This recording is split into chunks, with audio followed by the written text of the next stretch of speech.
Good morning, good afternoon, good evening, everyone. I hope you're having a wonderful day.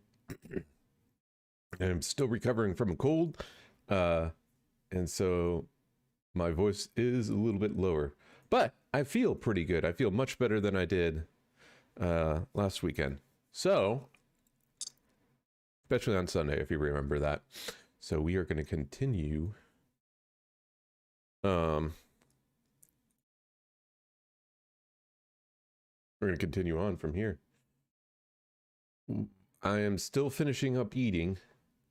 And I'm gonna try and restart really quick because I'm having an issue with restream.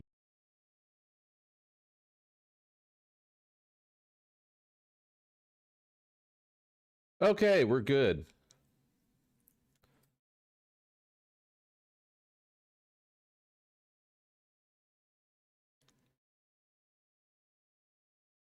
All right, let's boot this up. Yeah, so still eating, so I'll pull this up really quick, but I'm gonna go dark so you don't have to watch me eat on my webcam.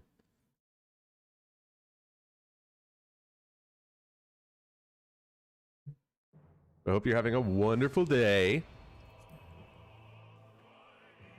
I am so thrilled to be able to do this on a really long stream.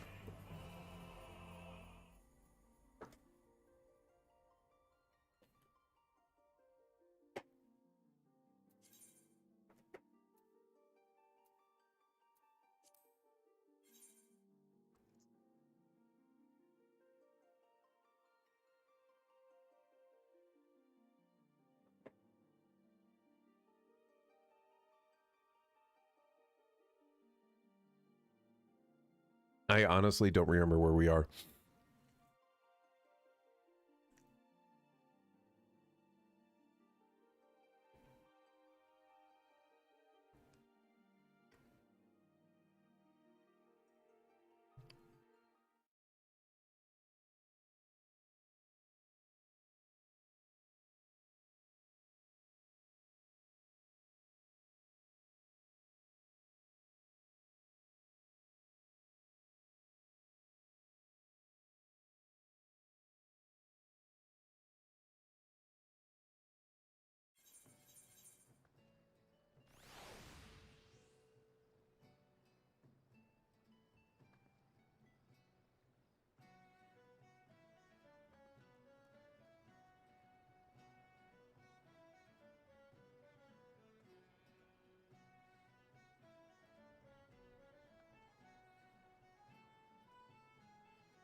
Okay.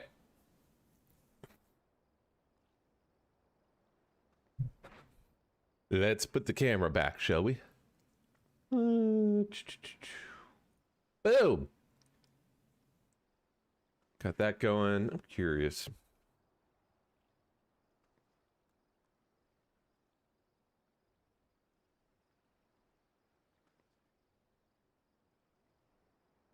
Is there a way?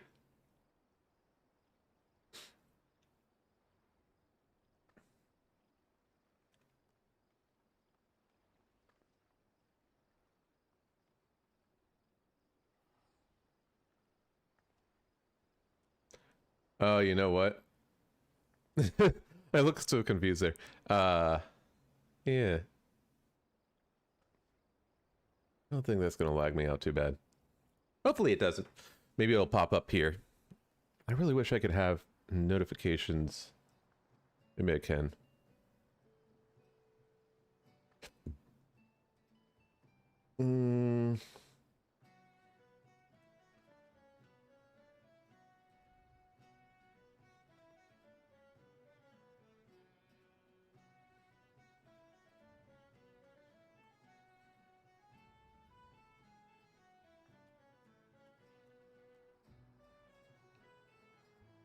Maybe there's not. If it doesn't pop up, I'll figure out a different way to do it.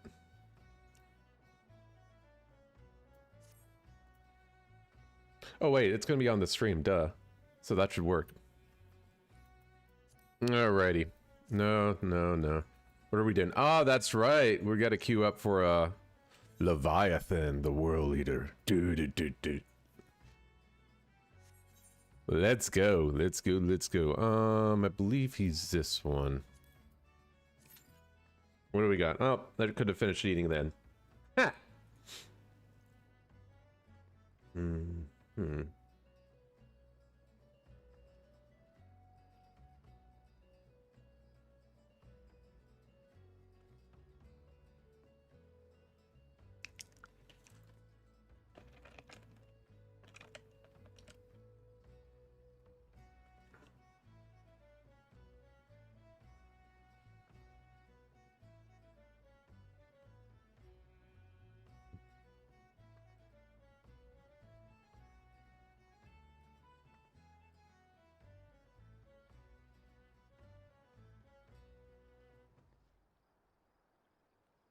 Okay.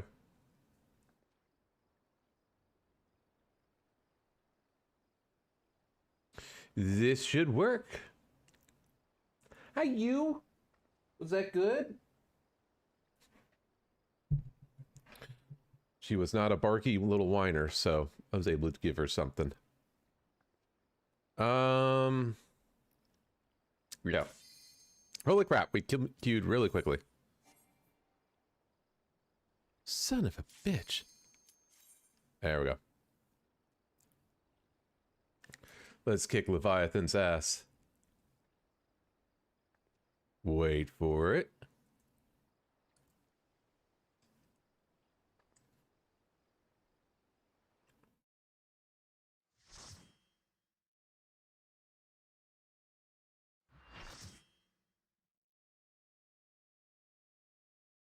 What you sniffing at? Did I spill something?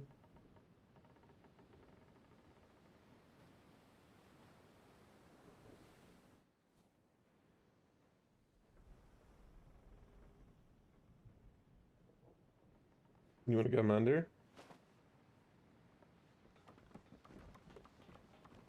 No, she just sniffed the ground.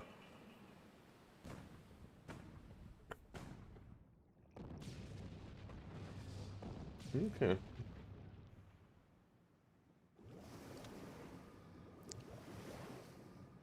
Oh, that can't be good.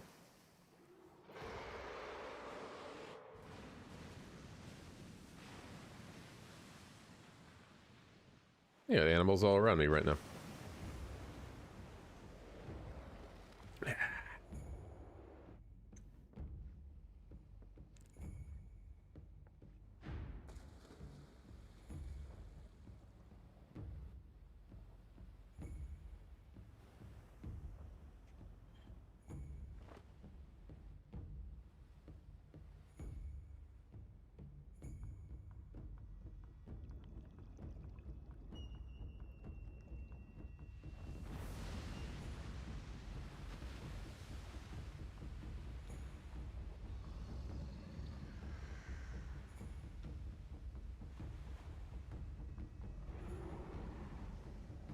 What are you doing, honey?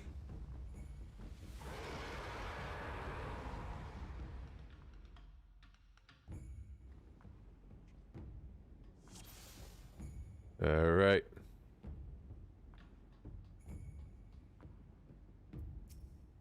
We don't have the echo though, right?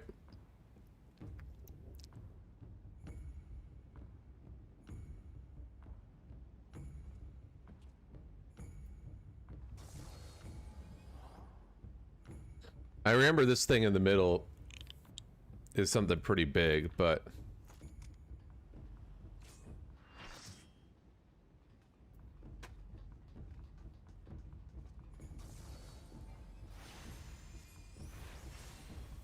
Ah, shit. My thing's not summoned. What's the problem?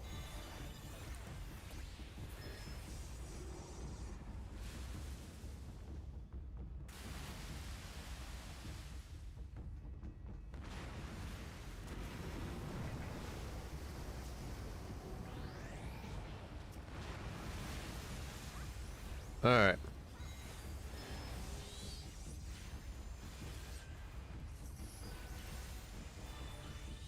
There's the Sahagin.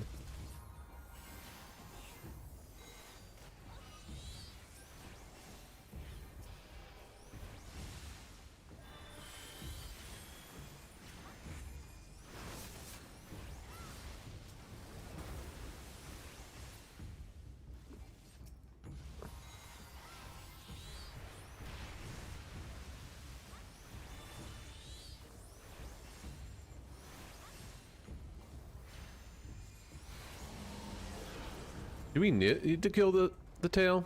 Or do we even care? I don't remember this.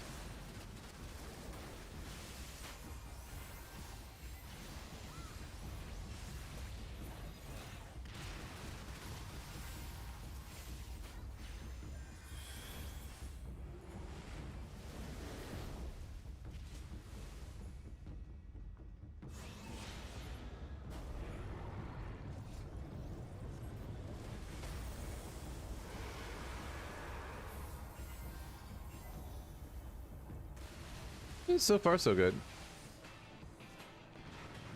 There's the music. I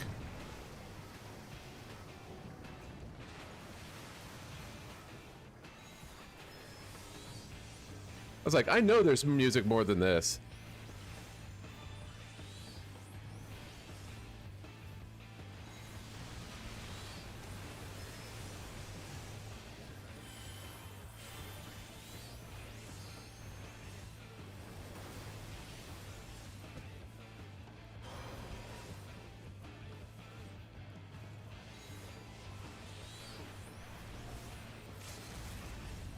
Just nuke him. You ain't so tough. I think I just realized his tail and his head, I think, share the same health pool. Good for them.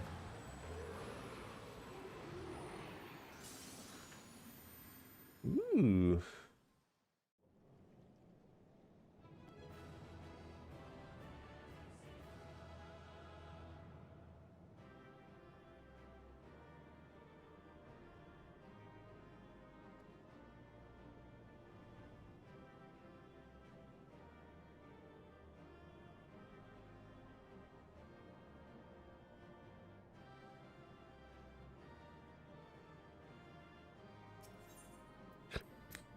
Well, that was easy.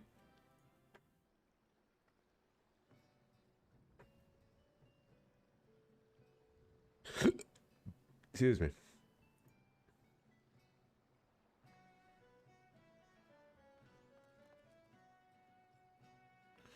No, what? Okay.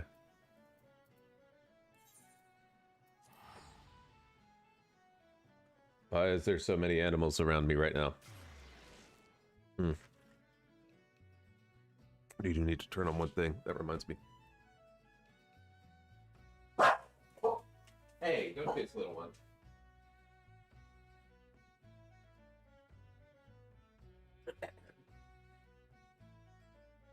This caffeine's gonna make me have crap in my throat. But I needs it. I needs it or I'm going to die. Alright. Killed Leviathan. Oh, that's right. I don't need to do that. I need...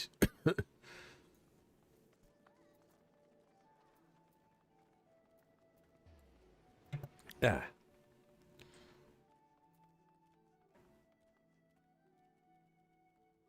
It's all good. Okay.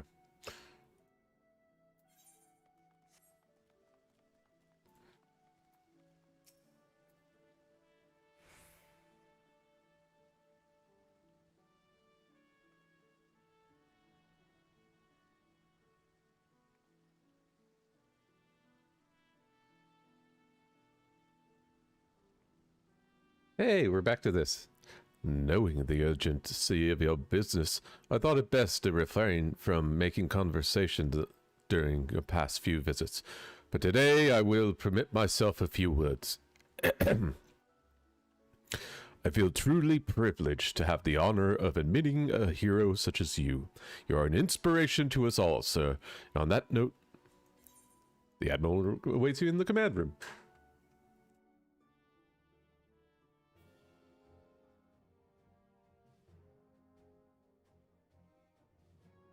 All right.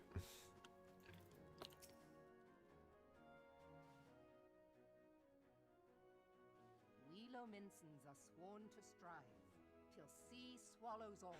What the hell? And swallow all it would have had Leviathan prevailed.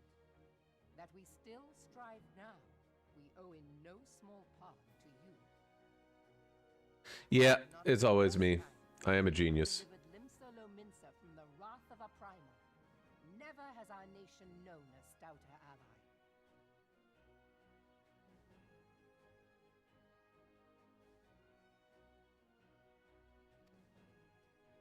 On behalf of my people, I give you my humblest thanks.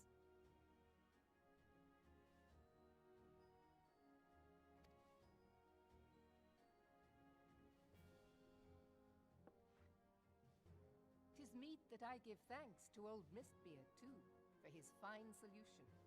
Whatever else he may have been, 'tis clear he was a resourceful soul. Would that I had a man like him in my service. Yeah, it would be nice. I bet you it's this guy. He just did a look like, see? Yeah, I think it's him. Suffice it to say, their existence came as something of a shock, as did the idea that they could be defeated.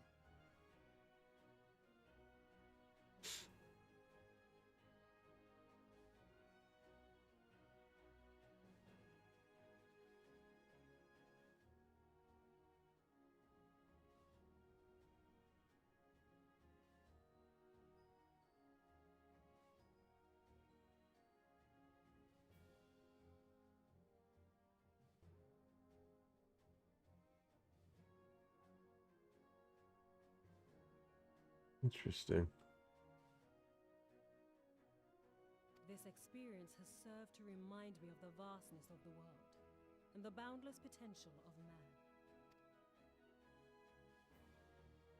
Though I am but a refugee in this realm, I would fain be of use to you in your fight.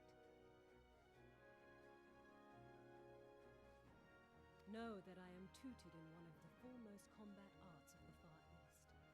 It may seem outlandish to the Enorzean eye, but should any of your people care to learn, I would be pleased to initiate them. And I will see to it that they are grateful. I have no doubt that your knowledge and skills will serve us well. Besides, your art is not so outlandish as you think. Would you not agree, Master Thancred?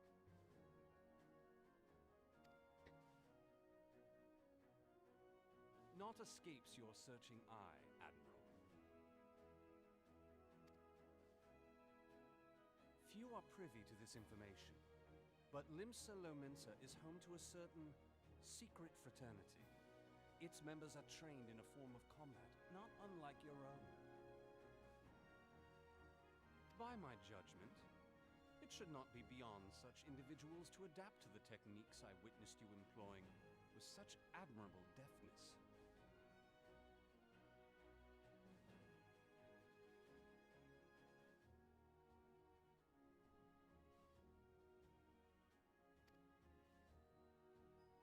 I am heartened to hear this. I too noted a kinship between your style and mine own, though it seemed to me that you fought differently in the beginning. He did. I suppose I did. What can I say? I'm a man of many talents.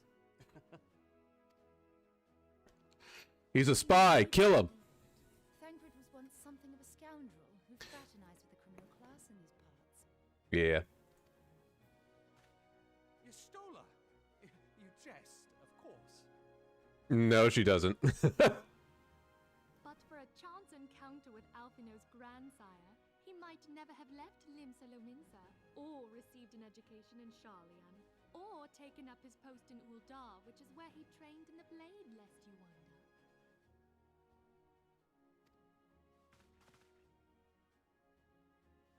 Minfilia, please!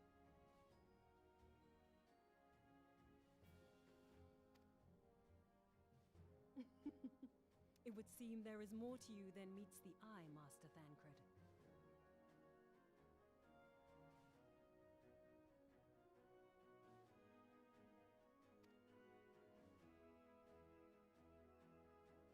Lady Yugiri, I am told that you and yours came to Eorzea seeking permanent resettlement, and that many domins have since been engaged as frontier hands at Revenant's Toll. Moderna is many things, but a place of refuge it is not. Know that I would like nothing better than to furnish your people with a new home here on Lominsan soil. Alas, racked by instability as we are, our nation is in no fit state to take you in. Yet I'll not have it said that we turned a blind eye to your suffering. Until such time as we can do more, I pledge to send provisions. We are in your debt, Admiral. I realize that it scarce qualifies as repayment, but if it please you, I shall set about sharing my martial knowledge with your people at once.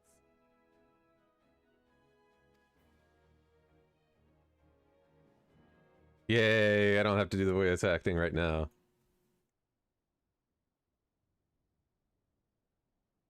Till sea swallows all. You wished a word in private. Why? I think Yugiri's hot. Do you think she likes me? Spoil the festive mood. History repeats itself, Admiral. As the kobolds did before them, the Sahagin resorted to summoning their god over a territorial feud. They acted in self-preservation. It may be that the Sahagin initiated this particular clash, but how it begins does not interest me so much as how it ends.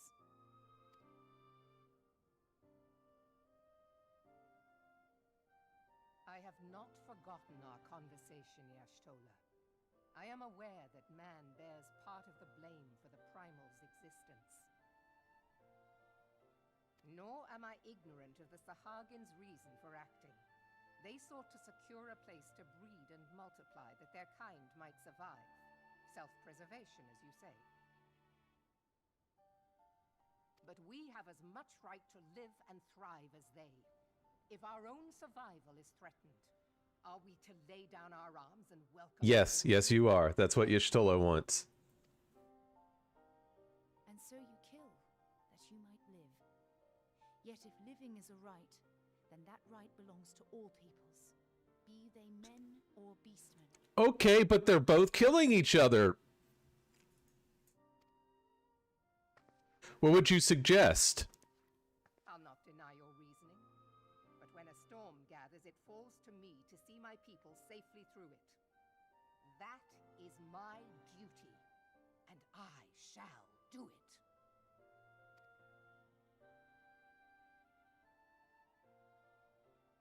As must we all, Admiral. Stay the course, then. But know that it will lead to no good end.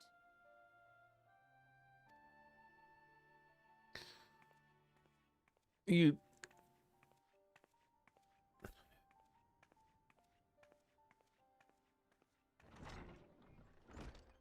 Yagiri. Man has ever put himself first and foremost.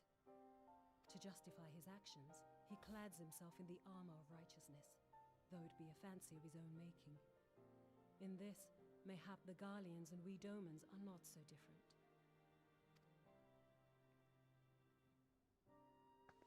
Come again. Eorzea has become as a raging sea. If we are to keep our heads above the waves, we cannot scruple to drown the man next to us. When Okay. hopes of coexistence founder, strength must determine who has the greater right to live.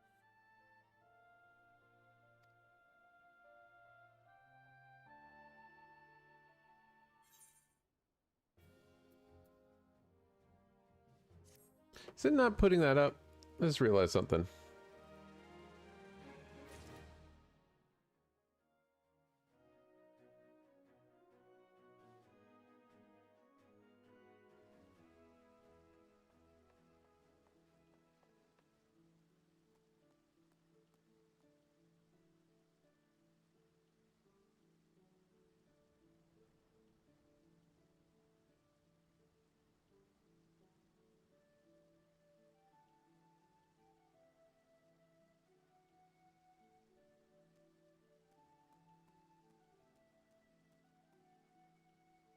Oh.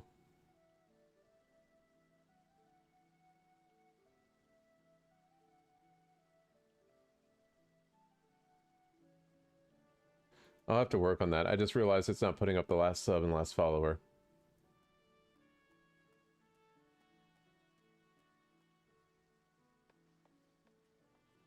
I'll fix that in a little while.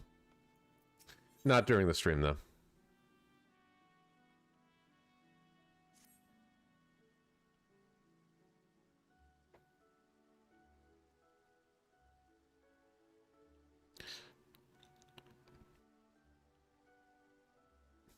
The Admiral has informed me of the arrangement. I have in my keeping a letter of introduction for Lady Yugiri.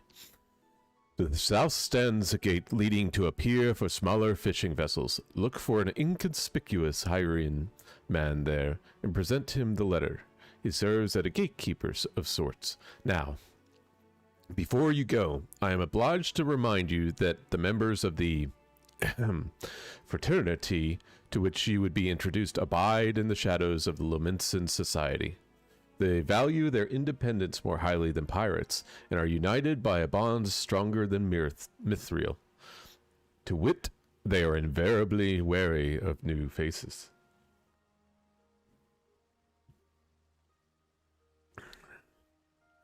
Though it is penned by the Admiral herself, mere words on parchment will only get you so far in their confidence. You must work for every ounce of trust they place in you.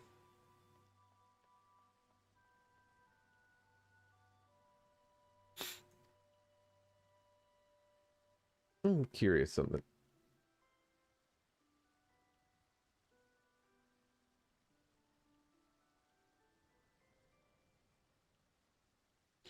It's better. Still not the greatest. I really need to get a better better lighting. But it works. We'll do it. But here's the letter. Go to the aforementioned place and show it to the aforementioned man. Oh, and good luck.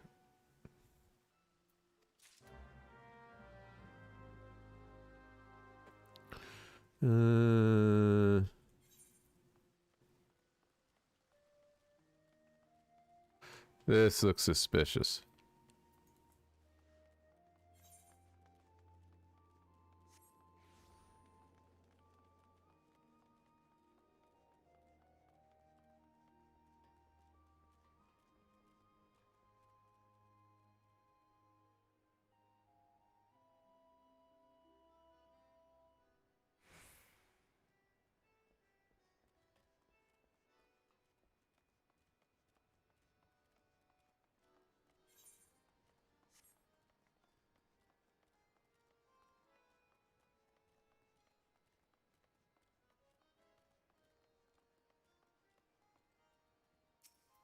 All right. Oops. Nope. That's not what I want. Got business to this with me, Venture? Yes, I do.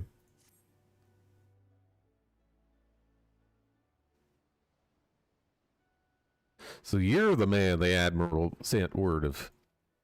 I was hoping I might catch a glimpse of Thancred, too. Been a while since I saw his shite-eating grin. Yeah, that's why my wife calls him Sir Douche. But with all the doe-eyed wenches around, I expect he's got his hands full.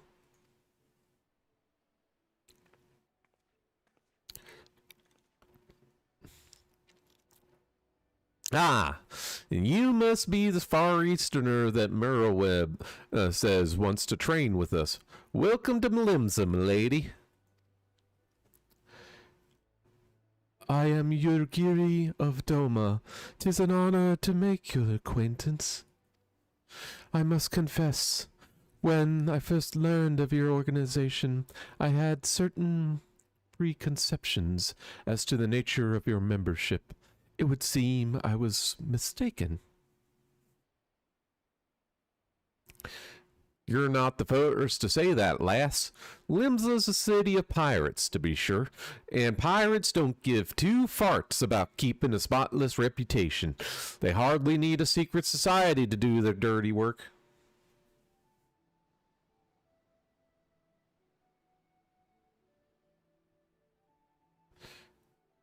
Might be as my people and I keep to the shadows, but we got nothing to be ashamed of. Simply better for business that we remain unseen.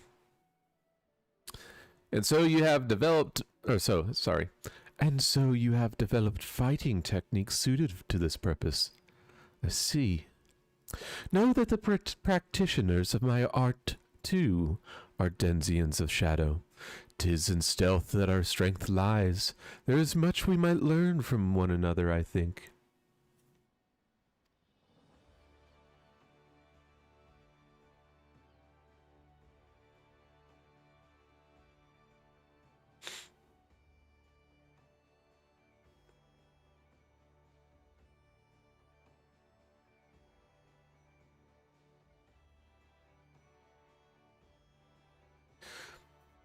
Then what in the seven hells we waiting for? If you come with us, you Gary of what's it?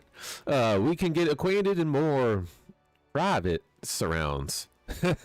Wait, that didn't come out right, did it? Oopsie. Master Korn, I shall remain with these people for a time, that I might study their ways. Though I am loath to be separated from my countrymen, I take solace in the knowledge that they are at the best of hands. You have been a true friend to us, Domans.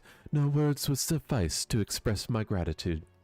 Ere long, I hope to begin imparting my martial knowledge to the people of Eorzea. For that, when that time comes, it would be my honor to welcome you as a student.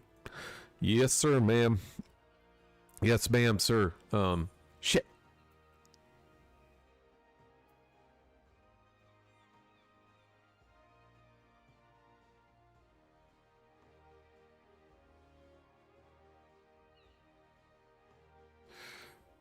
Yeah, give me shit.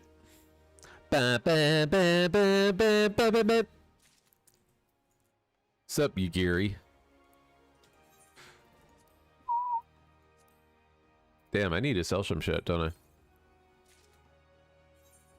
I? No, we're good. Nah. Much and more has occurred since I first beheld Eorzea from the galleon's deck. To suffice it to say, I did not envisage being invited to play a part in your noble struggle. But forgive me, I have kept you over long. Doubtless you have pressing business of your own. Rest assured, I no longer require an escort in this land.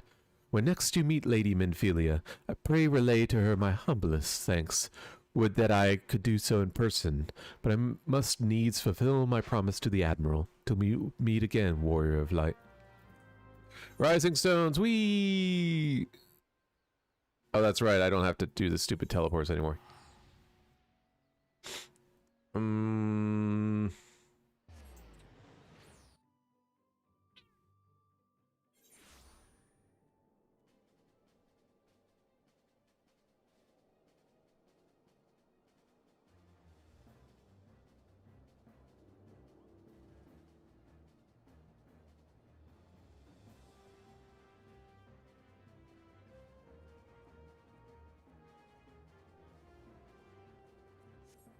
All right.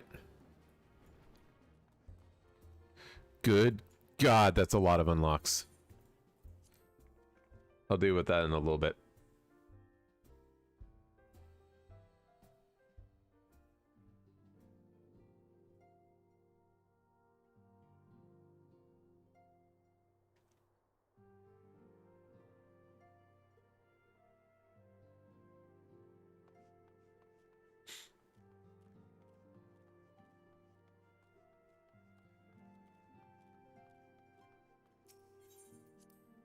Yep, enter the solar.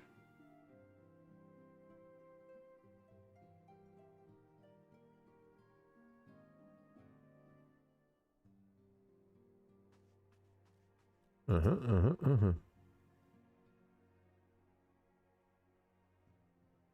been reflecting upon the events which took place during our visit to Vilbrand. Is that so? If you have a moment, I would share my conclusions with you. Yes, please. Bear with me.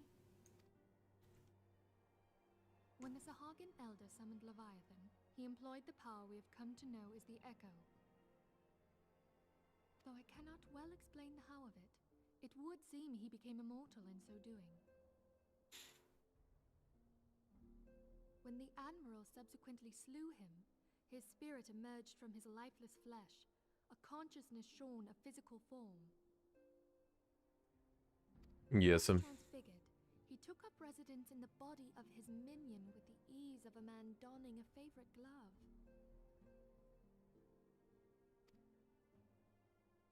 Long have I known that the Echo allows one to pass through the walls of a man's soul. But never did I imagine that it could free us from our own flesh, nor less that our souls could then occupy the next corporeal vessel to take our fancy. It was of this that Elidibus spoke, an existence which knows neither cessation nor oblivion. Yeah, basically you master the Echo, you become immortal because you're, like, not real. Though the Sahagin had mastered his gift and thereby become immortal, he was by no means invulnerable. Yeah, you made that mistake once. Both bore witness, he was ultimately absorbed into Leviathan.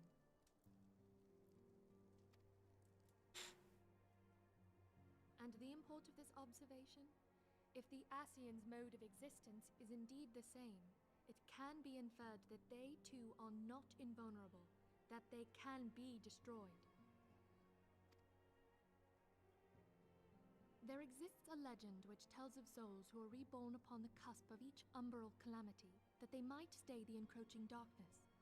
To most, it is but a fairy tale. Yet recent events have given me cause to wonder. Could the legend in fact refer to the Echo? Sure, why not?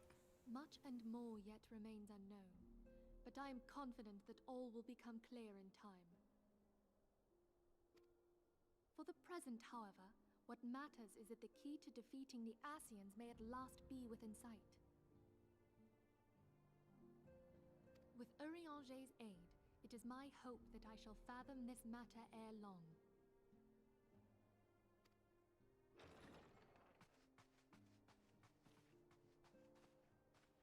Oh, I was just about to send for you, my friend. Is Artemis?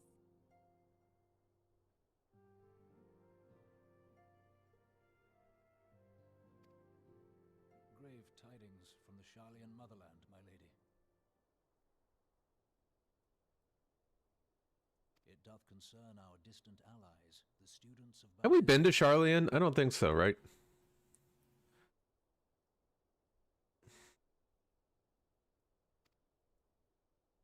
What of them? They're all dead. My lady, the Isle of Val, which for many years hath been the Order's home, is no more. The fuck mean it's no more? They get nuked. No more? Whatever do you mean? See, she wonders too. I relate only that which hath been conveyed unto me by our agents. An etheric wave of the highest magnitude was recorded in the region. Soon thereafter, 'twas observed that the isle had ceased to be.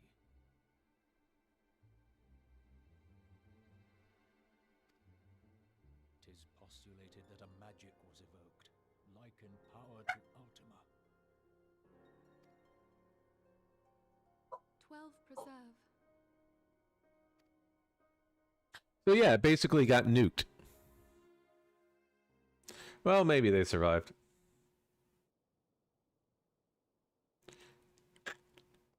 If there are no other matters, I move that today's meeting be adjourned.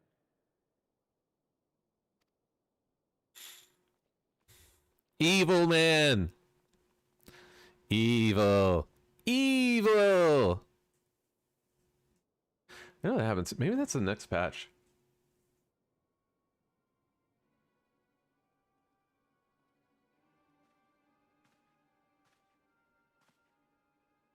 The dark deed is done, sir. It is done, my lord. Oh crap, I didn't know that's what he was gonna say. Forgive my impertinence, my lord, but these orders, I am uncertain as to... Of course, that's what it was.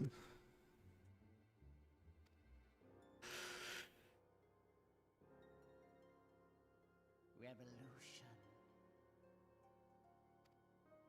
Spooky.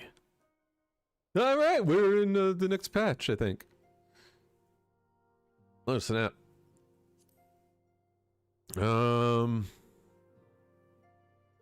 Money. Yeah, I'm 52. Suck it, bitches.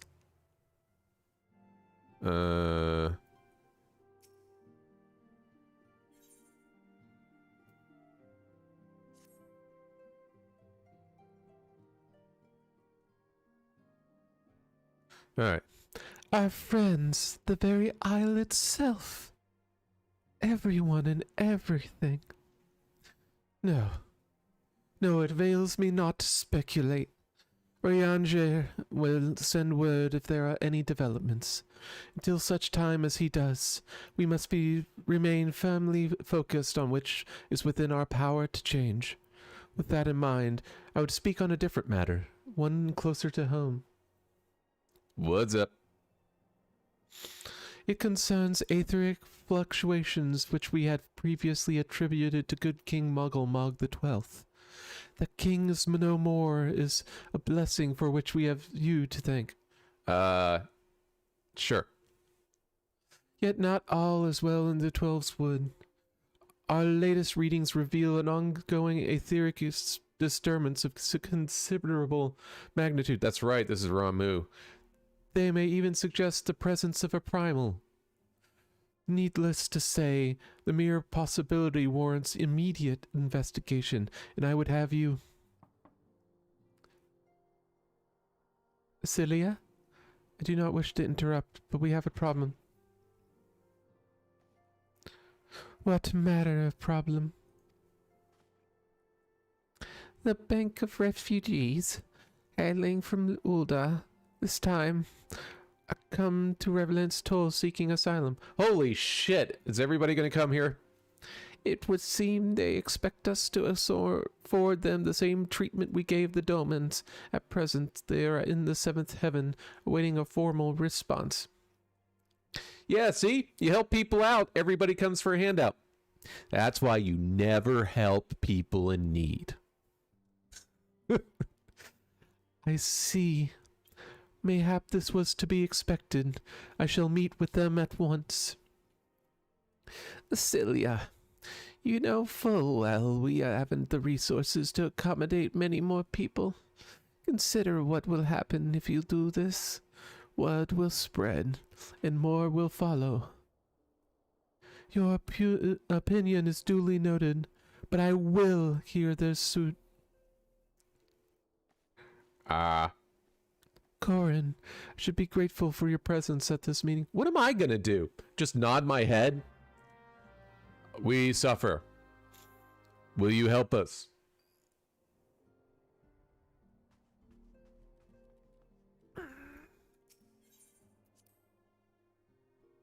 Love eyes. What's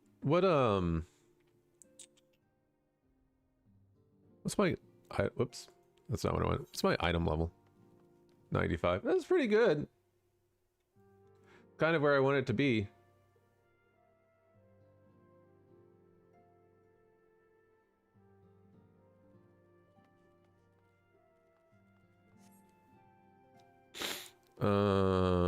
Where are they? Oh wait, this isn't the seventh heaven, isn't it? This is the Rising Stones. As long as it's not the real seventh heaven.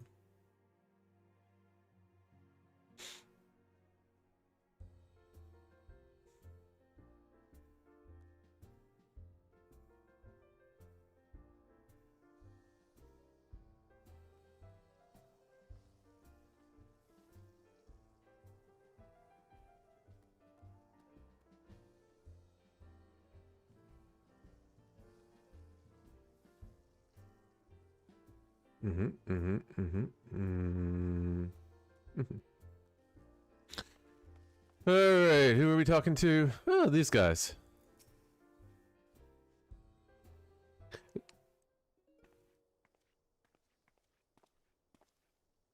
I apologize for keeping you waiting. My name is Minfilia, and I lead the Scions of the Seventh Dawn. Oh, 12's be praised. It is you. We're ready and willing to work, same as the Domans. Just give us a task and we'll see it done. Pray calm yourselves. I appreciate your enthusiasm, but I know not of your situation.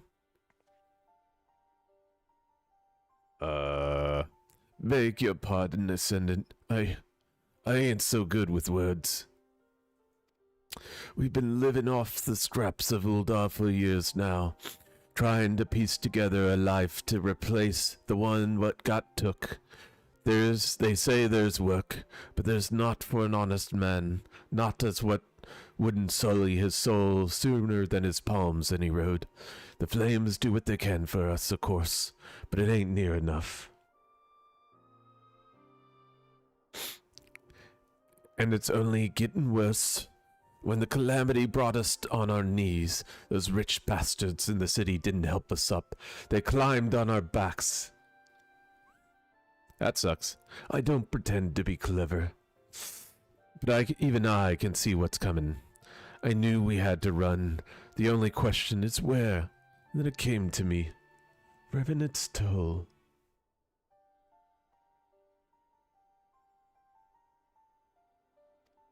I mean, you took the foreigners in, didn't you? So surely you can do the same for us. Ha ha, you're fucked. I fear the situation is rather more complicated. While it is true that we accepted the Doman's petition for aid, that decision was a product of extraordinary circumstances. I sympathize deeply with your plight, but pray understand that it is not possible for an organization of our means to aid all who were affected by the calamity. And so it is with great regret that I must deny your request. Nice job, dumb. But we've nowhere else to go. You're turning your backs on us. If I might have a word. Tatur is Artemis. Ill tidings from Ulda, my lady. Alphinaud has been wounded. Yes, someone stabbed him. What? How? Is it serious? I cannot say for certain, but I fear it might be. According to the Flames, the refugees started a riot. They went wild, apparently, latching out any and everyone. That can't be right. Why would they? They must have been provoked. The demonstration was meant to be peaceful. 7 hells. Now the Blades have an excuse. They'll round us up and kill anyone who tries to resist. Send it, Please, if you won't help us build a new life, at least help us keep the ones we've got. No, but I'll send Corin. My lady? We are not the ones to stand idly by and watch innocents suffer. However, until we know more of the circumstances surrounding this riot, I am not certain what aid, if any, we can provide. If the authorities determine that the refugees attacked without provocation, then those responsible will have to answer for their actions. How can you be so blind? Find Alphinaud, and quickly. If he is in danger, or worse, I would have you and none other by his side. Yeah. Thank you. Pray do not concern yourself with the matter we were discussing earlier. Yida and Papa Lima will see to it. No, they won't. They'll need me eventually. Alphinaud is being treated at the Hourglass. Hurry, Corin. No.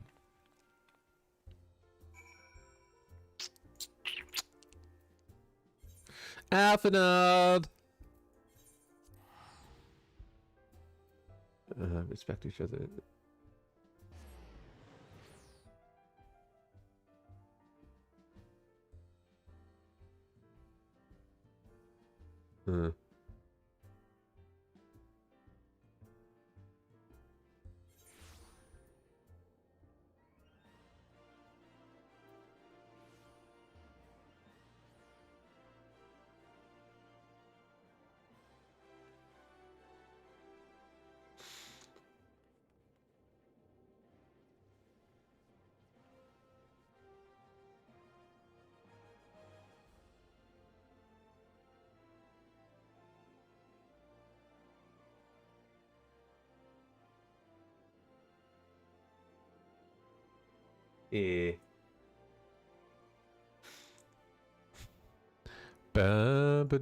What is he in? I guess I can go this, huh? Oh, I need to click first. Lame. General chat.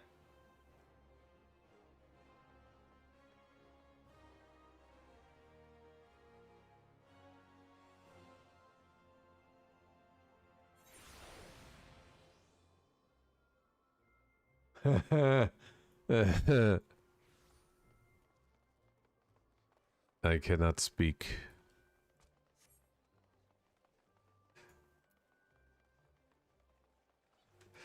I wonder if the makers of lockboxes are thrilled with this NFT stuff going on right now. It's like, everybody's hating on NFTs right now. We need to slip in more loot boxes in microtransactions while they're not paying attention.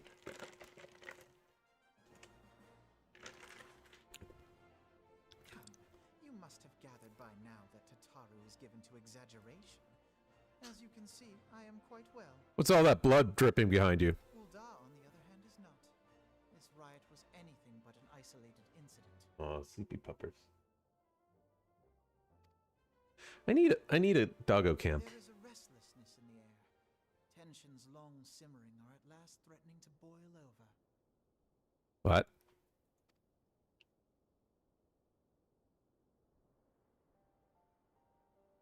Ulda is a nation infamous for the great disparity between the wealthy and the poor. The majority of the populace accepts this state of affairs because they believe that every man bears responsibility for his own lot in life.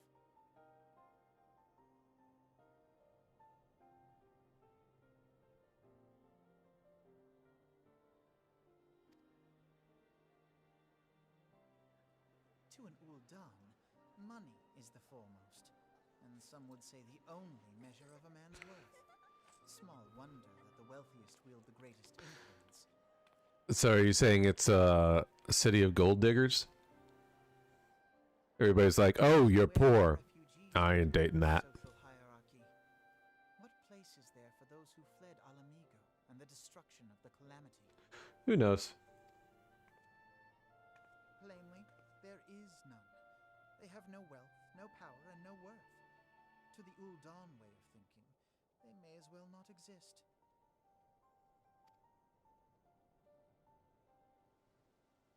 Choosing to ignore their existence, however, is patently not an option. General Rauban and the Sultana understand this, which is why they ordered the Immortal Flames to provide the refugees aid and succor. Yet none would dispute that the expenses incurred by this policy grow by the day, with no end in sight.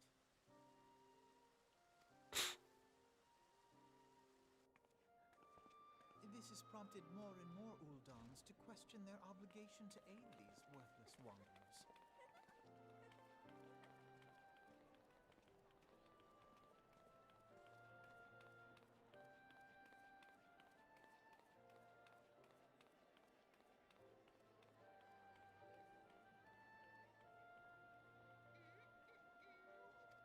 While more and more refugees have come to resent their treatment at the hands of the sneering citizenry.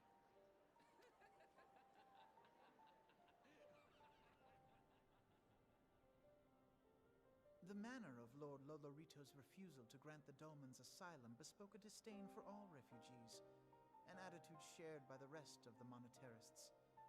And you may be sure they make no effort to conceal their opinions. It was only a matter of time before the refugees united in protest, nor is it any surprise that some among them would ultimately resort to violence.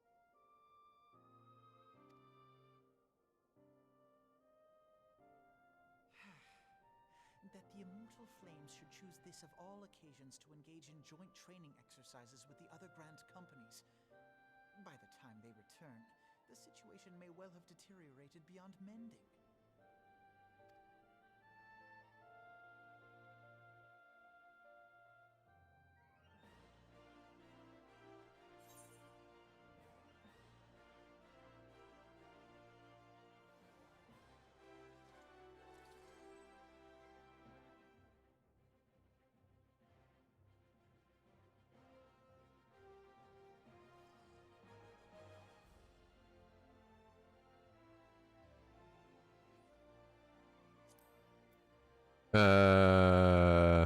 Sure.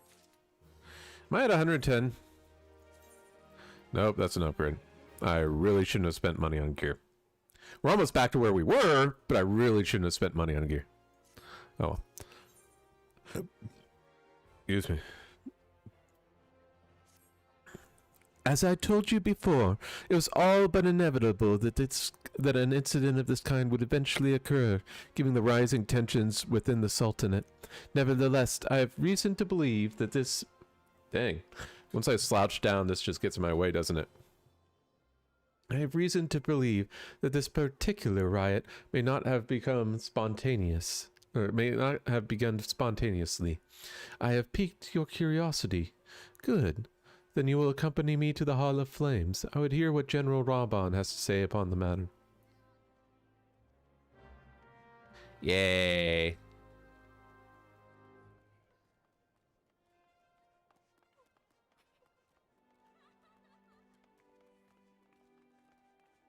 Pretty. Oh yeah, the winter shit is gone now. Sadness, man. There's so many fucking unlocks.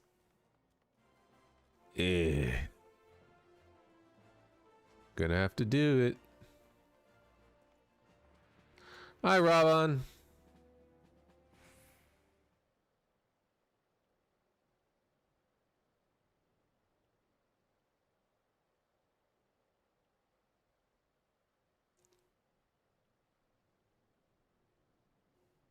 Now is not a good time, Corn. My hands are full dealing with the refugees. What's the problem? Precisely the matter we wish to discuss, General. Alphinaud, back on your feet already? You may credit my swift recovery with your Cherugians. Whatever that is. My memories of the riot are still somewhat muddled.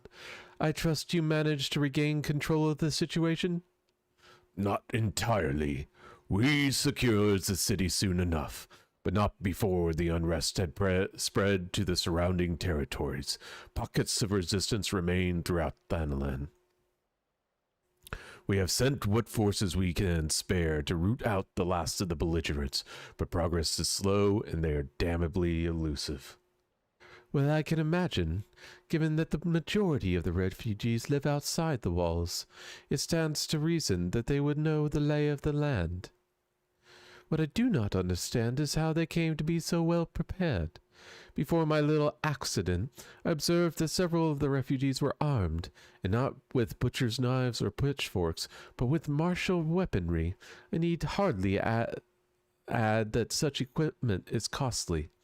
None can deny that the tensions between the Uldan citizenry and the refugee population have increased since the Domans were turned away. But would that motivate a starving man to purchase arms in lieu of food? I think not. And what of those who have not even a single gil to spend, who would not survive without the aid provided by the immortal flames? Surely they would not sooner sell a weapon than bring it to bear against their benefactors.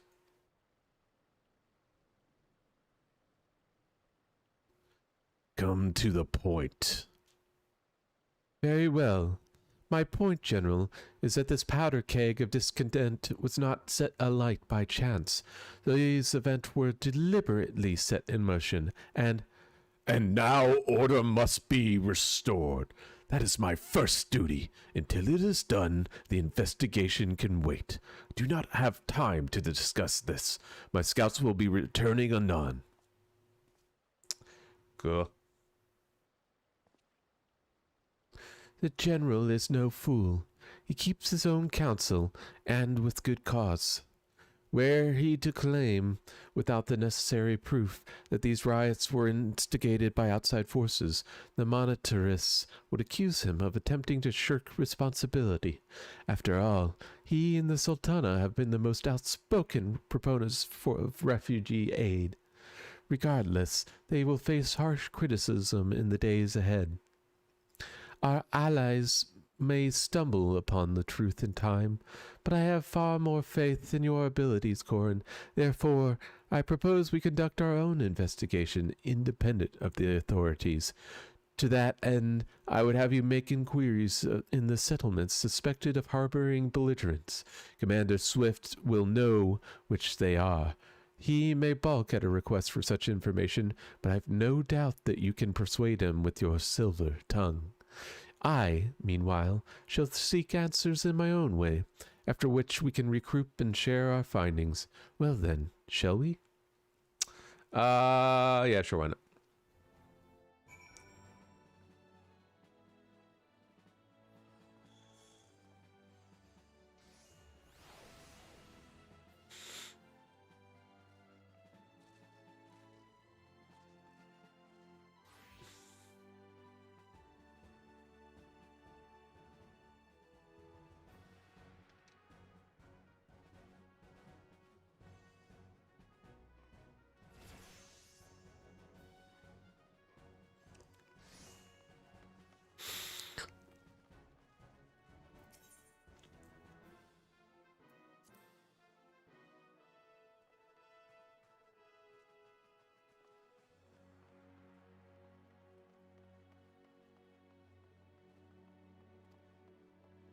You look like you have something to say, Corin. Do you? What you asked for is no simple favor. Were such information to fall into the wrong hands, the lives of countless soldiers would be at risk. Even so, there is a wisdom in your words. An able individual may be better suited to this task than a regiment. Very well. The brass blades have reported suspicious activity in the vicinity of Lost Hope. It may be unrelated to recent events, but we doubt it. I suggest you begin by speaking to the blades posted there. Okay, where's that?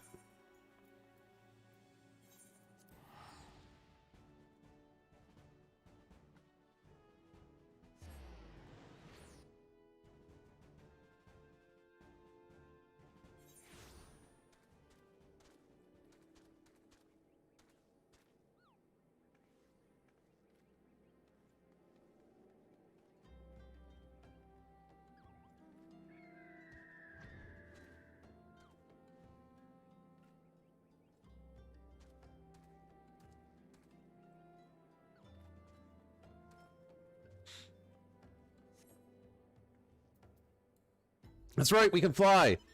Screw you guys! This is your captain speaking. We'll be landing in the refugee camp in about 2 seconds. Thank you for flying something air. Hi. And what brings you here, adventurers?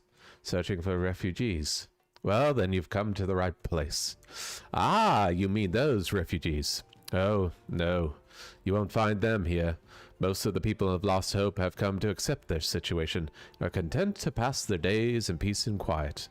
Outsiders have trouble understanding that, like that merchant who passed through recently. Gregarious fellow, but awfully opinionated. Can't say I was sad to see him go. A friend of the Sultanate, are we? I take it this means someone has read my report. The refugees who were with the merchant have yet to return. I'm increasingly concerned that Zazawaka's suspicions were correct. You haven't the foggiest what I'm talking about, do you? Never mind. Speak with Zazawaka. He'll explain everything. Okay.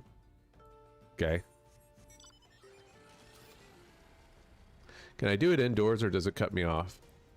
Oh, you can do it indoors. Ah! Don't hurt me! I'm not one of them! I beg your pardon? You're not a flame. I see. If Liverick bid you to speak with me, then I take it you've agreed to help. Dwells be praised for that. Because we haven't a moment to waste. Everyone knows the flames are on the march. The others have fallen under the fanatic's spell.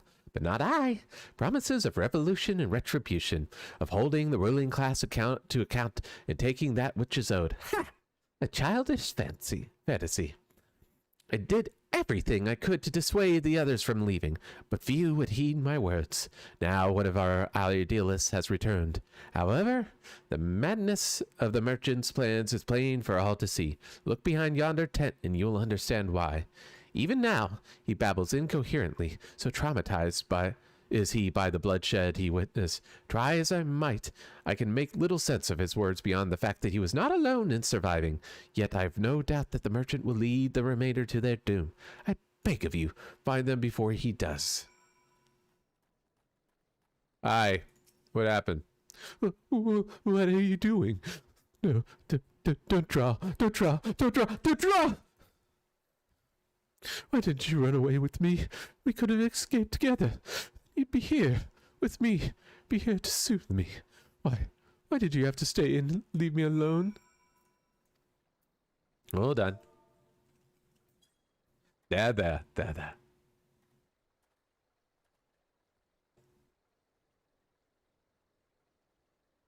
Who are you? What do you want? Aye, it's true. I followed the merchant, and may the gods strike me down for my folly. What they will not give, you must take, you said. When we asked how, you revealed a cache of weapons that he had brought and implored us to seize control of our fates. I thought about running then and there, but the others were so excited. He split us up into 2 groups, sent us off on our own. But when the flames found us, we didn't know what to do. Our leader tried to parley with theirs, but then they started arguing, and then fighting, and then everyone was fighting, and the flames were shouting to give no quarter, and... God, it's the other group. They're still out there. If we don't stop them, they'll be massacred like mine was. Okay.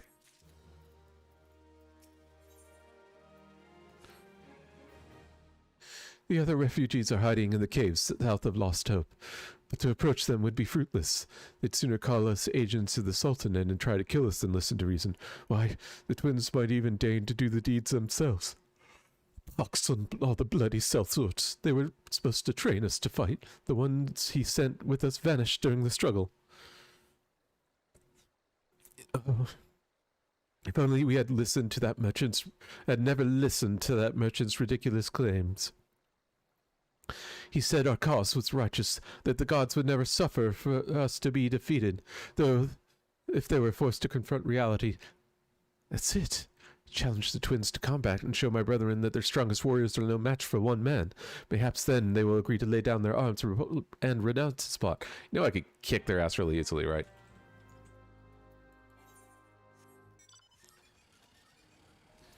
Yeah.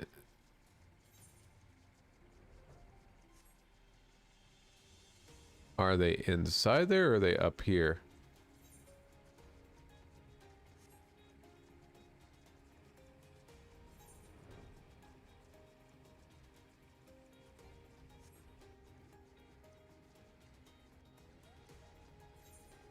Okay. I think I know where they are then.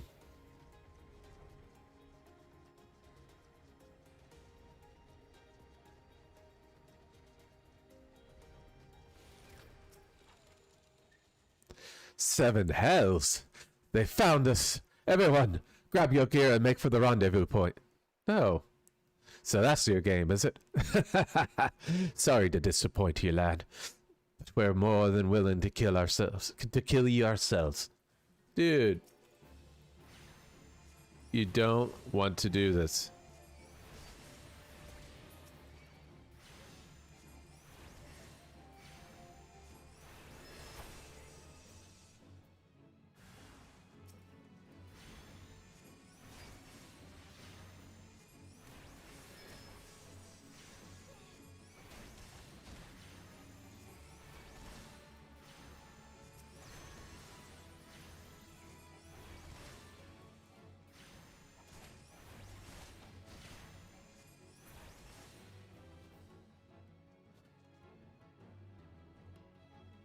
Or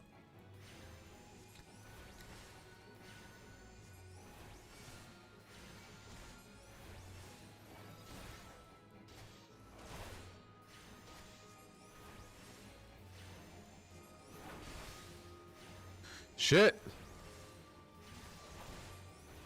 Bro. Oh shit. Well, not ideal. I was just dicking around. All right. They're gonna hit hard then, huh?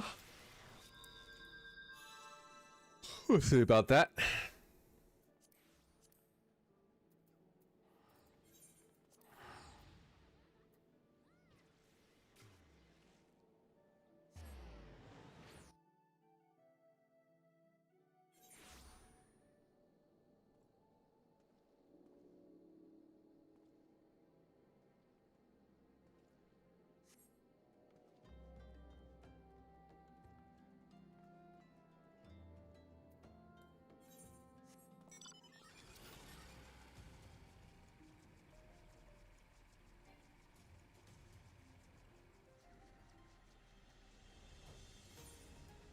I can come from the other way. I'll just do that.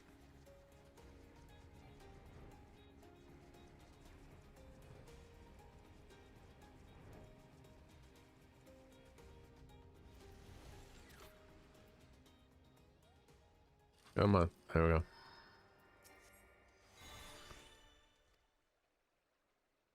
Yeah, yeah.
See, much easier now that I actually try. I was just like, oh yeah, I can just spam one button and win.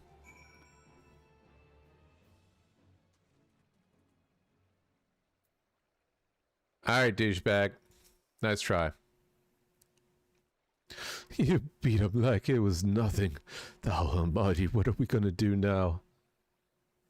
I don't know.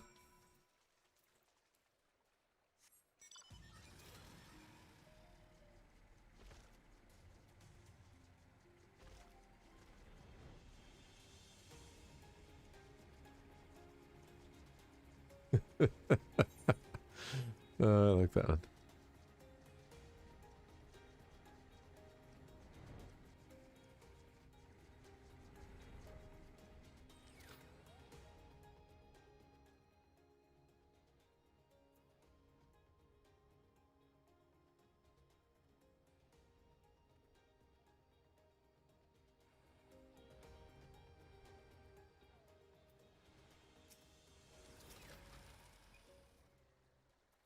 You've returned.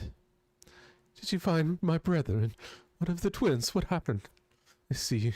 Well, you had no choice.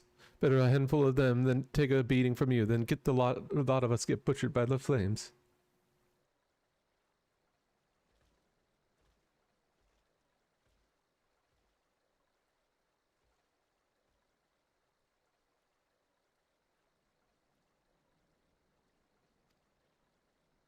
Oops, I missed that one. Tell me, what the merchants have to say when it was over. He wasn't there. What? Huh? Where else would he be, unless he went to Stone Throw to recruit others? Yeah, he probably did. Gimme.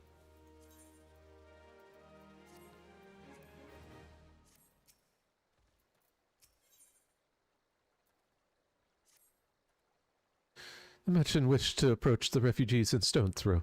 That was waiting until the flames withdrew their forces from the vicinity.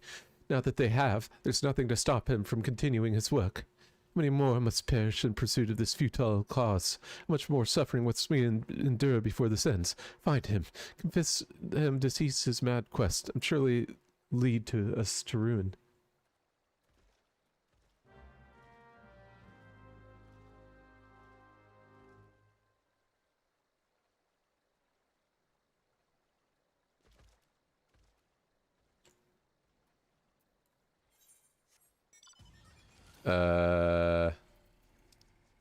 Where's Stone's Throw?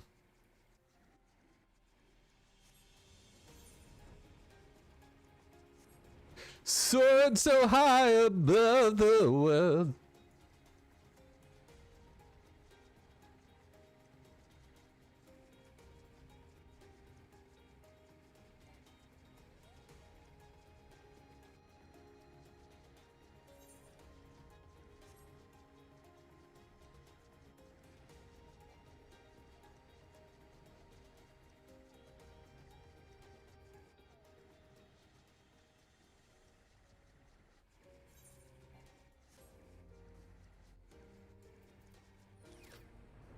I should just click that rather than trying to click the little tiny button up there.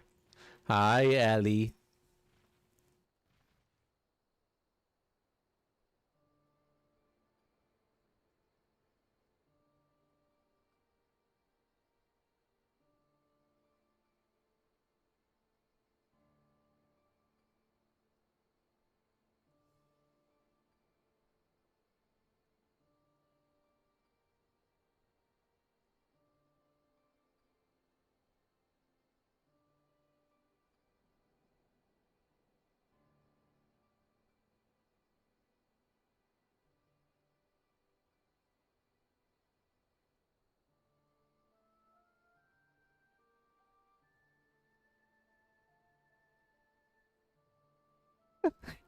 Have you seen my parents?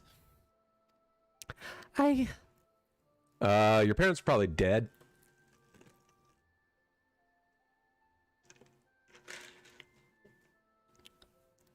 They just told me to stay here with the others. They said they'd be back soon, but it's been days. They left me with the man and Ilda. The man said they were going to change everything, make it so that we can live inside the walls with everyone else. I liked it when he said that. I didn't like it when he talked about making rich people pay. Everyone looked so angry. I got scared.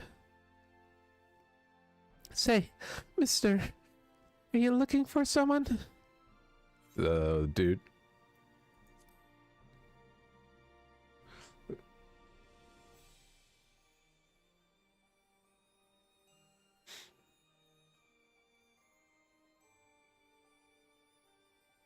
You mean the man who left with my parents? But I don't know where he... There he is.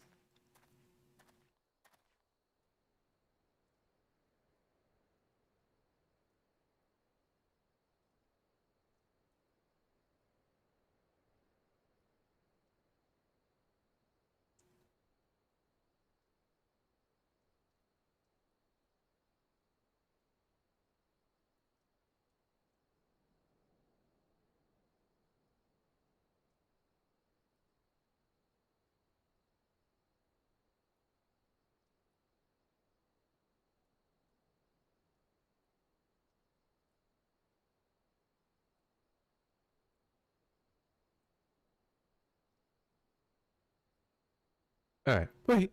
Look, over there. I think that's him. Well, now, which of these gullible fools shall be my next victim? That's not good. You! I... Time to run! Dun dun dun. He's getting away! Go get him, mister! Bum bum bum.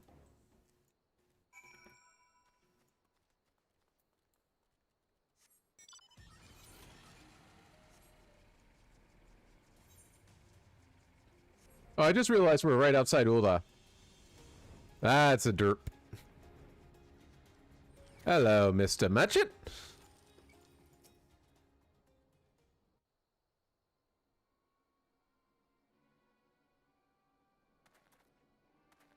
You again?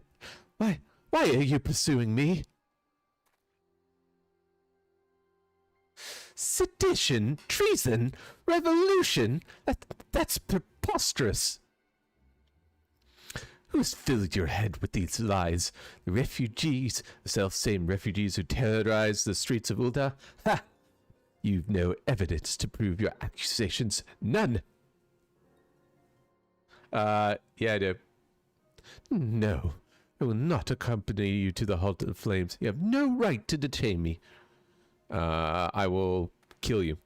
For the sake of argument, let's say I did do the things you claim. Surely you don't give a queeran's ass about politics. It was business. Only business.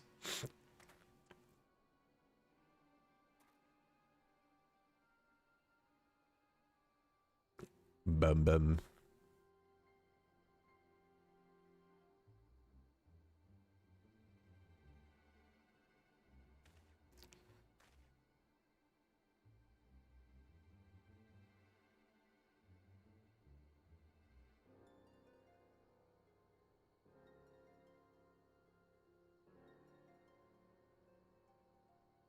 We both know I'm not the one that you want. However, if you agree to protect me, I swear I shall tell you everything. Okay.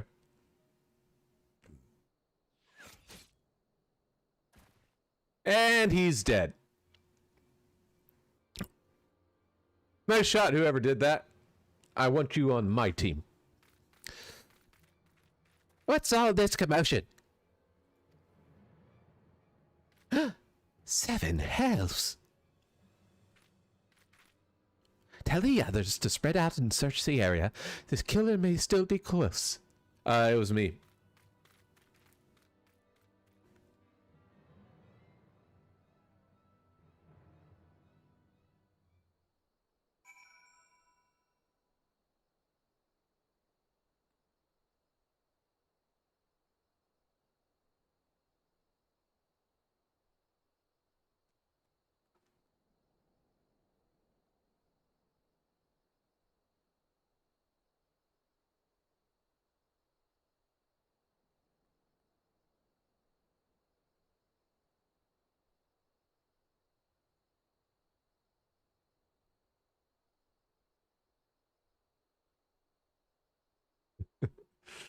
Okay.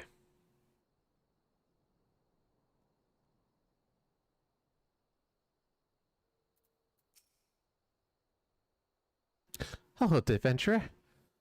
I would know more about the relationship with you and the victim, as well as the events leading up to his death. Yes, I told someone to kill him. You don't know.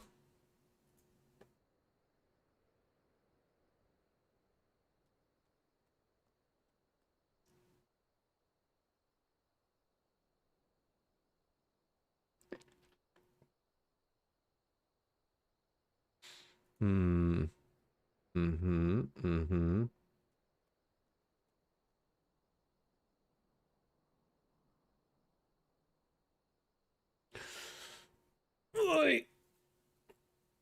Gotta pop. Oh, yeah. This man was responsible for the recent riots. Mayhap we owe his murderer a debt of gratitude, then.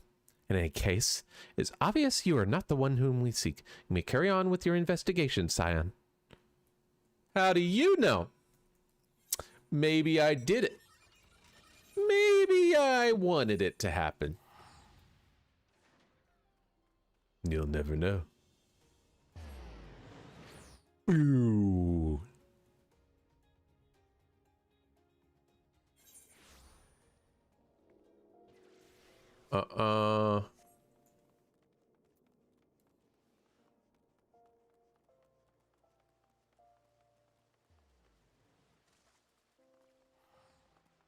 Yay, I was wondering when the bots were coming. Hi, Lorraine, Brian. Are you real or are you a bot? I'm gonna say you're a bot. What news, Corn? Where's the merchant? He's dead. Murdered? Damn it all to the seventh hell. He was not simply murdered, Corn. He was silenced. Too many knew his face and was ready to divulge his secrets. Do not despair, though. You may be closer to finding the true orchestrator of the riots than you realize. Yay! Can I be the... Wait, what?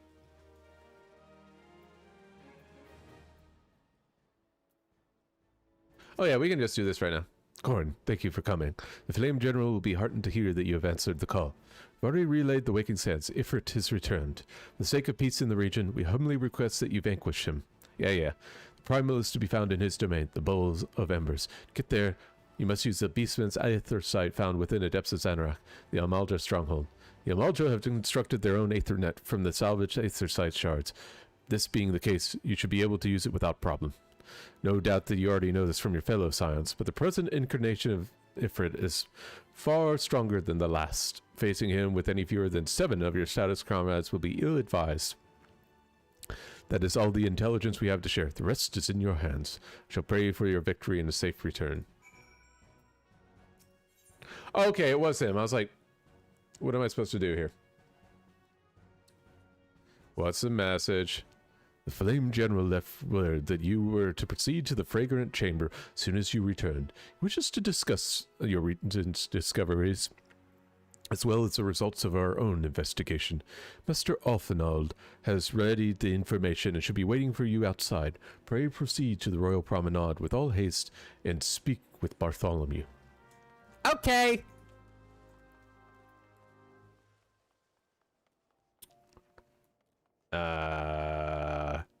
Wee!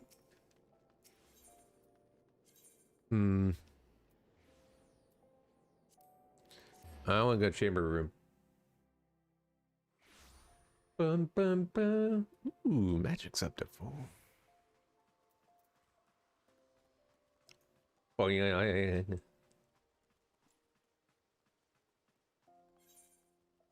Wait, where am I going? I am not going the right way. Let's go up! Up into the sky. What's cat? It's only a bad thing. We have been expecting you, sir. Please proceed inside. You got it, dude.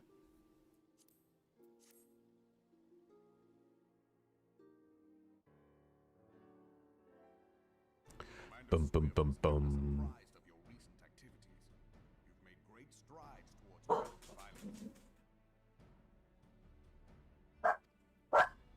Despite our best efforts to determine what provoked this uprising, the truth continues to elude us. You sure? You uncovered aught which might Yeah? shed some light on the mystery. Where? I'll be right back.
Okay, back.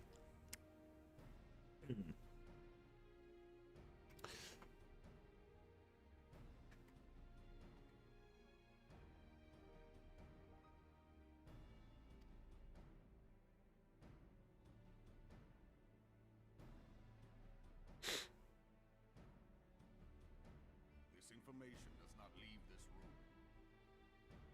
Okay. The Syndicate's decision to reject the Dormant refugees' appeal for asylum had lasting repercussions. A number of those displaced by the calamity claimed it was proof of a policy of discrimination. Together with a group of Alamegan refugees, they organized a series of demonstrations to protest against the Sultanate.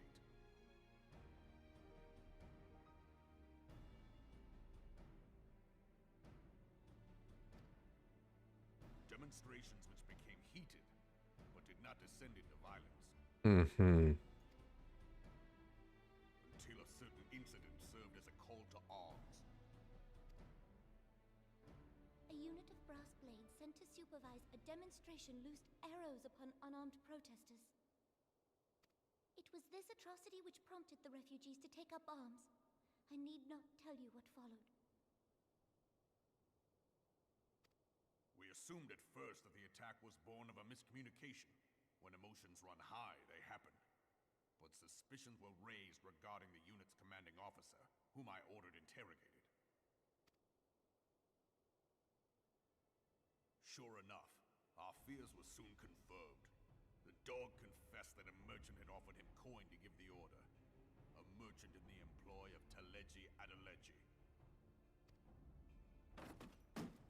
Teleji Adeleji. Did you really stand up for that? No. But he spoke in favor of the Doman's cause, and has ever seemed sympathetic towards the refugees' plight. Why would he do such a thing? I don't know. He's evil. Know you of the Cartano Reclamation Bill? It is a proposal to annex the Cartano Flats so that refugees may establish permanent settlements.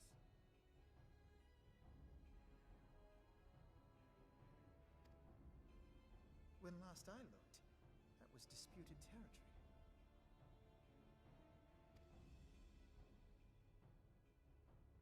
Aye. Some might even call it a battlefield.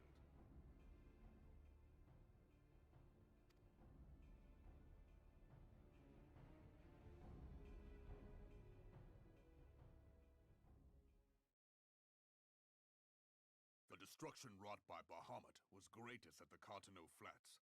That much is common knowledge.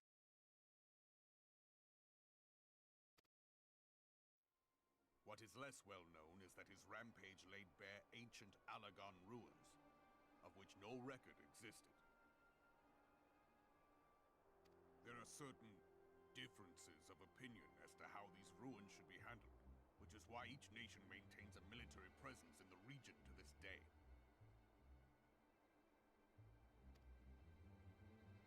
Yet differ though we may, we are still allies. Therefore, in the interest of preserving the Eorzean alliance, we have reached an agreement. Oh, yeah?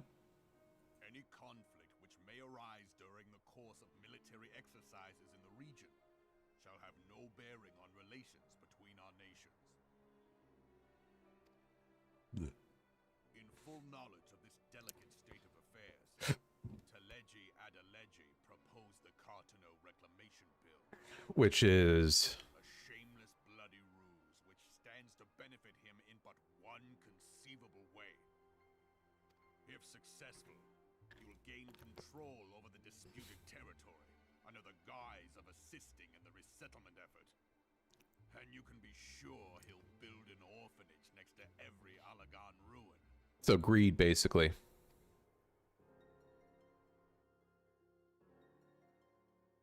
The man would threaten the unity of the Eorzean alliance and risk countless lives for personal gain. He walks a path all his own, independent of any faction and beholden to none of his fellows on the Syndicate. Interesting. By inciting the less fortunate to violence, he hopes to convince others that the Cartano Reclamation Bill is the only viable solution. His sympathy for the plight of the Domans was not but posturing to gain credibility with the refugees. Of that there can be no doubt.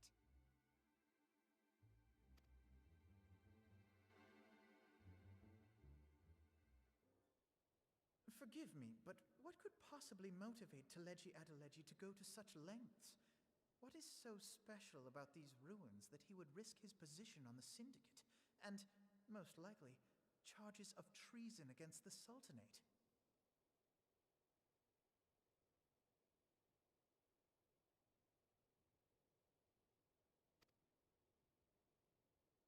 Omega. What? I think we fight that in the third expansion. Second expansion? One of them. Pardon?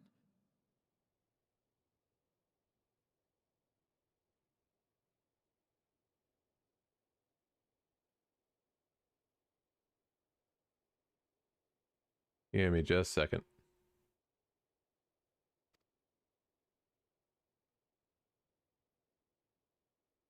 An Oligon monstrosity, not unlike the Ultima weapon. Mayhap larger, we know not. It has yet to be fully excavated. Oligon inscriptions indicate that it was created to fell Bahamut himself. If accurate, it might explain why Nail Van Darnus chose to bring the Red Moon down upon the Cartano Flats. Given the ends he went to ensure Eorzea's annihilation, destroying the one weapon which could stay the Elder Primal may well have seemed like good sense. Mm-hmm. When first I bore witness to the power of the ultimate weapon, I doubted the evidence of my senses. And now you tell me there is another such weapon. One which could contend with Bahamut. Bahamut! Aye, we were skeptical ourselves. Truth be told, until the Ultima weapon's existence came to light, we thought the inscription had been mistranslated. At present, Omega is more akin to a fossil than a tool of war, having long since ceased to function. As such, its true potential cannot accurately be gauged. However, if someone were to restore it, as the Garleans did the Ultima weapon, I have little doubt that he would wield untold power. Power enough to subjugate Uldar like as not, and the rest of Eorzea besides, which is doubtless why Teleji Adeleji yearns to have it. That he should aspire to world domination. He who has ever walked 2 paces behind Lord Lolorito in matters of commerce.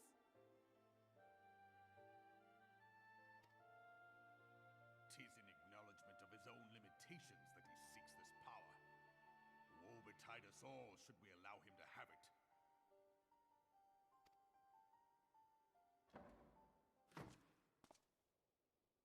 Pray waste no time chasing rats.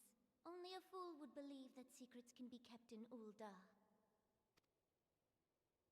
It would seem the implications of the Sultanate's refugee problem are rather more far-reaching than we assumed.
Okay.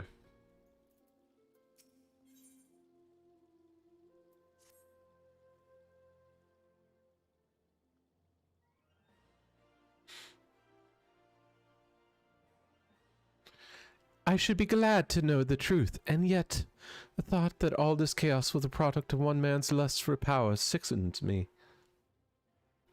How long do you think they intended to hide the existence of Omega from the Scions? That they even felt the need to do it is most troubling. It would be in our best interest to learn more of the military activities in the disputed territories. Fortunately, you are already well positioned to do so, Private Theron. Pray keep us informed of any developments in Carteneau.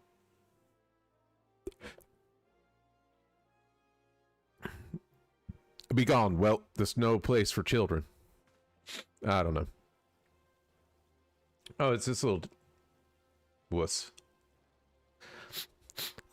I'm sorry. Whoosh.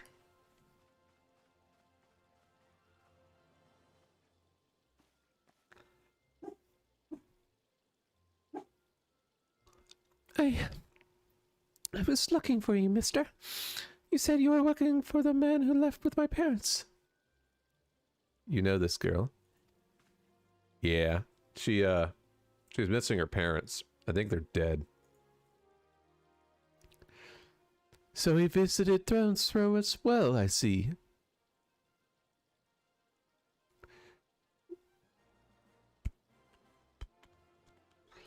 Did you find the man? Where are my parents with them?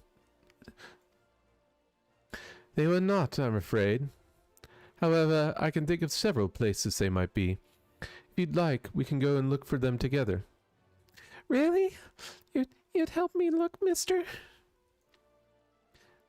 Yep. Of course. But first we need to finish speaking with my friend.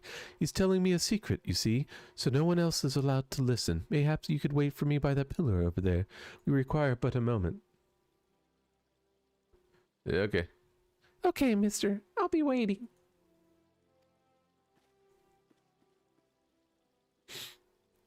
I'll take her to the quicksand. Perhaps Momodi will know what to do. A legion of Garleans, an Aether-starved primal, even dealing with an Ascian would be preferable to the charade. Sometimes I fear Minophilia is too ambitious. We will rush hither and yon, in response to threats as they arise, without a concern... we rush hither and on, without concern for the strays it places on our limited resources and ourselves. Mayhaps the time has come for a change. Wow, wow, wow.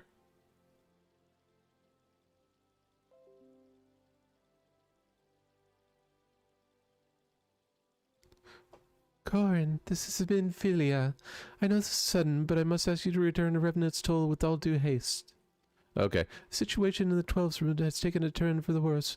I'll explain it in detail when you arrive. Yay, we're gonna do Ramu. No.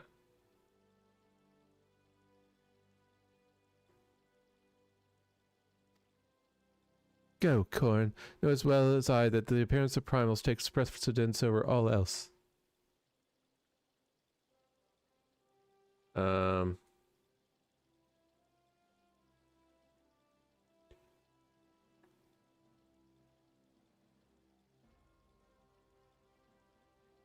There we go.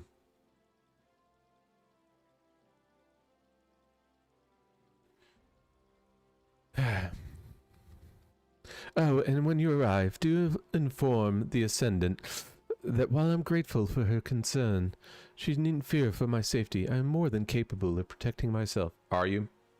Are you really? Bum, bum.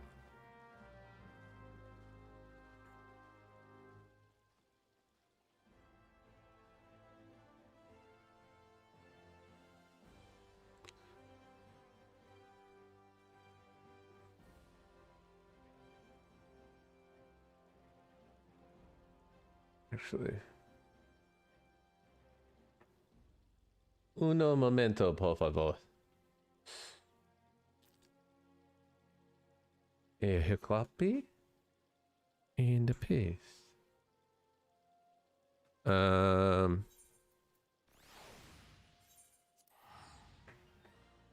Uno momento, por favor.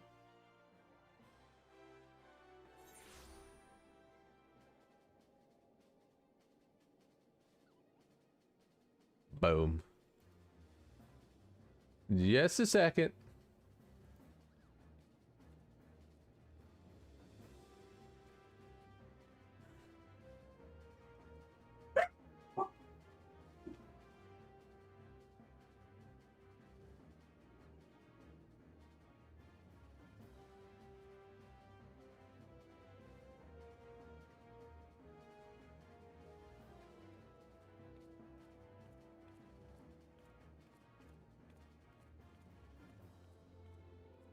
Abo? Apa na ba? Ah. Okie dokie, we are good. We are good. Alright.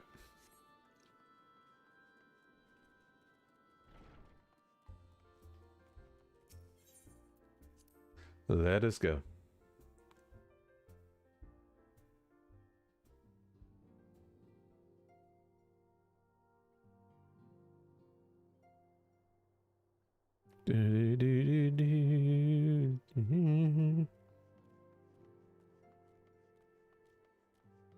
Don't worry, Minfilia. I'll save you.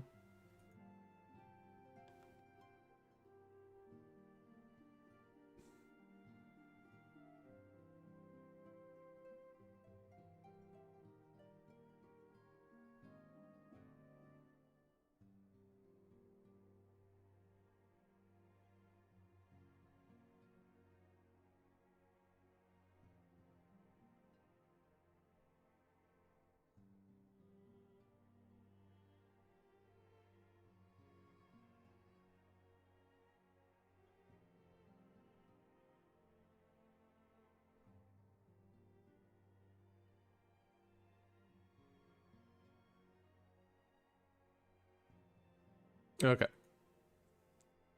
And no. That's what I want. Alright, Minfilia, what's up? It is a relief to see you here healthy and hale, Corn. The latest news from Ul'dah was most disturbing. Yeah, everybody's dead. I killed all of them, you know. Situation's normal. Hi, how are you?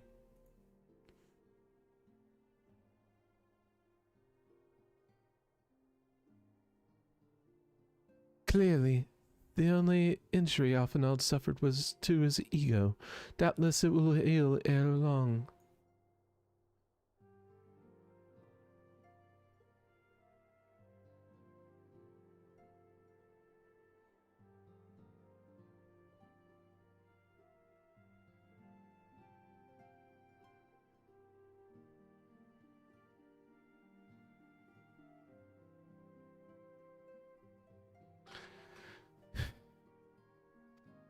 The other scions will need to be present for this meeting. If you are ready to begin, I will summon them now. Yeah, sure, why not? Money.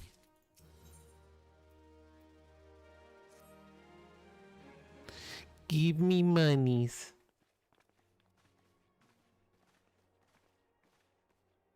Boom.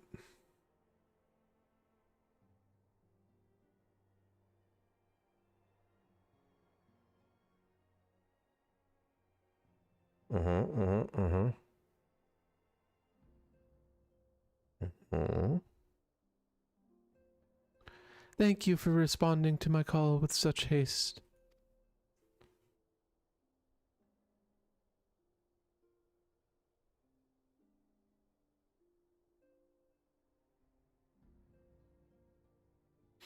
Rest assured, I could not have summoned you if it were not urgent, or I would not have summoned you if it were not urgent.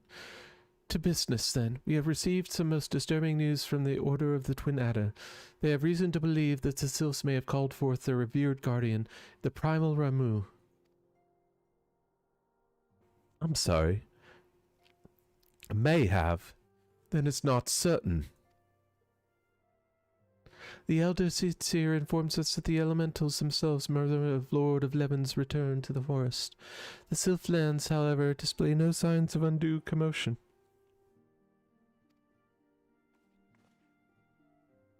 Forgive me.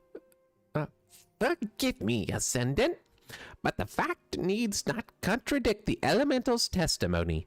Unlike his more bellicose compeers, Garuda and so on, Ramu is reputed only to act only in the defense of his children. I imagine he would soon make his presence known if any were foolish enough to directly endanger the Sylphs or their territory. The abruptness of this development concerns me. The abruptness of this development concerns me. Were we not keeping a close watch on the touched ones and their movements? If preparations for a summoning ritual were indeed underway, it would certainly not have escaped your notice. Oh, it didn't. I was pretty sure it was going to happen, just not this soon. I beg your pardon. You foresaw this eventuality, and you did not to prevent it.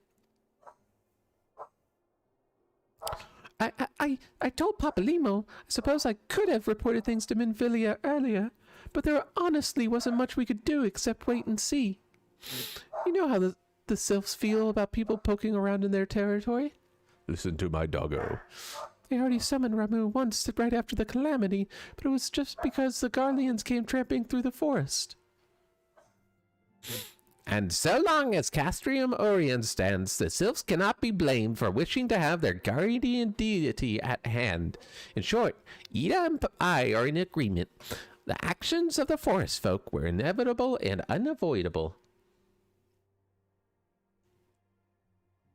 And I maintain that an observation would have remained the best policy, as it had not been for the sudden influx of strangers into the Black Shroud. That, alas, we did not foresee.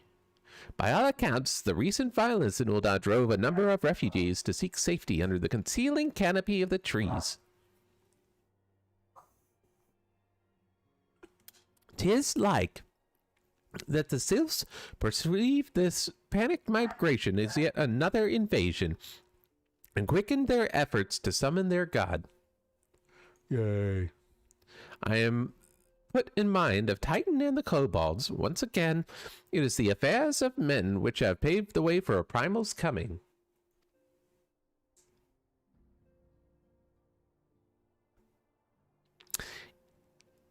Indeed.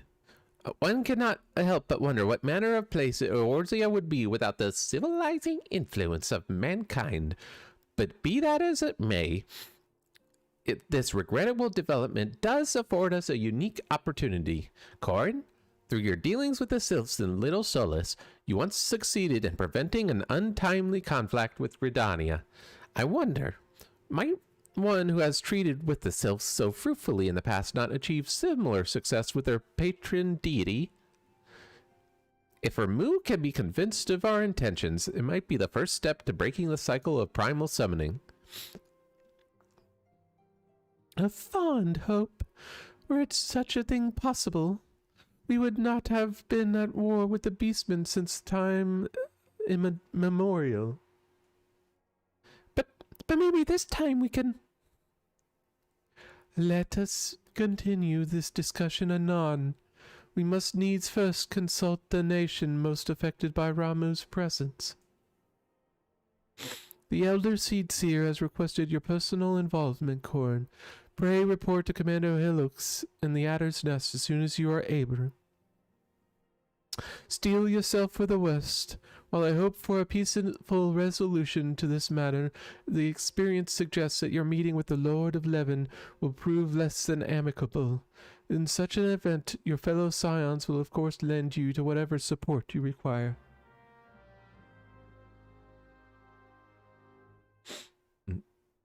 Mm-mm. Mm-mm-mm. Wee.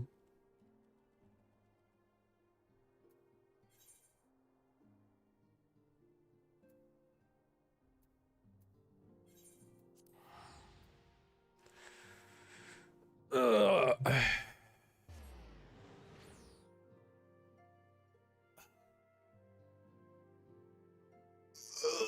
You guys doing okay out there?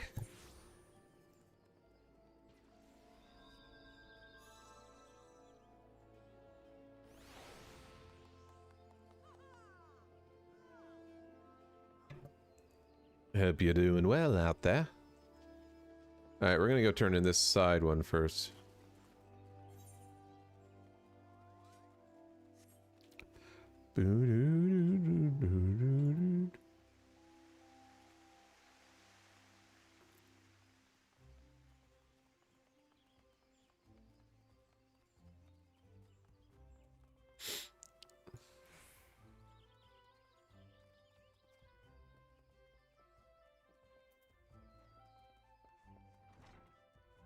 Yes, no, I don't want to become an archer yet. But I do want to turn this in.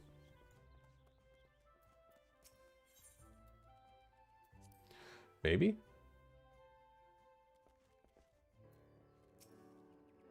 Then, I have heard much of your deeds in recent days. You come and lend your strength to the primal investigation, yes? Your aid is most welcome.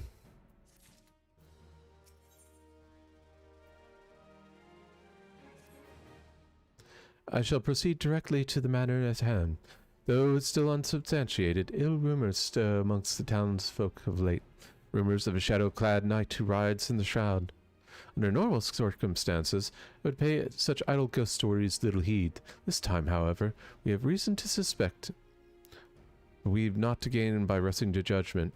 Would you have you go to the streets, then? Speak with the people and hear their words with your own ears.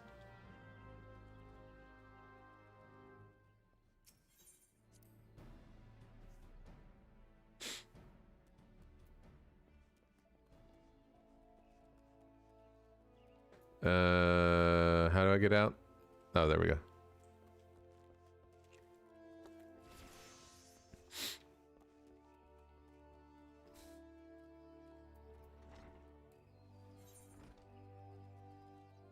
Oh, I can knock you. A ghost knight? Aye, I saw him. Clad from head to toe in armor that seemed forged from shadow itself, galloping through the shroud atop its heels, hell's-born steed. Mark my words, the trees themselves were quivering in fear that night. Not slept a wink since I returned.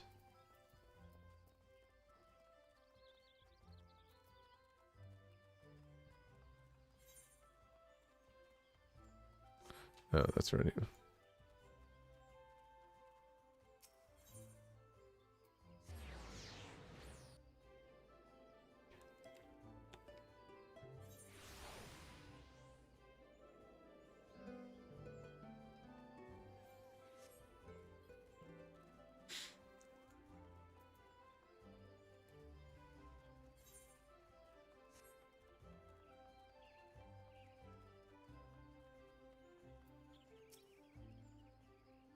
Aye, saw him clear as day, or it's clear as night, you might say.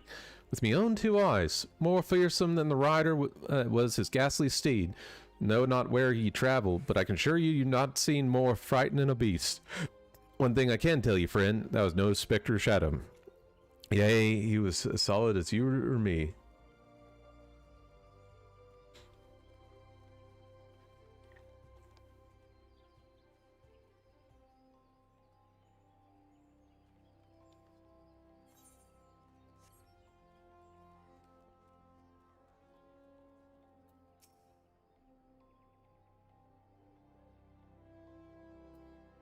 Ah!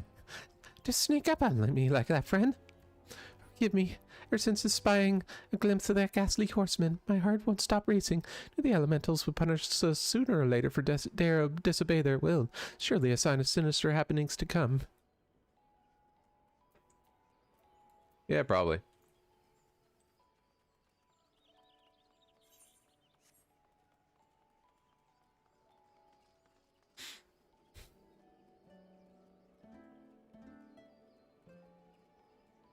Whee!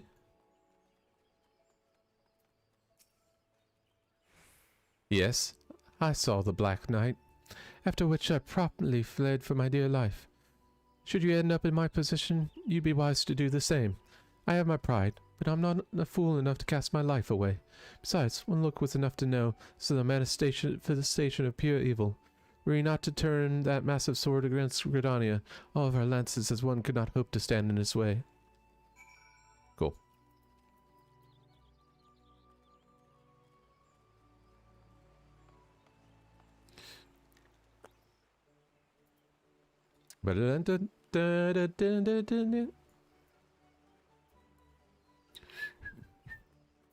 Bum bum bum bum.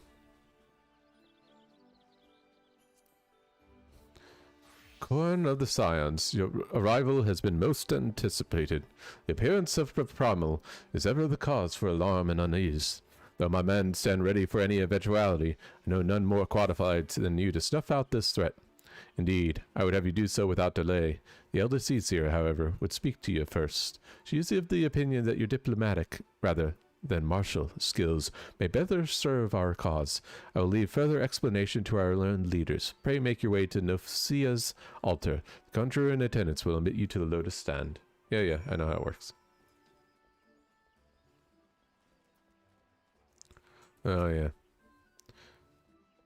Corn of the Scions, I am also glad to see you again, even though I just talked to you. I am assumed that you've been apprised of the situation regarding the Mughal monarch. After your previous disposal of the king, Klupo Klop approached the Mongols' garden and attempted to convince him the era of their race. Unfortunately, it appears its efforts at persuasion had rather the opposite effect. The royal sentries reportedly flew into a frenzy, and they focused their righteous indignation to a new summoning ritual. Mayhap it was the unwavering intensity of the Mongols' guard prayers, but the king has returned to the forest enveloped in almost blinding aura of majesty.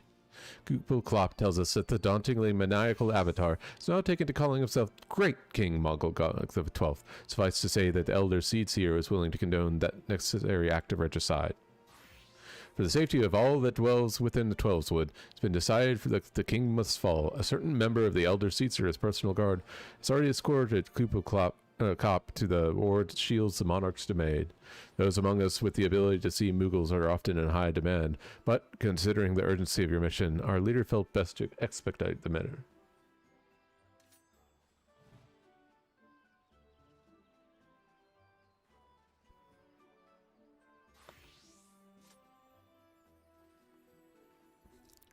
Pray make your preparations and set out as soon as you are able.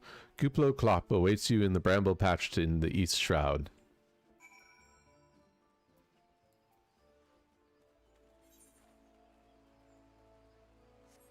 Alrighty.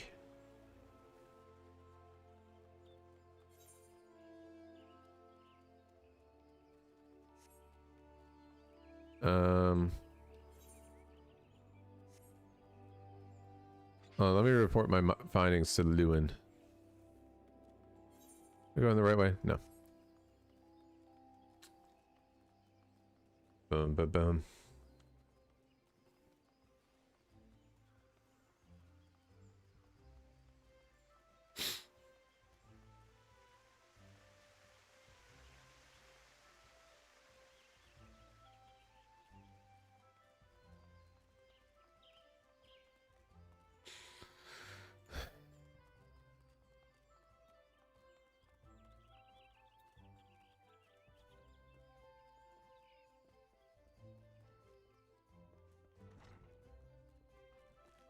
Do I have to go back in there? I think I do, don't I?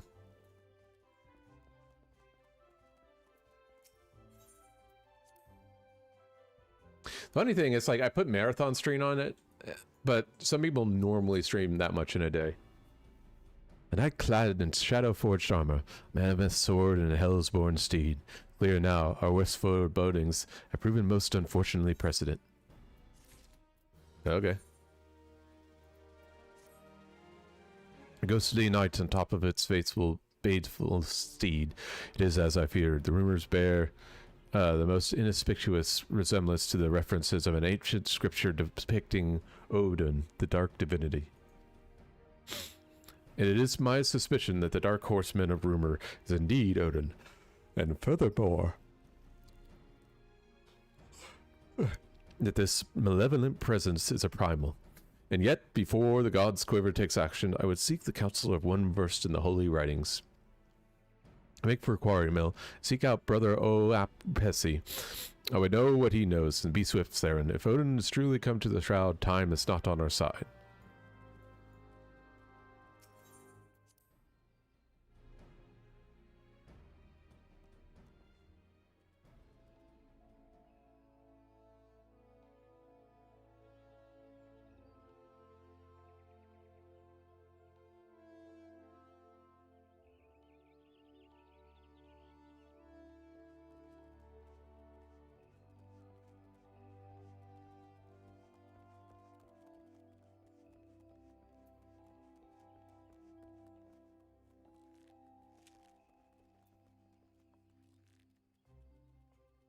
Oh, I need to do something really quick.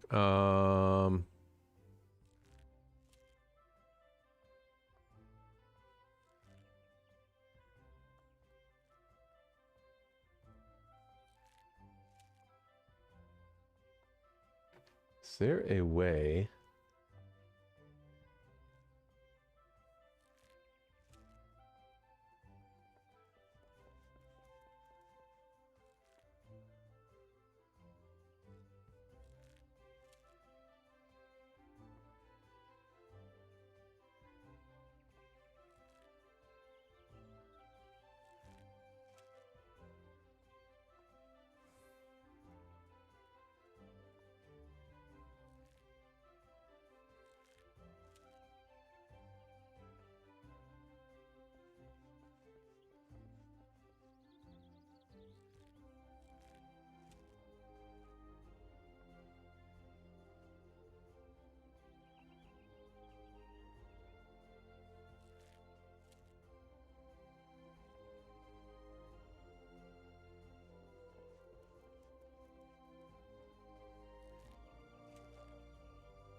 Sorry guys, give me just a second.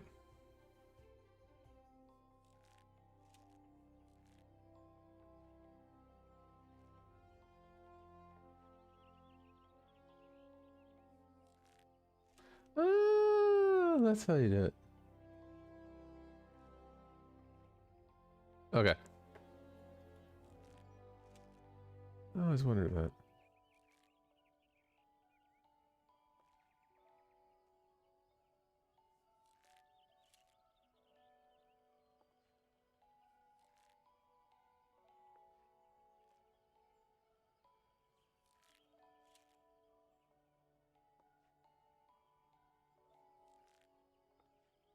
What is that? That's that.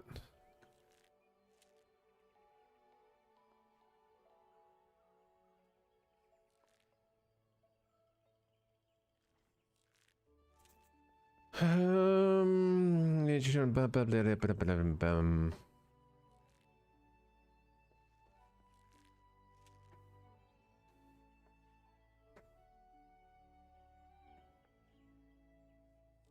gonna have to do everything 4 times, but you know, whatever.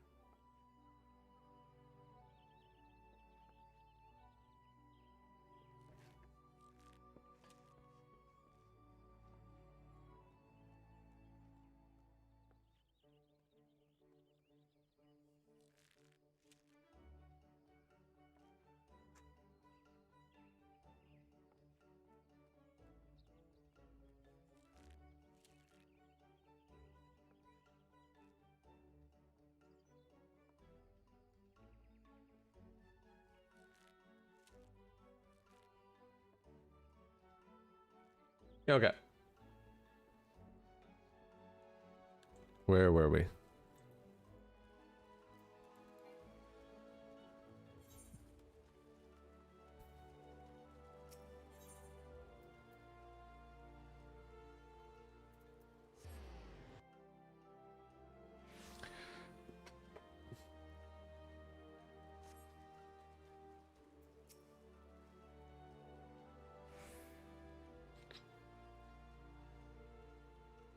The other scions have already arrived in, sir. May I show you in? Yes. I don't really like try to differentiate too far. I want to do more fun in Heavensward.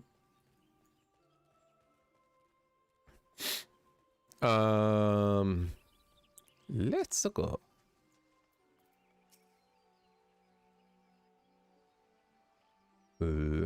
Scions of the Seventh Yes. Dawn, on behalf of the people of Gridania, I bid you welcome. Your presence is of great comfort to us all in these days of uncertainty.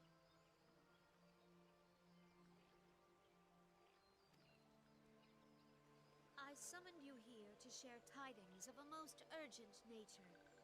But a short while ago, the great elemental spoke, and his voice was clarion in its intensity. Ramu is returned unto the forest. Okay. Scarce had his words ceased to echo in mine ears when we were visited by an emissary from Little Solace.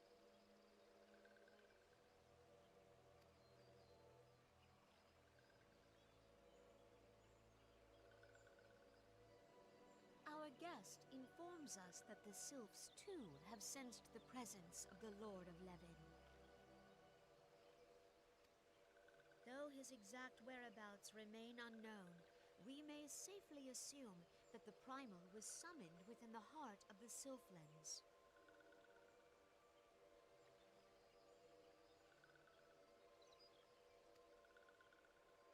Unlike the other primals you have encountered, Lord Ramu is no raging avatar of destruction.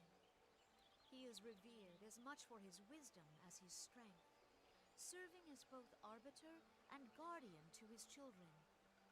Given that we and the Sylphs found a way to share the Twelveswood, it is my hope that this sagely immortal will be amenable to reason, and that conflict may be avoided. Blessed as you are with the power of the Echo, you are one of the few among us who may commune with a primal without fear of influence. I would ask, therefore, that you represent us in this most delicate of negotiations.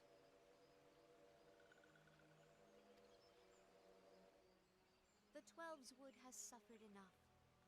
Upon this, we and the Sylphs, and I would venture Lord Ramu himself, are in perfect accord. Let us not endanger our shared home by engaging in unnecessary hostilities.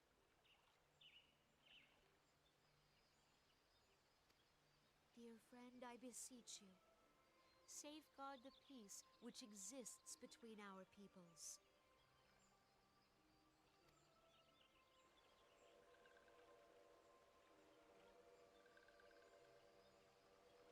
You have my thanks.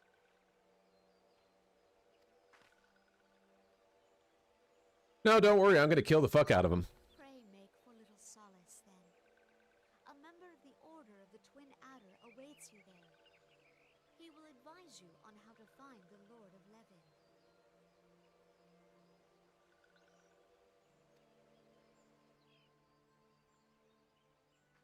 An ill wind blows through the forest.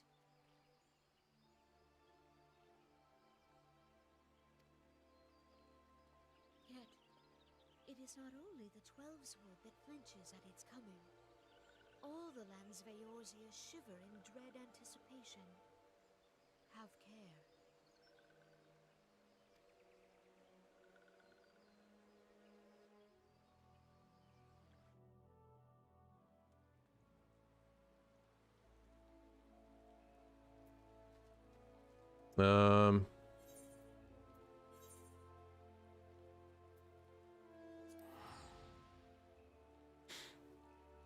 Right.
Okay.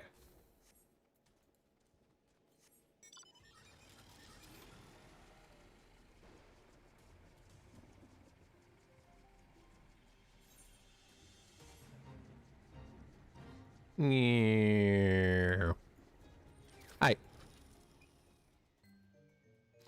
Going of the Scions, I was told to expect you. I understand you go to treat with the primal Ramu himself.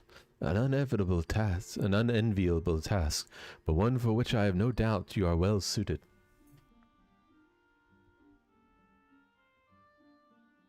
Anyway, I have been told that your fellow Scions are conducting an investigation of the area as we speak. That we might ascertain the location of where the Lord of Levin might be found, I would ask that you abide here until they return with their findings. Okay.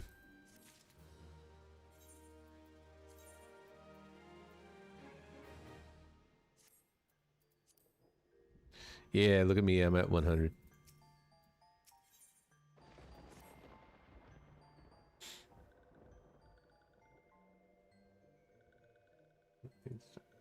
More.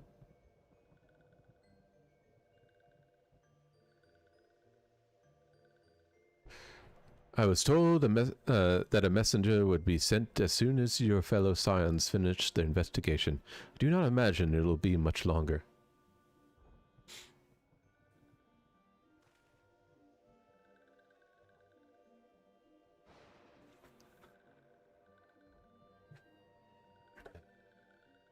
This one returns, and returns with good tidings. Wise ones have finished searching, and have wisely identified the precise location where the Touched One summoned Lord Ramu.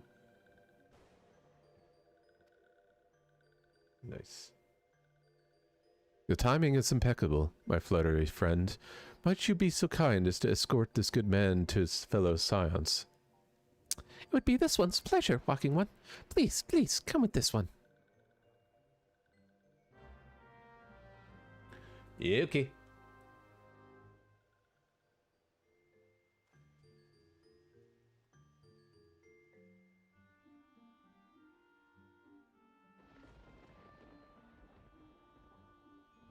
Interesting, interesting, interesting.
Where are we going now? We are going to...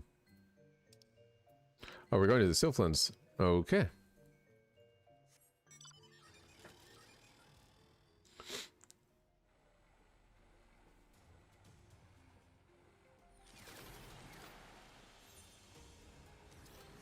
Oh, I can fly through any of this.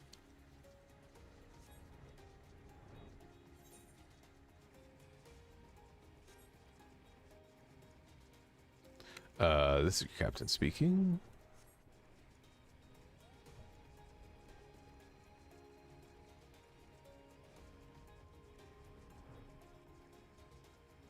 Whoops.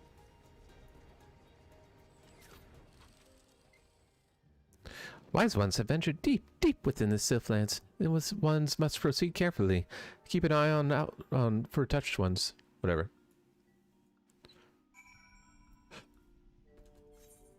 Mm-hmm.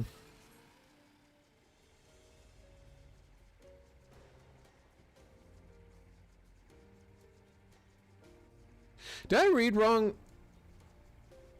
I must have read something wrong. It's okay. Hi, Maxio. What's up? This one is most sorry, but this one can go no further. Draw too close to the Lord of Ramu. This one may turn mean and nasty like the touched ones, and so this one must save farewell for now. Walking one will find wise ones not far from here, to the south. Go in safety, walking ones.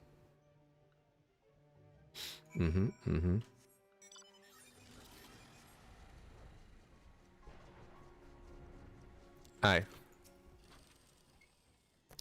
So it's actually you. I'm relieved. For a moment, I thought we were dealing with another one of those confounded sylph tricksters. I swear, with them wreaking havoc with their skin-changing magics, it's a wonder I was able to finish taking my measurements. Yes, it was quite the ordeal. You should have seen the look on Y'shtola's face when the one impersonating you suddenly showed up. It's quite enough, Papalimo. Ahem. My apologies. It's not like me to ramble so. At any rate, as I was saying, I have finished measuring the etheric activity in the area. I'm pleased to say that I've reached an indisputable conclusion, to wit, that Ramu was called forth in the vicinity of the Sylph's Aether site. Come, Corn, the Lord of Levin awaits. Where?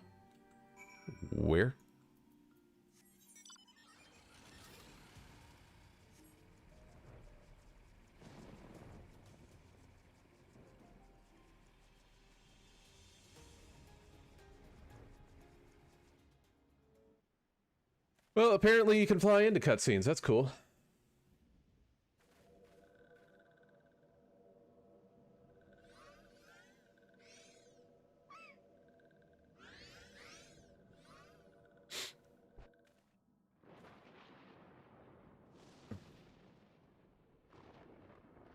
Nora betrays thee, servant of hiding. We'll see. Holy crap. I passed on fighting. And with that, I am out.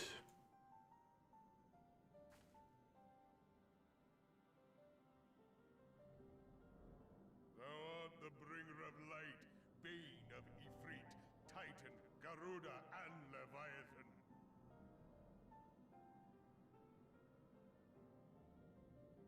Yes. I am Ramu, guardian of the children of the forest. How long did it take you to grow that? Is that a mustache? Yeah, how long did it take that? Thou tramplest upon sacred soil, bringer of light. Uh-huh. Aye, what right doth man intrude in this sanctuary of the sylphs?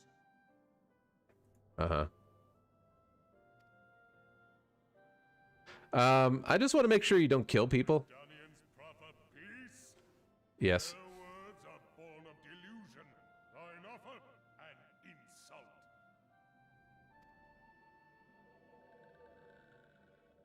Thou speakest of harmony, yet carest naught for my children's desires. They did but wish to dwell beneath these boughs in solitude. Yet even that was too much to ask of man. Thus did they turn to me for succor.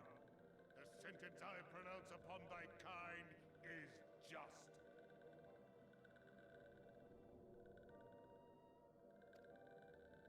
Redanian or Garlean, it matters not.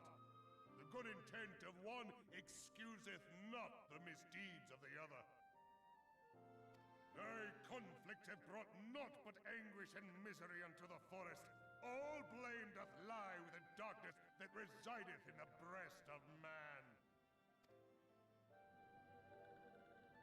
Whence sprung this calamitous seed? In the beginning no such duality existed. Were light and dark given form when man was born? It would explain much, not least why strife and sorrow follow ever in thy wake. Thou canst not deny the urgings of thine own nature.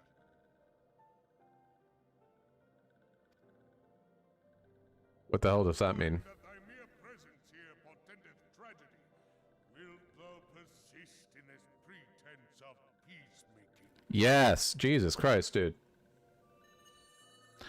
I'm special.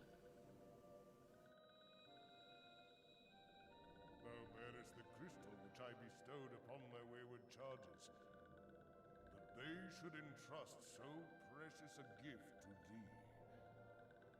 Thou standest apart from thy kin. Thou art the bringer of light, aye. But there is something more in thee. Very well. I shall consider thy proposal. Shouldst thou survive my trial. Oh, so it's not an actual fight. Champion the cause of harmony. Yeah. I must have proof that thou art fit to play the role. Wither mine ire, and prove to me thereby that thou hast strength enough to stay the darkness which threateneth to consume thee. Yet if thou shouldst be found wanting, know that all men shall perish in the storm of my judgment.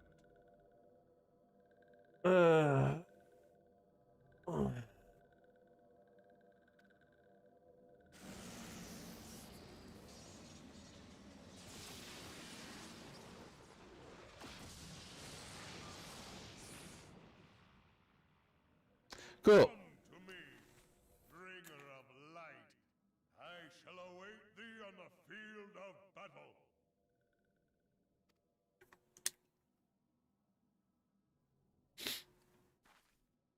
Urianger, it is rare indeed to find you so far from a tome.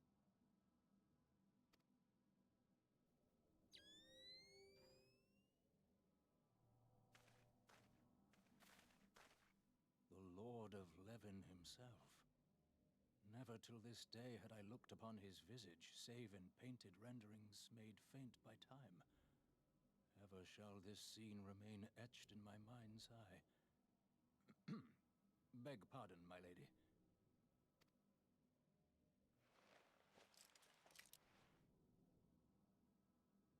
I must beg thine aid on a point of research. If thou art resolved to face Lord Ramu, I would ask thy leave to observe the event. What?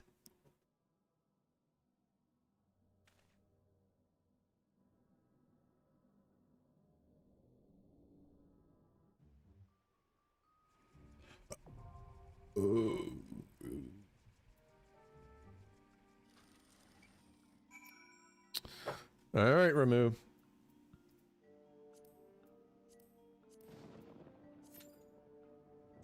$11, huh? Does it trick us? Or is it true?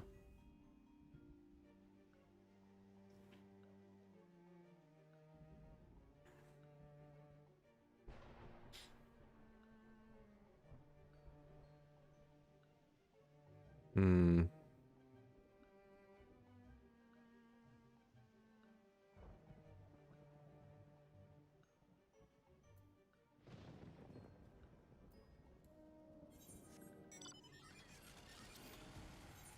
I guess we can go work on some of these other unlocks.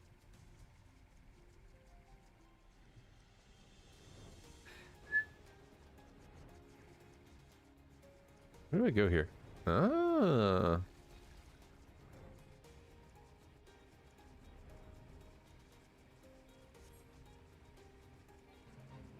Mm-hmm.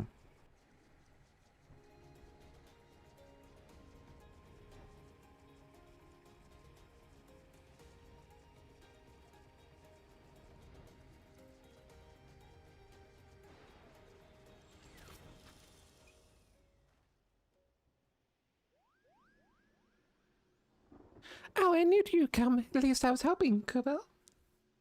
Not long ago, I had a stern word with the Muggles Guard about the dangers of turning present fairy tales into disturbing reality, but they insisted that the intimidating force that is good King Muggle the 12th, may a scepter of judgment ever command our respect, is exactly the sort of savior we need. The Muggles Guard are afraid, Kupo, afraid of how the force has changed, afraid of the never-ending conflict, afraid that we Muggles have no place in this new world.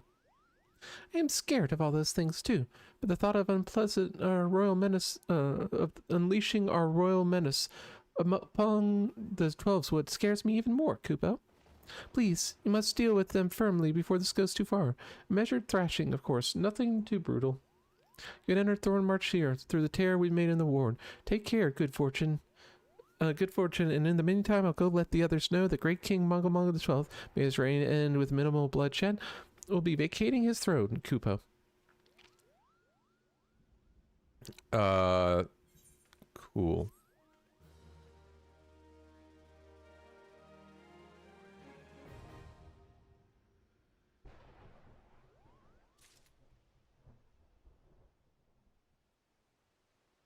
I don't think I want to do Thornmarch Extreme.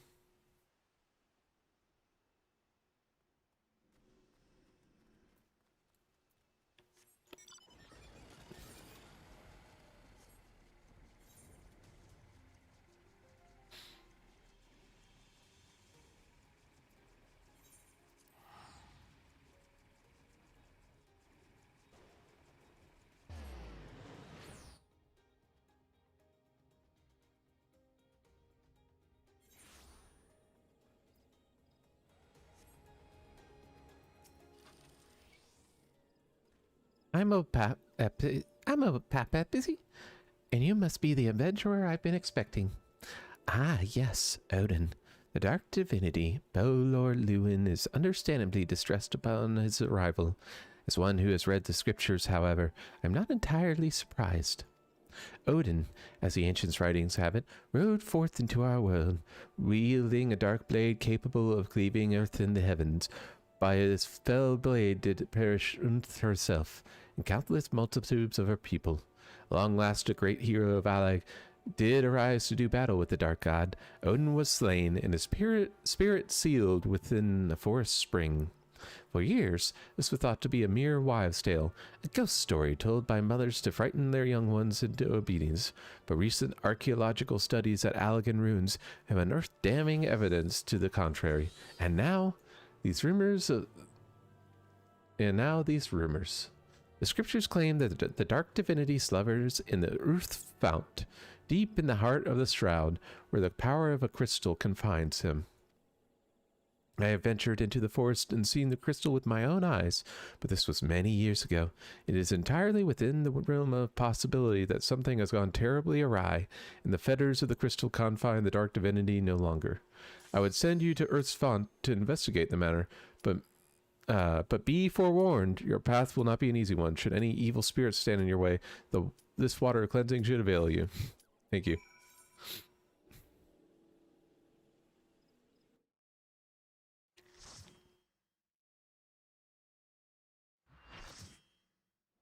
Let's do it.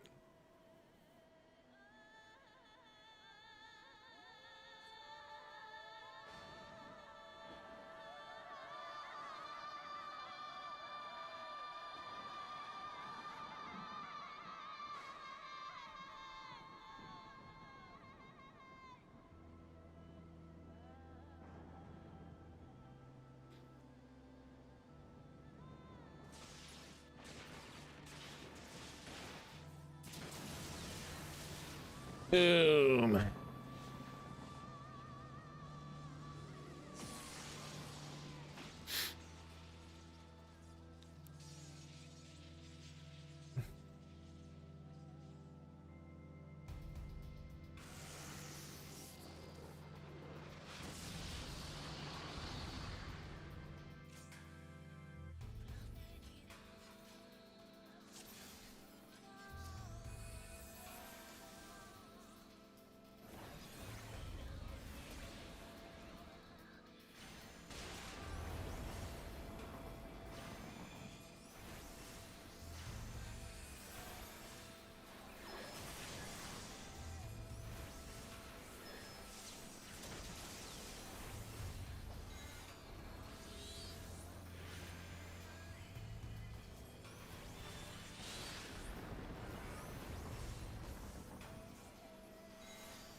Ow. I heard a little bit more, but that's okay.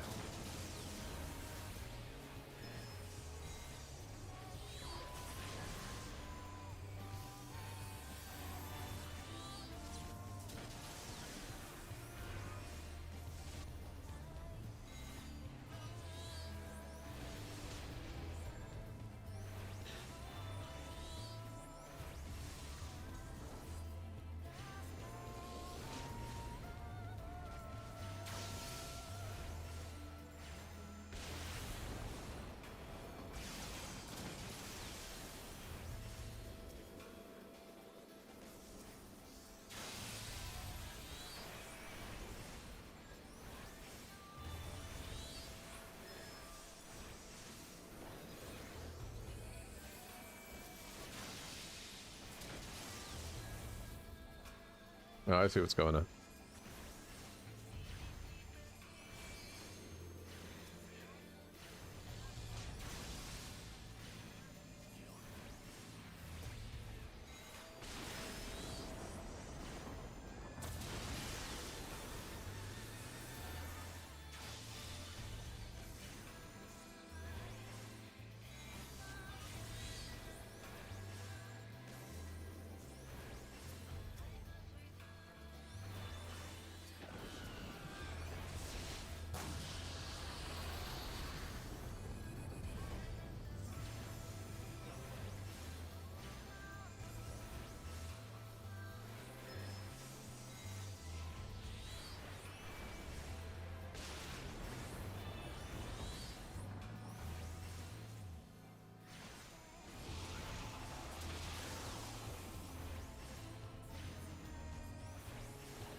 It's actually somewhat of a long fight. You don't really burn through them very quick, do you?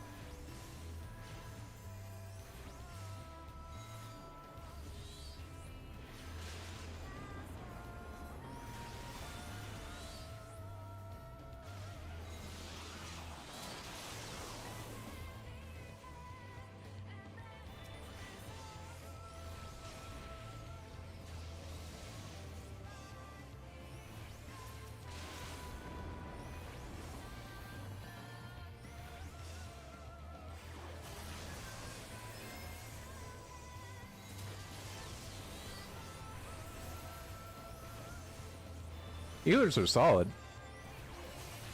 I feel like in this game, if you have solid healers, you can pretty much get through anything.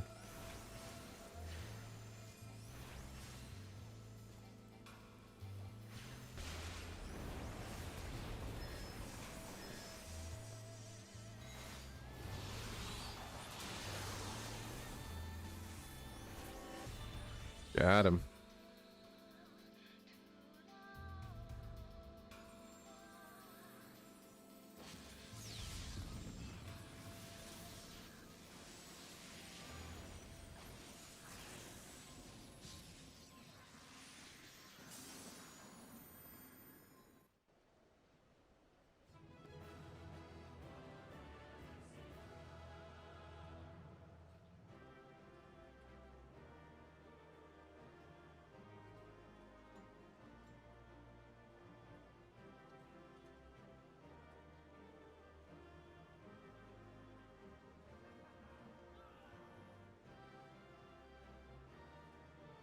Oh, my bad. There you go.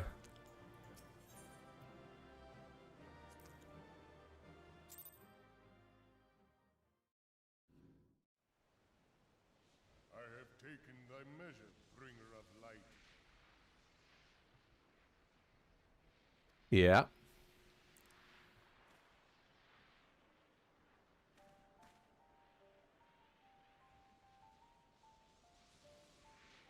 And I judge thee a worthy champion. The task of excising the sin that hath taken root in man's heart is thine. Shrink not from employing thy strength in service to the forest and the wider realm beyond. Like hungering shadows do the enemies of harmony gather, and darkness will but feed them. If man is to be delivered from the dark, it shall be by thy guiding light alone. Stray not from the path, for if thou dost, thy people shall be truly lost.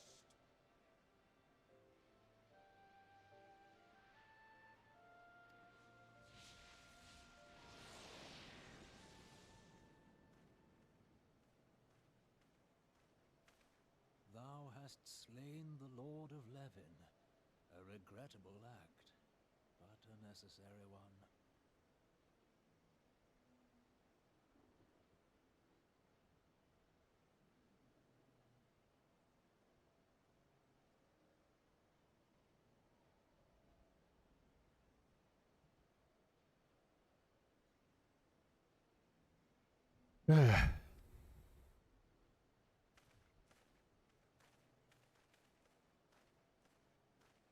In witnessing thy struggle, a truth hath been revealed unto me.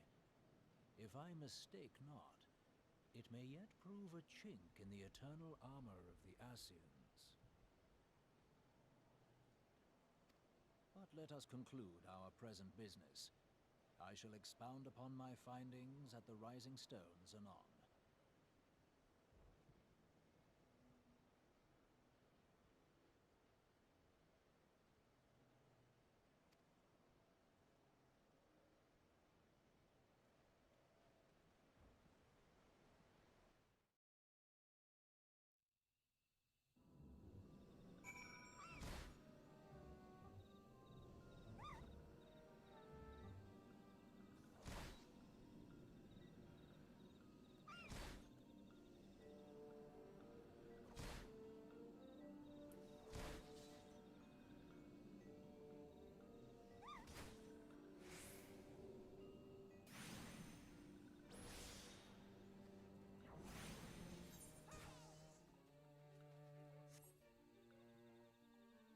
Little solace.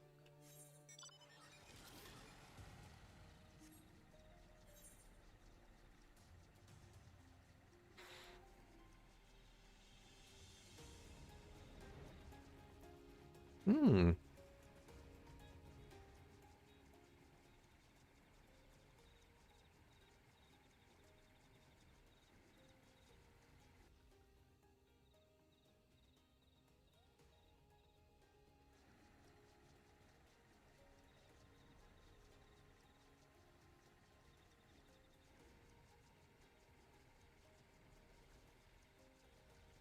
Hmm.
Lauren, you have returned.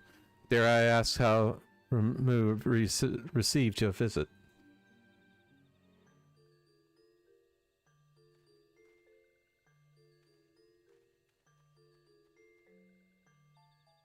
He challenged you to a test of arms. It is well, then, you have some experience in such matters.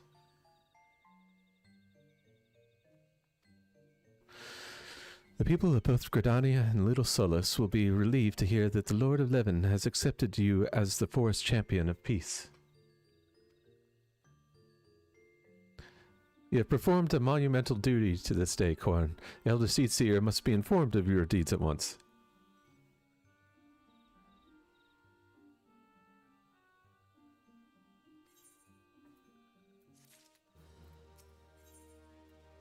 Alright. Elder Seedseer wishes to hear what of your experiences firsthand. Pray return to Gridania and make directly to the Lotus Stand. Conjurer at Nophis's altar will be expecting you. Fare you well, Korn.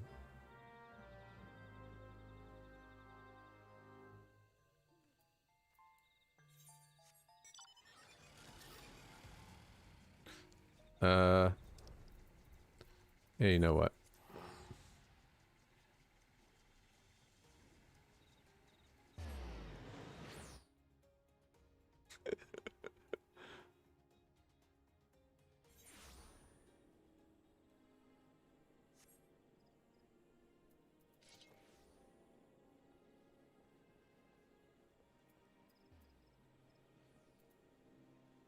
Oh, that's right. I can't teleport. So I gotta go to Old Gridania. Luckily, it's right next to.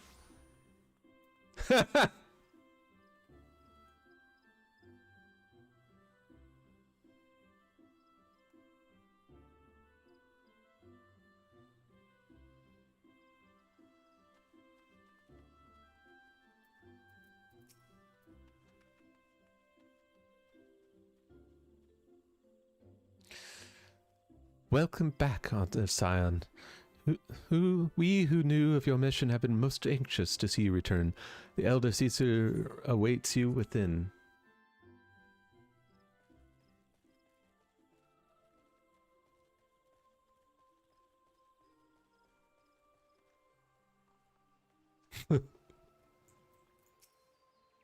A kid. You are returned to us, dear friend, and none the worse for bearing the heavy burden which I did press upon you. Most glad am I of this. I am informed that your efforts to negotiate a peace with Lord Ramu ended in conflict. Pray tell me, what befell?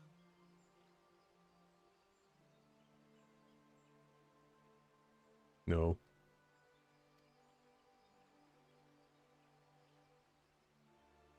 Ramu made trial of you?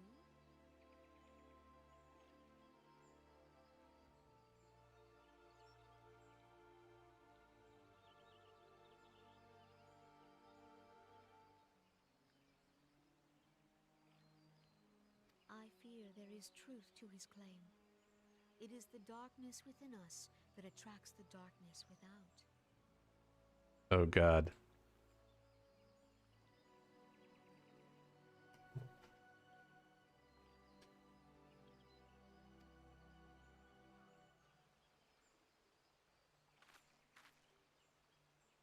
It cannot be denied that misfortune follows man. For evidence, one need only look to the conflict brewing in Cartano, or to the rising flood of refugees. Our shared struggle against the Empire should have served to seal our union. Yet the ties which bind the Alliance strain under the weight of gross self-interest.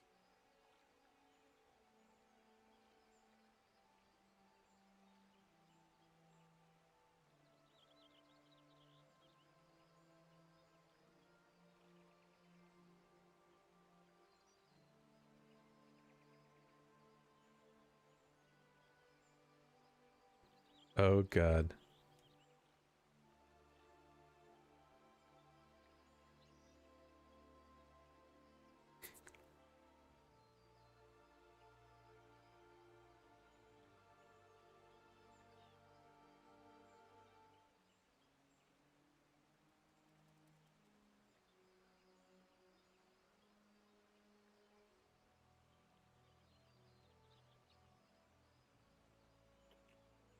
Bum, bum, bum.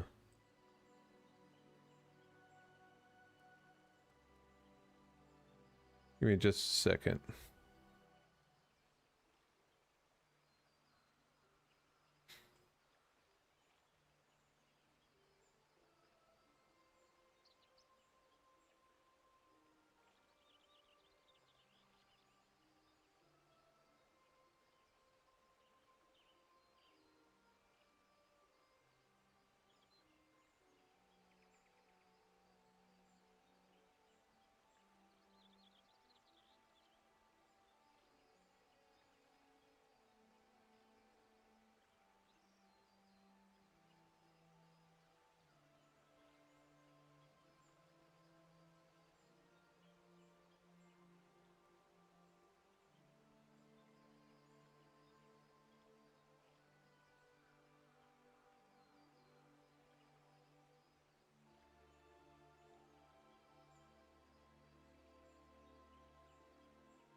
Sorry, guys.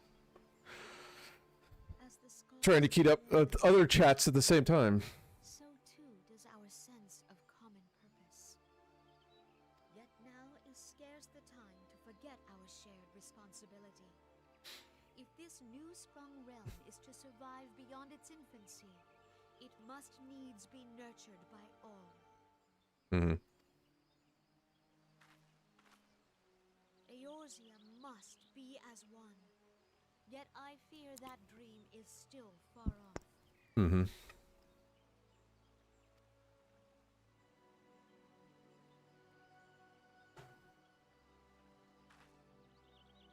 On behalf of the people of Gridania and the elementals both, I thank you for all that you and your fellow scions have done. Full oft have I been compelled to look to you for aid of late, and offered all too little in return. As leader of this nation, I shall endeavor to prove a more worthy ally to your cause henceforth.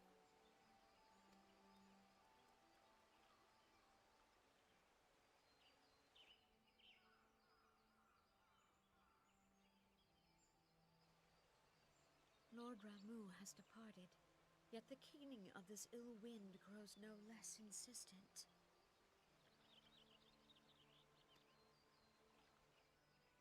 Voices of the forest, pray speak and I shall listen. What unseen evil begets this unease in my heart?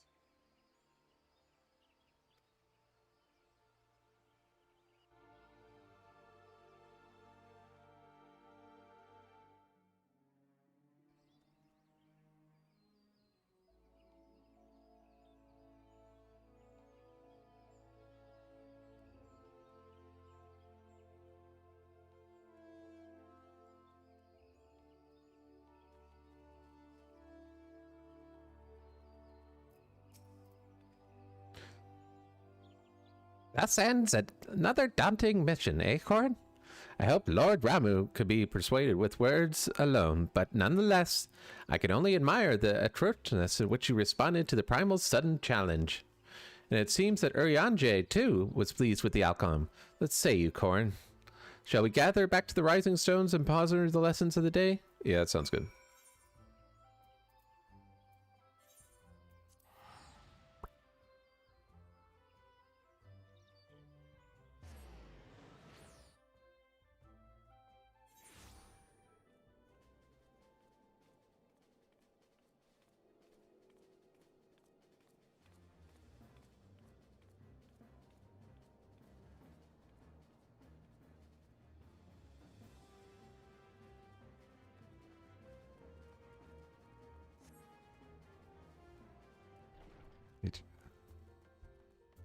Ba, ba, ba, ba.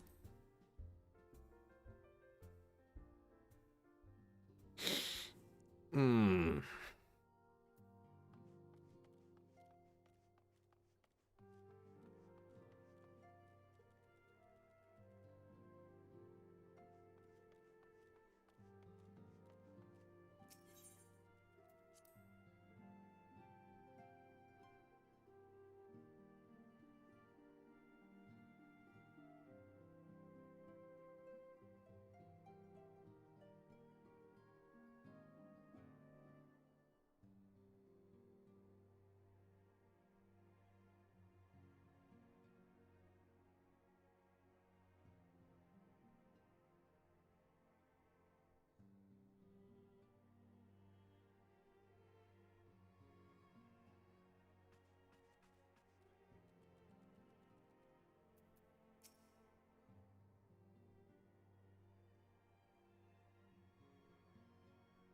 Hello, my name is Jampan.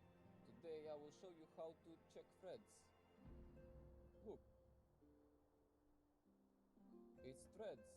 You click on them and you see them all. Now if you want to, there's a search bar. Look, I want to look for Serial Club. There it is. How nice. Oh, that's great. I've never seen that before.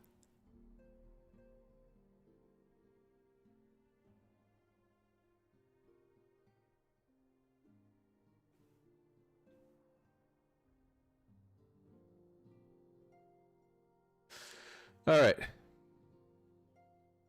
Welcome back, Corin. Word of your monumentous encounter with Lord Ramu precedes you. I would fain share news of my own, but Urianje's discoveries must take precedence.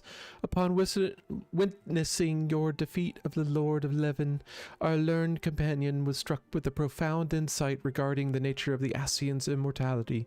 Let us assemble and discuss his observations together. Good Lord. I've been going through 3 hours already? Good God, help me.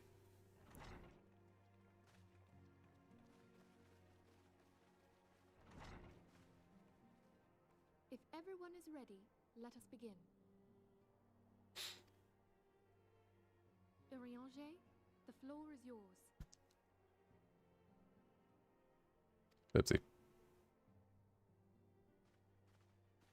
Talk to me. As all here assembled now know, in its final hours as our Order's headquarters, the Waking Sands did play host to a most unexpected visitor. I speak of the Asian clad in white, Elidibus. Unwelcome though his presence was, his words that day did serve to confirm a truth long suspected, that the Asians are eternal beings, to whom physical destruction is as a temporary inconvenience. In the intervening time, Urianger and I have striven to discover a means by which the Asians might more permanently be slain. And 'tis my belief that we have found the thread that will allow us to unravel the twisted skein of their existence.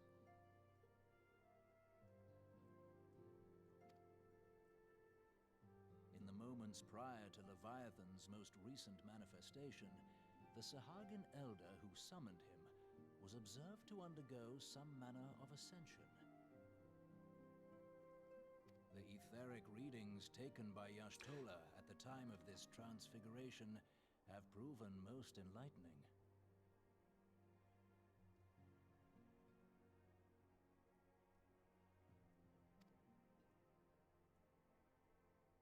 The disruption to the flow of ether was sudden and dramatic.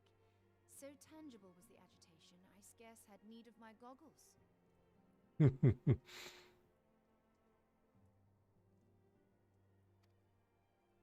The significance of Yashtola's readings might better be understood in the context of mine own, taken at the instant of the Lord of Levin's demise. Unlike the Primal, the Sahagin was not subject to etheric dissipation.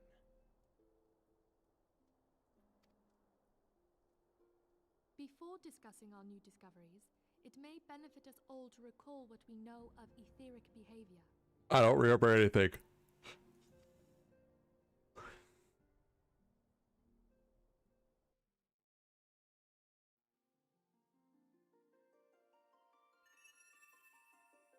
That's a person. Might call the end. When we who dwell in the material realm That guy sacrificed himself for an example. return to the ethereal realm. Yes. In turn, the restless energy which suffuses that plane streams back into our world, giving rise to new life. Wait, that baby wasn't alive until that thing came in? As the heavens did decree, the way of all mortal souls. Is it like, what is it? Is it Hinduism? I don't want to offend them if it's not, but one of the,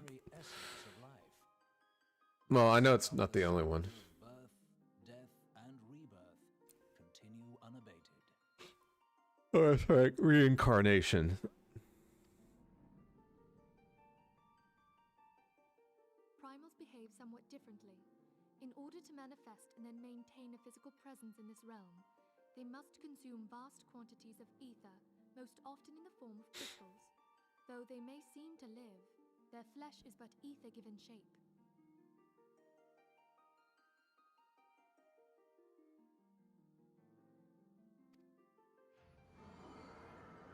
Yummy, he ate crystal. Thus, a defeated primal leaves behind no broken corpse. Rather, the essence of its form seeps back into the land whence it came, and the energy of its shattered spirit is called back to the ethereal realm. Oh, okay. And there it waiteth, till next the prayers of the faithful do draw it forth from the sea of ether, to take their offering of crystals and make for itself a new body. So can it, I mean, it hasn't really been discussed yet, but can you run out of crystals? It doesn't seem like it. Which brings us on to the third group, the so-called immortals. They exist in a manner all their own. Quite. Even as the Sahagin elder fell to the Admiral's musket shot, I witnessed the release of an ethereal cloud, which immediately took possession of a nearby minion. A soul that dissipateth not upon the death of the flesh. The secret of life everlasting, and in the claws of a Sahagin no less. But I wonder, what would happen to one of these obstinate spirits, should there be no suitable host for it to claim? If mortal death entails a return to the ethereal realm, it seems doubtful that the soul of an immortal would venture there.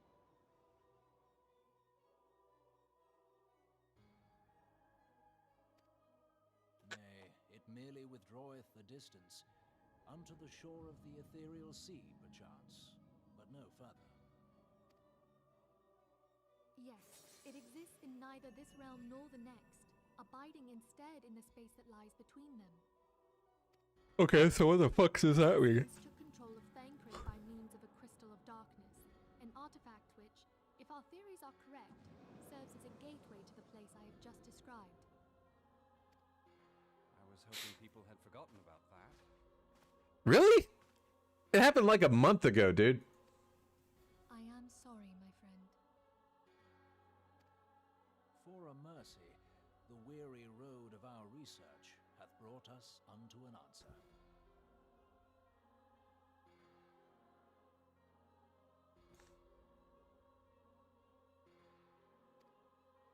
The Sahagin ascended to an immortal state, but he did not possess a crystal of darkness through which to flee this realm. Thus was he consumed by Leviathan. Well, that's dumb. If we could entrap the spirits of defeated Ascians in like manner, and thereby deny them resurrection...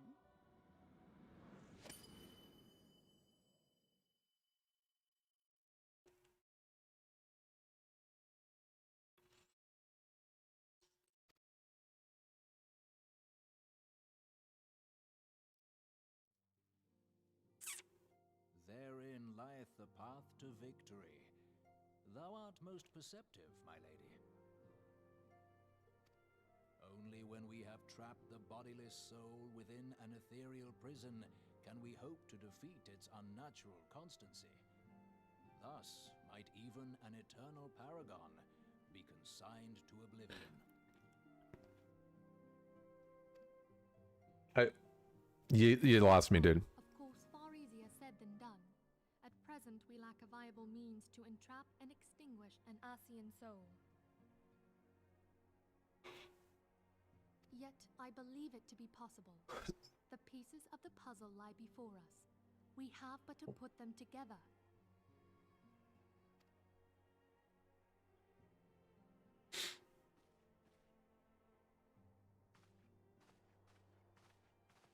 I will depart at once to convene with the sages of Sharlayan. Together shall we divine the steps by which our goals may be achieved. Mm-hmm. I have the utmost faith in you, Archon.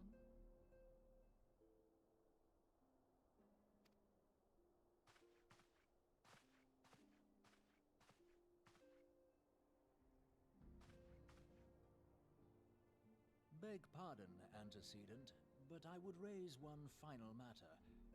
Even now, a Sharlayan survey party seeketh to ascertain the fate of the students of Baldessian. Their findings shall soon be known to us. Though you Good, I thought I have double-clicked on that. feelings of dread, I bid you surrender not to sorrow, but abide instead in hopeful prayer.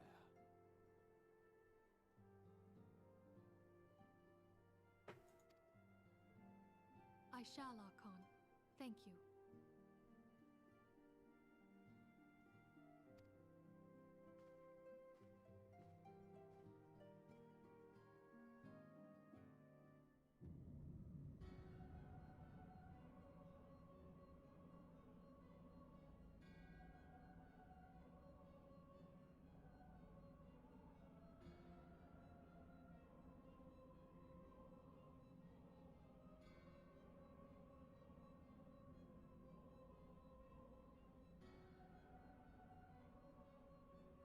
The Lord of Leven has returned to the Aether, as was Leviathan before him. Ramu's acquiesce was most intriguing.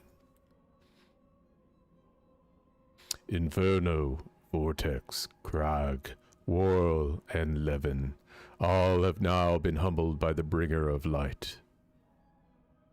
The limited potential of this man, Heidelin's servant, grows mightier by the day.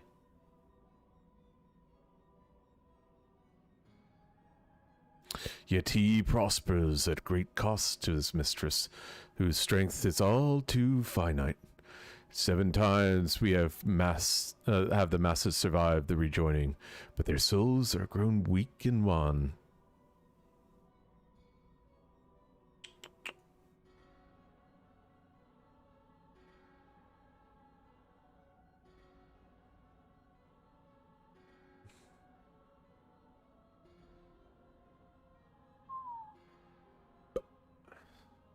Yet even as it venerates, the ardor empowers our master.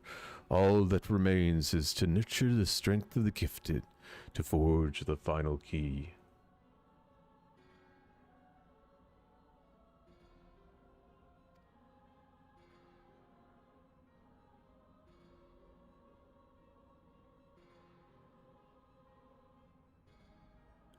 And that is the task to which we bend our every effort.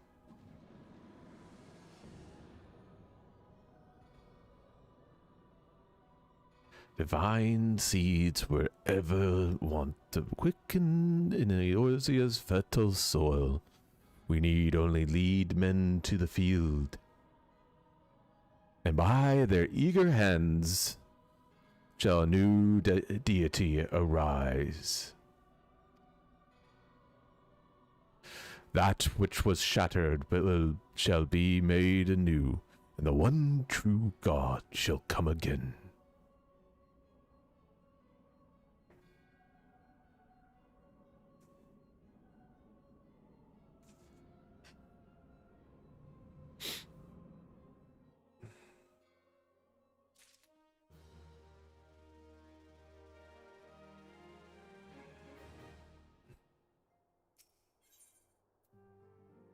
I don't want this.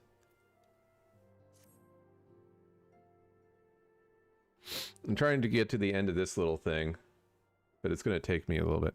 Now, so let's focus. We can get through this in the next, hopefully, like 30 minutes. Now the matter of Ramuh has, for the present, been put to rest. There's something I would show you, Coin. What is it?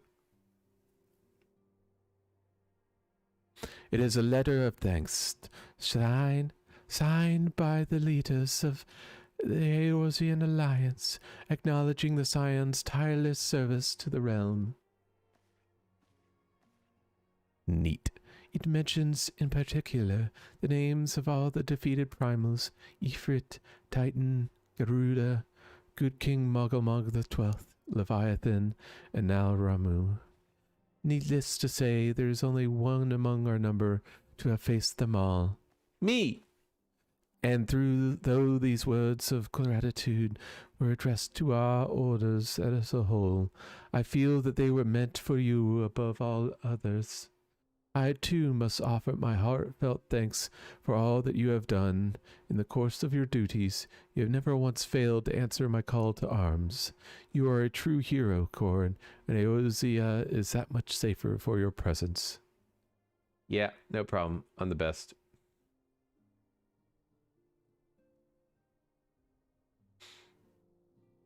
Pray do not misunderstand me. I said safer, not safe. I know only too well that we can ill afford to lower our guard. The Ascians may be relied upon to sow chaos in this realm till such time as they are forced to stop. Why, even without their encouragement, you may be assured that man would foment strife of his own. And that is to say nothing of the beast tribes.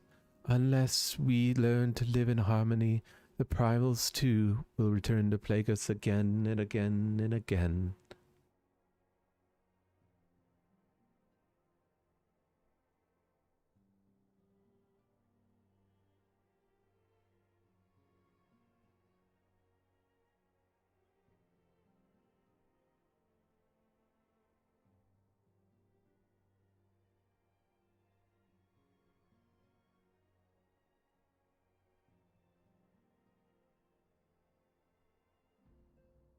And yet, despite all this, your deeds serve to inspire the people, to give them hope for a better tomorrow. There is no greater gift.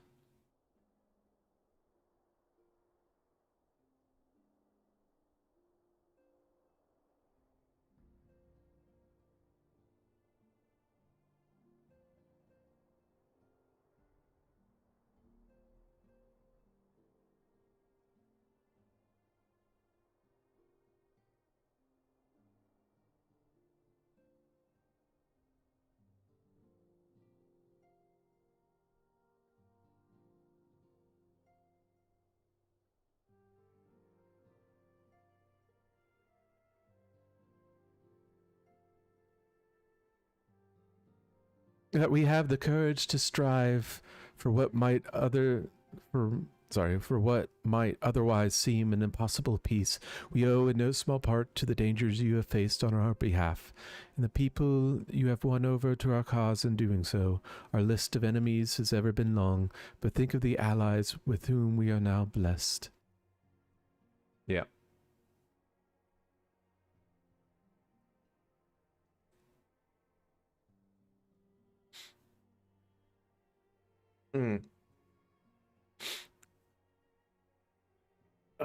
Of the sylphs of Little Solace who wish not of conflict.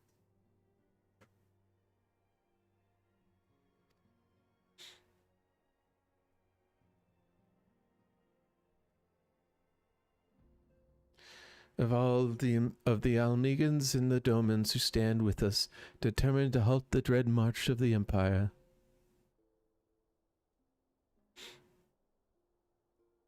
Yet there are many unsung individuals who have gathered here in Revenant's Toll, honest men and women who seek to employ their skills for the good of all. Of course, when speaking of our greatest allies, we must not forget those closest to us, by which I mean our fellow scions. Thanks to their many and varied talents, our order is uniquely equipped to combat the far-reaching corruption of the Asians, and to combat it we shall.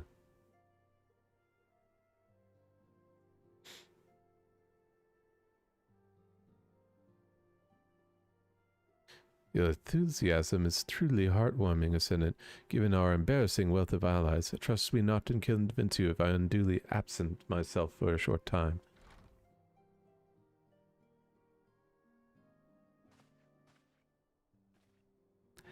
Alphanon takes the troubles of Ul'dah no longer than require. I take it the troubles of Ul'dah no longer require your attention. Hey, obscene. They are yet some rumblings of discontent, but the airs of simmering violence is largely dissipated. How are you? So, 'tis to report such that I stand before you now.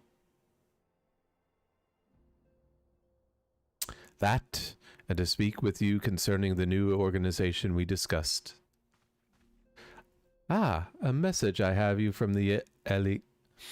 Ahem. You recall the refugee girl? The one whose parents were missing. They were found unharmed. She wishes me to pass on her thanks to you. I'm doing good.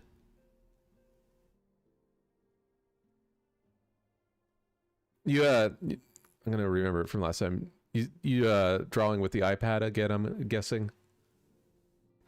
Why, Alphanon, am I to understand that you made the effort to remember the poor girl's name? Look forward to reading all about her in your report. I do hope you left out nothing. Don't you start being an a-hole boss. Corin, you have been away from Revenant's Toll for some time now, I believe. Might I suggest that you put the affairs of the realm to one side for the moment and take this opportunity to reacquaint yourself with the town? Which reminds me, one of the Doman children recently inquired as to your whereabouts. Yosin was his name. I believe he has some small matter he wishes to share with you. Why not oblige him for a visit? What do you like to draw? Or do you just kind of sketch whatever you're feeling at the time?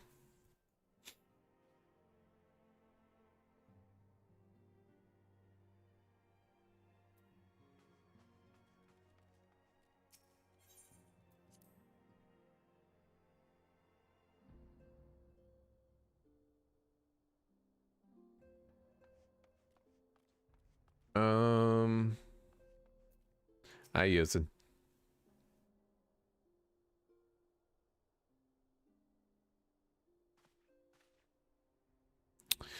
Look, it's Mr. Corin. He's back from his adventures. We heard you were off fighting primals, and that's some of the strongest enemies you could ever face. I wish I could have seen you in battle. Anyway, we were all wanting to be heroes too, so we finally formed our very own Doman's Adventurers Guild to protect all the Domans. Oh, so do you think you could train us today, Mr. Corn? Maybe you could show us how you fought the primals. Humanoids? Okay. So do you focus absolutely no judgment in this space. Do you focus on like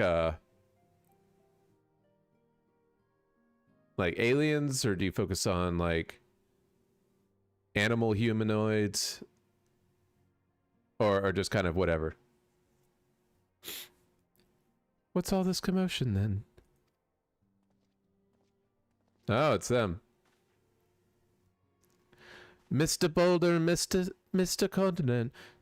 Did you know that Mr. Corn is back? So it would seem. Welcome home, Corn. My companion and I but recently became full members of the Scions. I believe proper introductions have yet to be made. All of the above? Cool. I wish I could draw well. I doodled some, but I never really tried and put forth the effort to the talent. Honestly, I feel like I don't have the artistic skill to really do well. I am known as Hoary Boulder, and this bookish fellow here is Coltonet.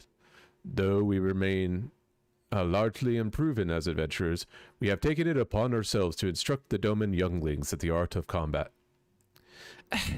I told you, Mr. Boulder, we are not younglings anymore. We are adventurers.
Give me just a second.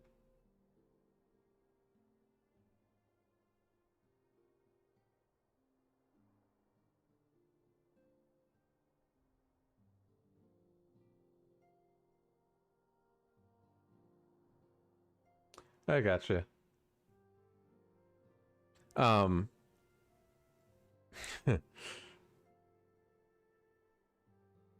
I do have a few people that I follow that do that, but theirs are a little more adult than most people.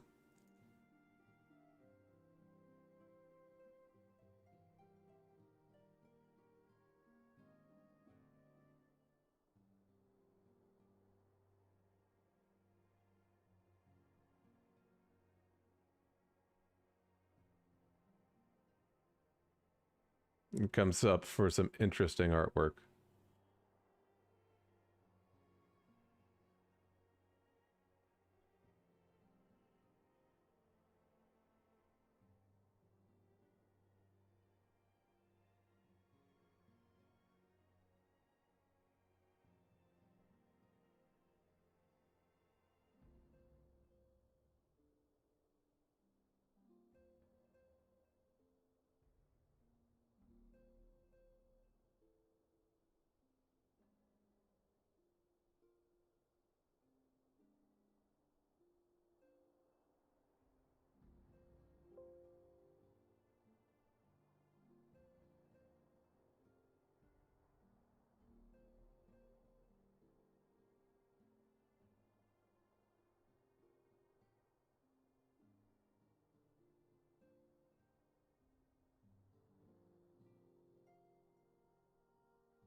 Man chest.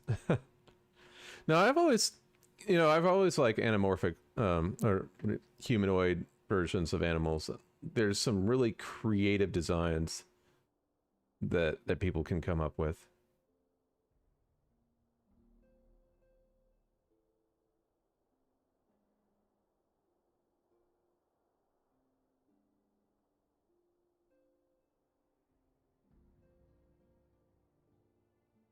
Hmm.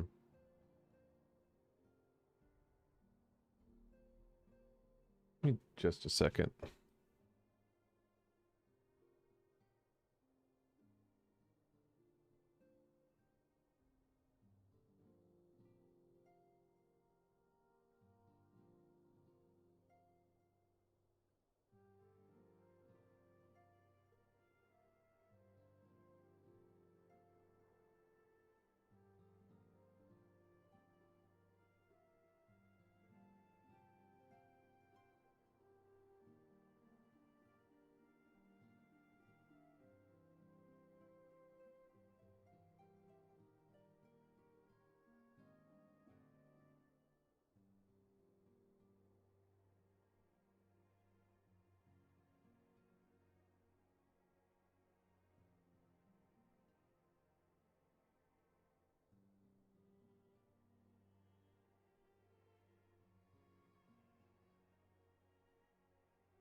Trying to figure out some stuff.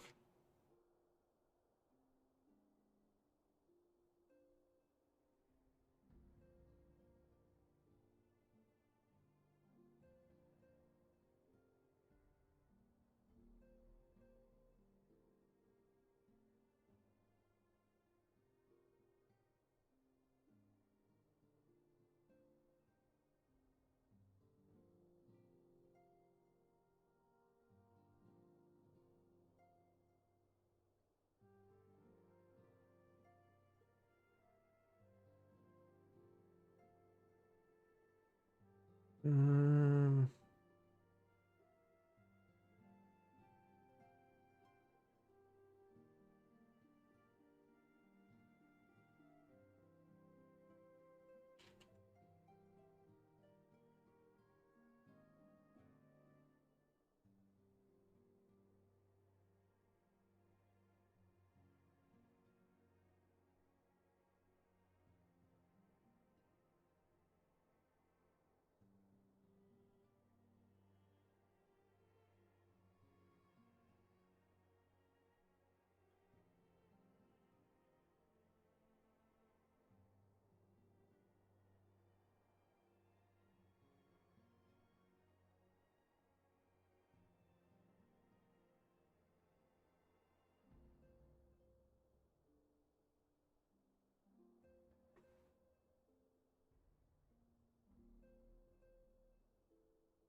okay, sorry about the wait. Two adoptables that are partially anthro. Oh, that's cool. And we were just asking Mr. Corrin if he could give us some special training. I think we were ready to hunt monsters alongside him, don't you know?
doing a word search thing.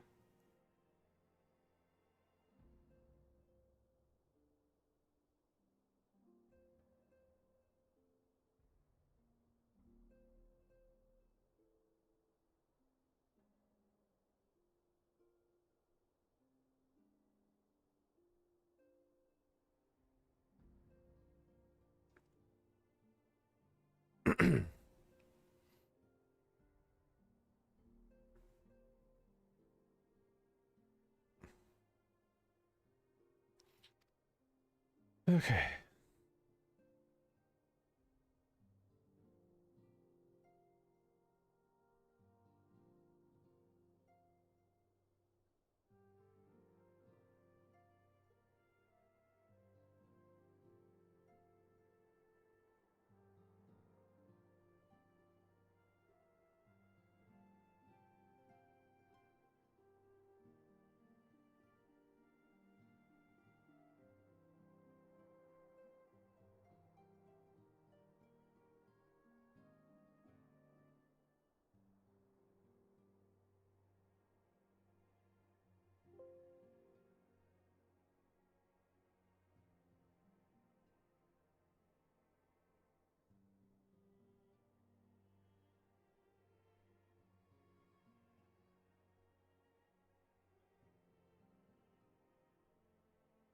Got one answer left. I can do this.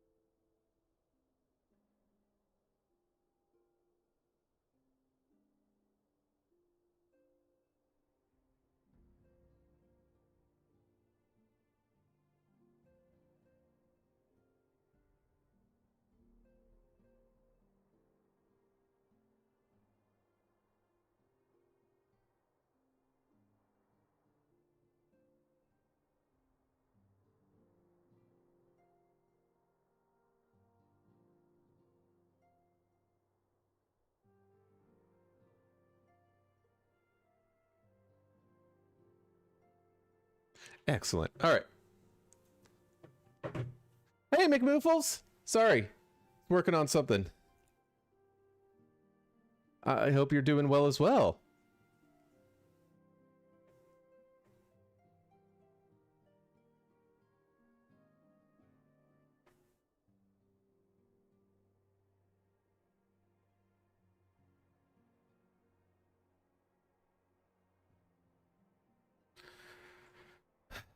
Why is this falling? No, no. Harley, I'm not in strain.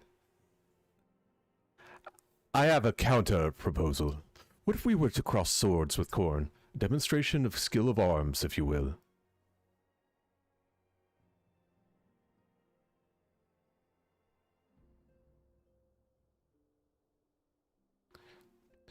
Hori, if I didn't know any better, and I do, I say that you are merely seeking to test yourself against a legend.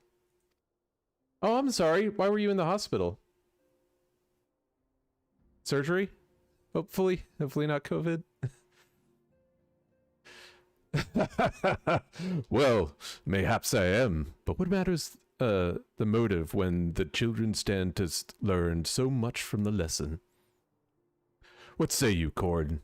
Would you consent to spar with me? Yeah, do it. Hurrah!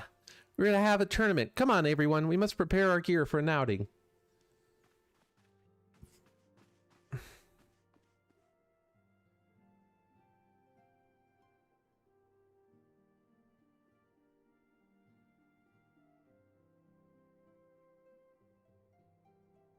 Do not try to disappoint them,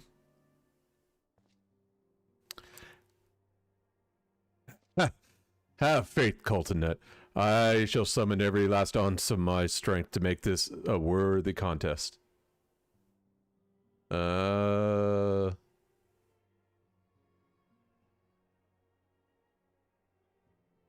Yeah, they were worried about that for me. Luckily, I don't have that. I've just got normal stomach issues. And that's great to hear that you're doing better. I'm so happy to hear that. Makes me really happy. The fields to the east of town should prove suitable for our purpose. Very much look forward to our bout. Bump.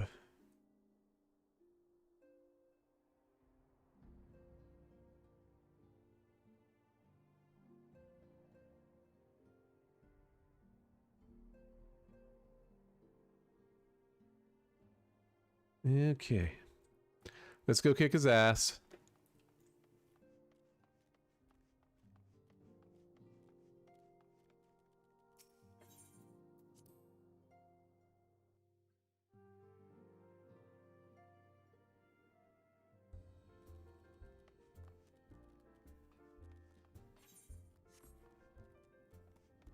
Oh, it's nighttime. Let us go.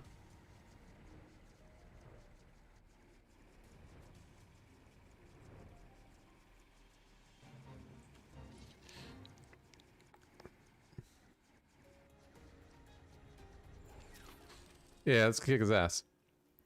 'Twas good of you to agree to this, Corn. Trust you are ready to begin. Yep. Bring it, bitch.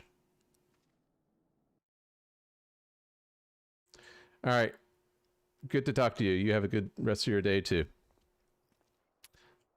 Very well. Let's not keep the younglings waiting any longer. Haha, they're younglings again.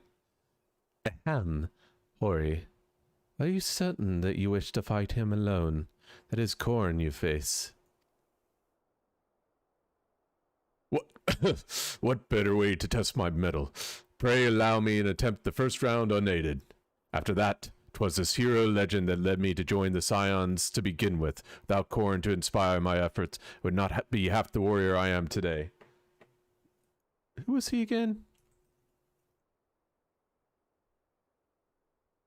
I don't remember him. I'm gonna get... Oh wait, there we go.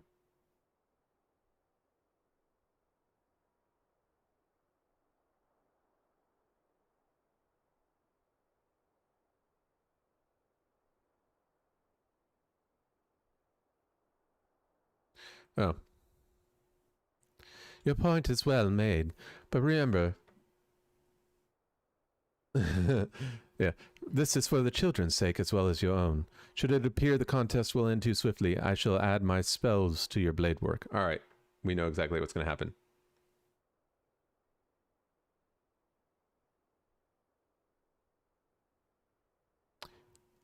Hello, you haven't begun yet, have you?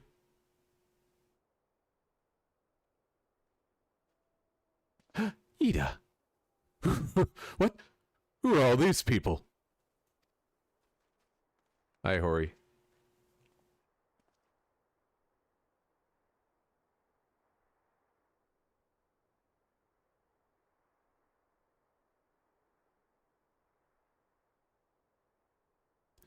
When I heard about your sparring match, I told everybody I could find. Thought I could use a crowd to cheer you on. Yes. And there are more to come. When I mentioned Corn's name, the reaction was quite enthusiastic. Why, my own popularity seems to be a stickly shade in comparison. You best claim victory, Bringer of Light. Your burgeoning reputation is at stake. Well, our teacher won't be so easily beaten. He's a master swordsman. You can win, Mr. Border.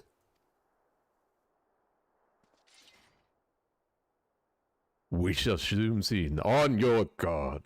Yeah, no, you won't win.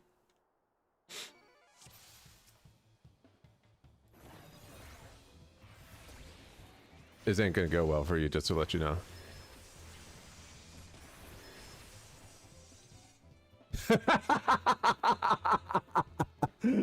Well, that took all of 5 seconds. He already lost.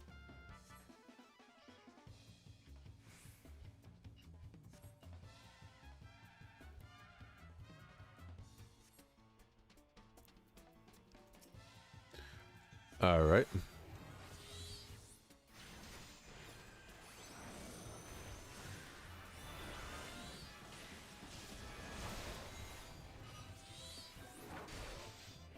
Bye.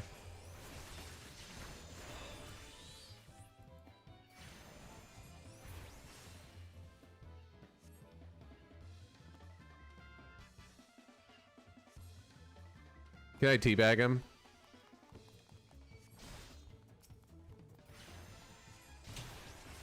Gotta do the bad manners.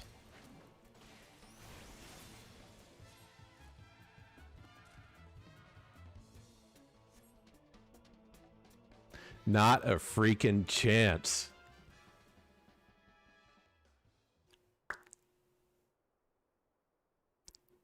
You have bested me. I yield.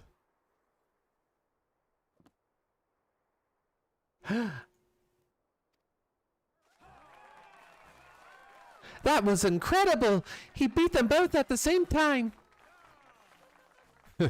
Knew he couldn't lose, Corn. Nothing can defeat the Guardian of Eorzea. Yeah, well. Now I see why they send you to deal with the primals. I have much to work to do if I'm ever to attempt the same. Yay! Corn's great. Hori sucks. Go clean my shoes.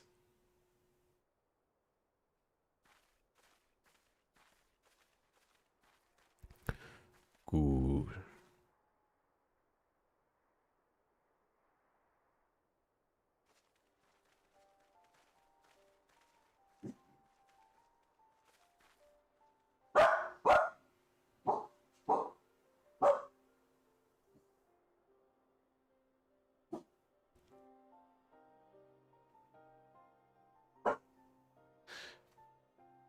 Impressive as always, Corn. 'Tis ever a pleasure to witness a spectacle of your martial prowess. And judging by the smiles on these many faces, they too appreciate the hard-won strength that keeps the perils of the realm at bay. Guardian of Eorzea. Yes, that is a most fitting title. Isn't it just?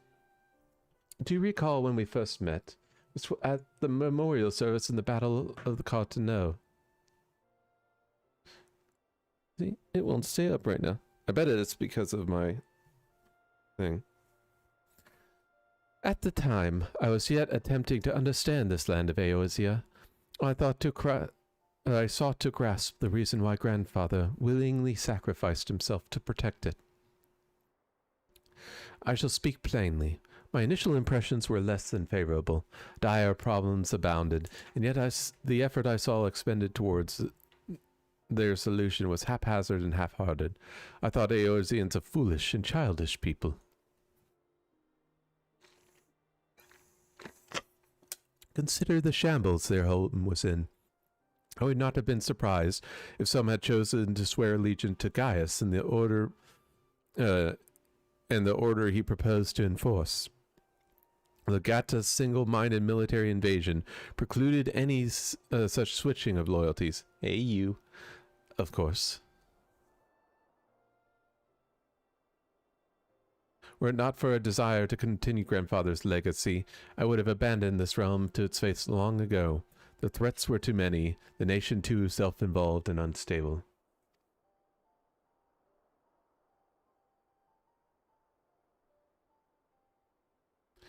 'Twas you who convinced me the salvation of Eorzea was possible. 'Twas you who taught me, through countless acts of bravery, that what my single grandsire sought to preserve was not the land, nor its history, nor any single nation.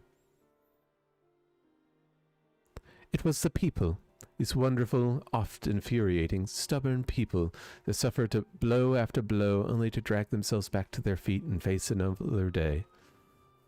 Though he never put such feelings into words, I believe grandfather's admiration for this indistinguishable courage flew into a fervent wish.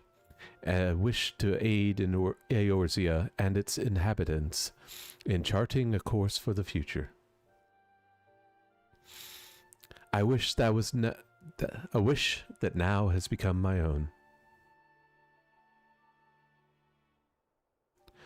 I too will endeavor to take up the mantle of guardian of Eorzea and champion these people who toil towards a better world.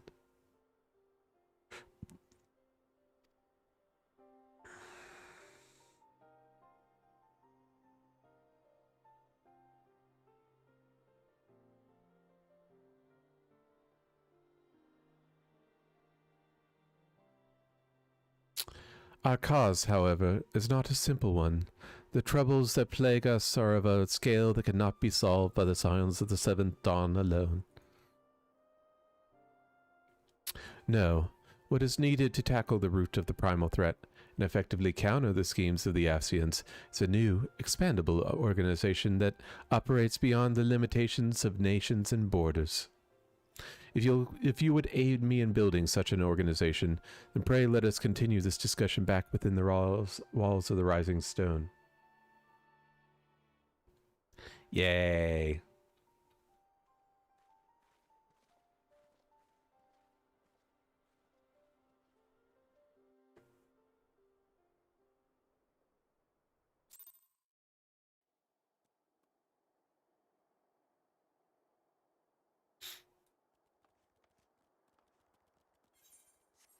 It's not worth it to teleport. Not that I can fly now.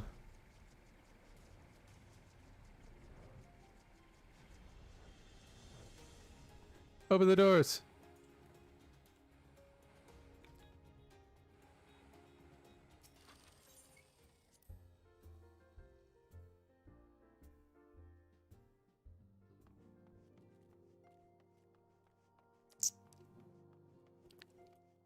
La Hebrea.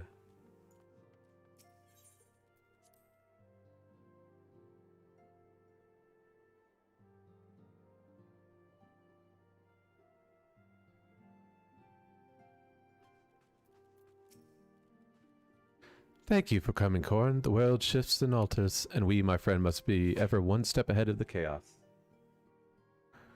What I propose is the formation of a new organization, a group that shall pave the way for a truly united Eorzea. Doesn't matter.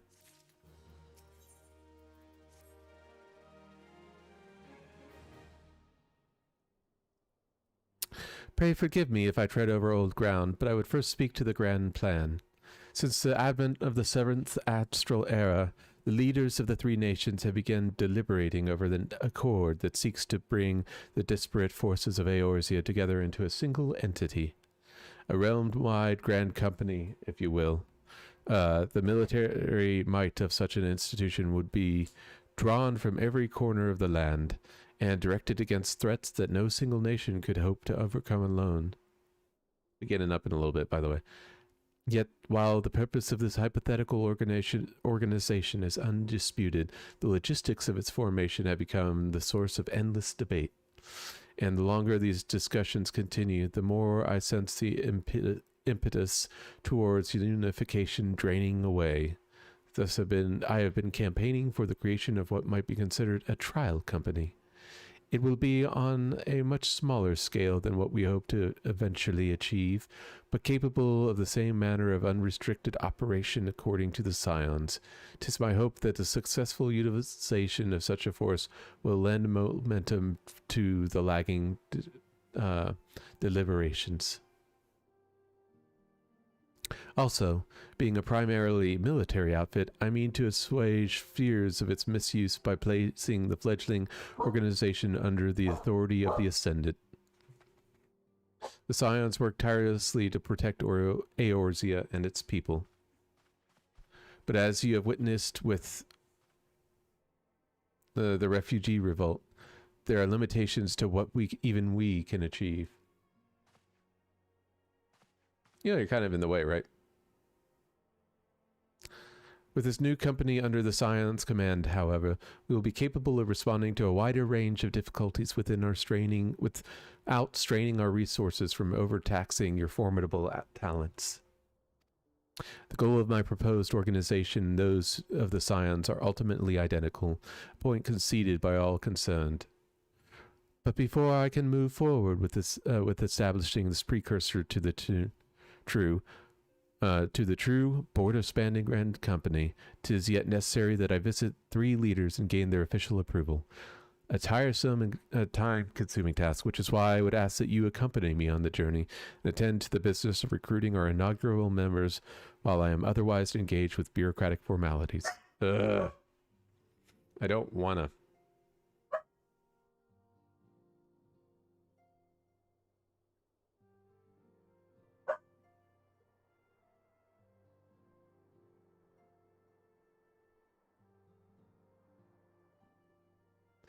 Thank you. 'Tis reassuring indeed to know that the bringers of life and his discerning eye will be selecting our future allies. Our first destination will be Limsa Laminsa. Let us rendezvous at Bulwark Hall. Okay. Body? That's what I figured.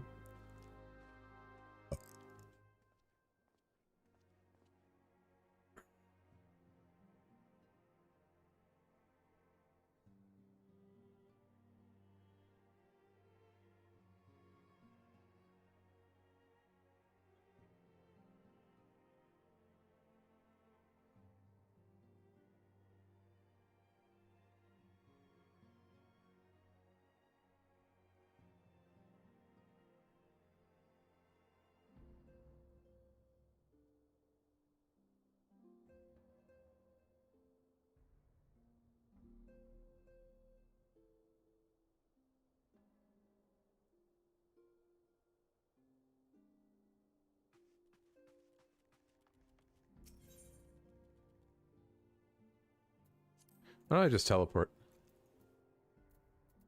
Oh yeah, I can use this.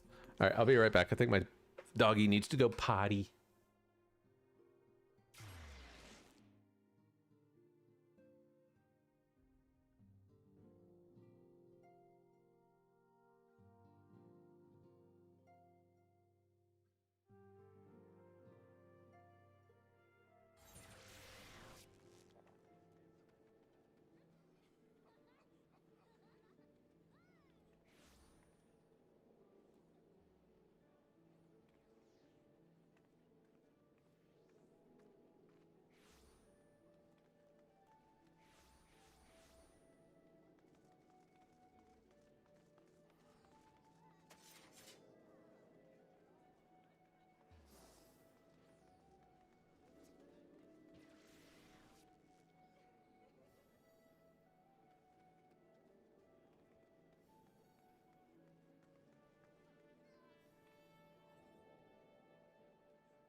Okay.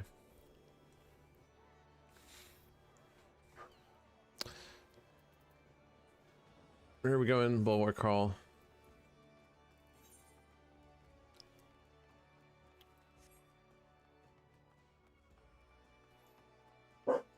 Alright, Alphanon. Please give me... Ah, there you are. I'm ready to ascend to the bridge and speak with Admiral Bosswain. While the Admiral and I are finalizing promissory boundaries and signing parchments, I would have you begin the recruitment process in earnest. I have, of course, endeavored to spread word of our organization through various channels, but I believe a personal approach will reach many who may otherwise remain ignorant of the opportunity. As for potential members, 'tis of no matter they should already be pledged to another institution, only that they are willing to lend their strength when the situation demands it. And you needn't range into the countryside. The upper decks alone are populated with sufficient candidates to suit our purpose. Once you are satisfied with your recruiting efforts, meet me at the airship ticket. We will prepare for the next leg of our journey. Why?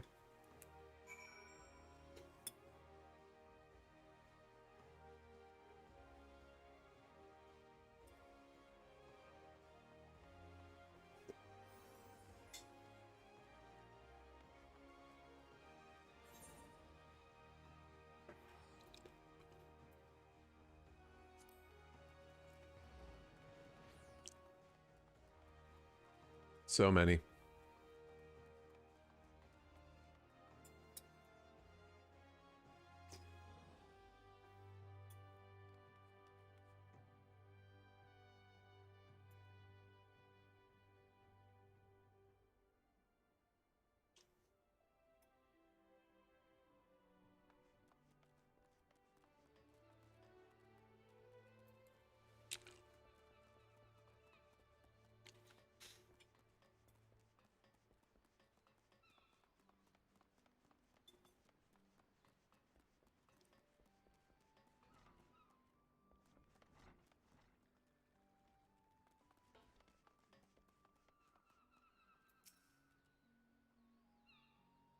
An organization with the freedom to operate within territorial impunity. I must say, your proposal intrigues me. But the Krakens well know that there is a time to act and a time to watch. I'm afraid this trial company of yours falls into the latter category. Okay, don't droid. I really don't care.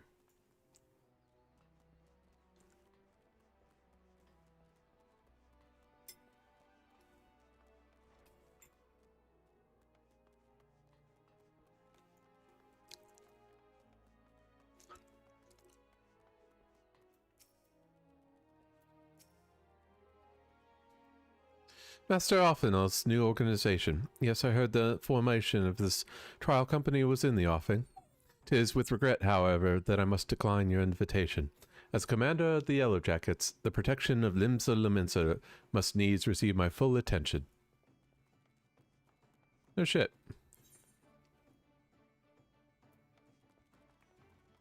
Alright, we'll just teleport to the aft castle then.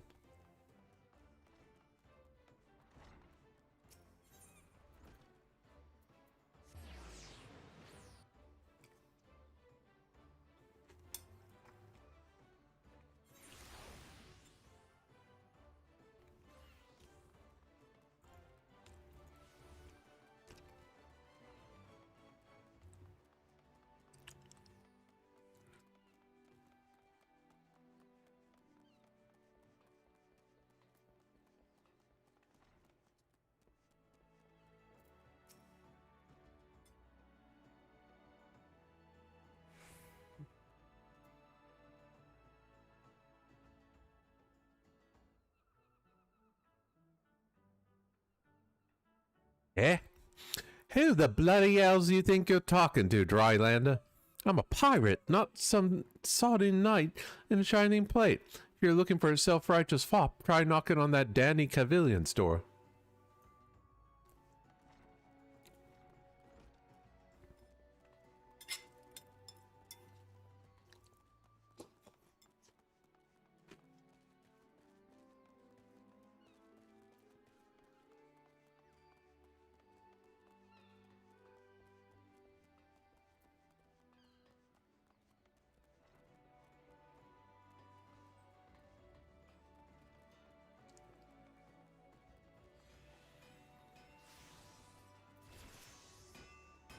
A precursor to a united grand company.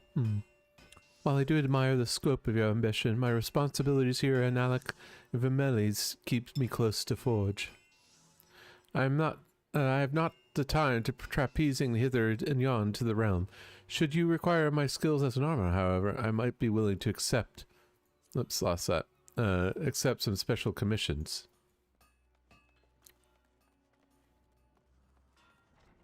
He's such a Alphinaud's such a cocky little asshole that it's like, oh, I know if I ask people to do it, they'll come with open arms because I am Alphinaud, the greatest of all the Eorzeans. Like, seriously, dude, fuck off. He's so... I know he's supposed to get better, but...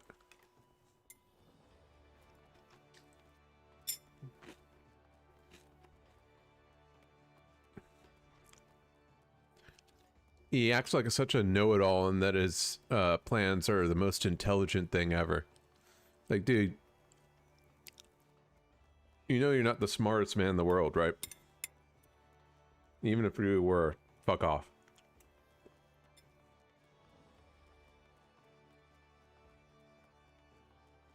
But, you know.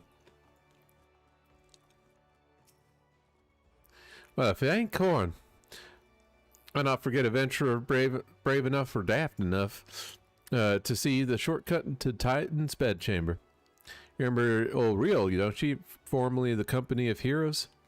Ah, yes. 3 whistles at Bronze Lake? Aye. It ain't often I drag me ass out to Limsa for a drink, but I'm glad right I did. How fairy these days. Looking to get a new crew? Top tier work. Sounds like a right lark, it does. Alrighty, lad. Count me in. The heroes may have gone their separate ways, but I ain't ready to climb into my grave just yet.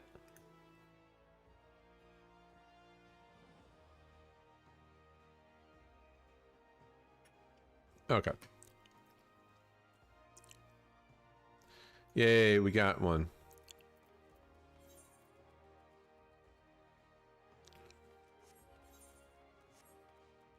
Would it be faster just to...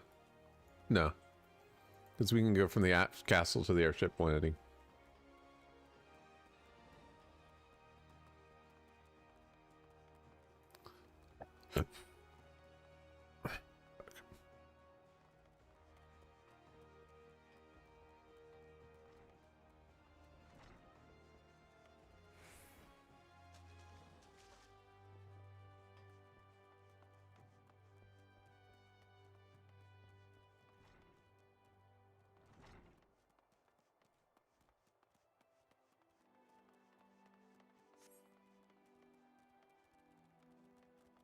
The guy looks like a doctor. Does he not? Those look like scrubs to me.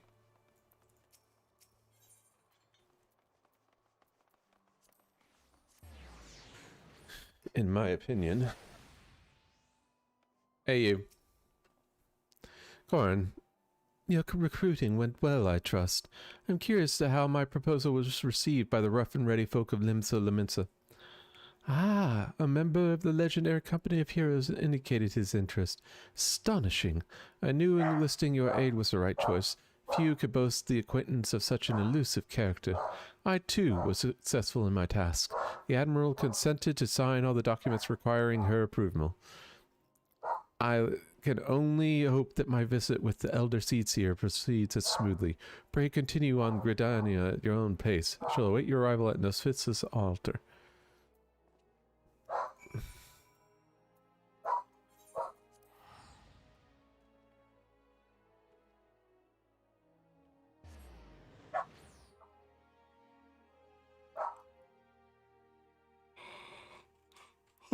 My wife and I are going out to dinner tonight.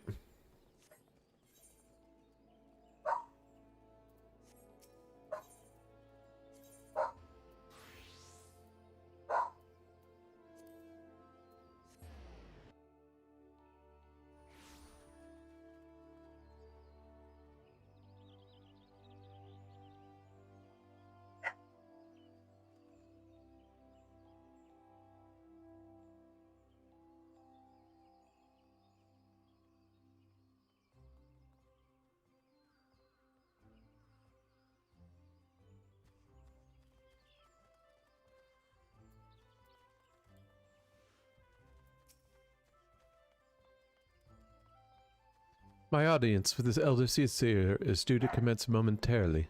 I would be grateful if you would once more see to the task of recruitment here in Gridania. After you deem well a potential candidate has run dry, let us rendezvous at the airship ticket counter as before. How many do I gotta do here?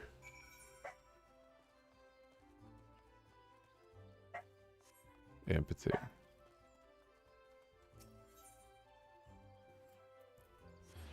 I hate these quests sometimes. But honestly, in my opinion, this is the roughest portion ever. Oh gods. Can it truly be you? By what fickle fortune must the first face see upon my release of yours, eh? Could it be you don't remember me? It's I. Laurentis, the man whose crimes you exposed. I was the whaler. Yeah, I remember you. Regular Peyton. Yeah, no, I remember you. You're trying to kill people.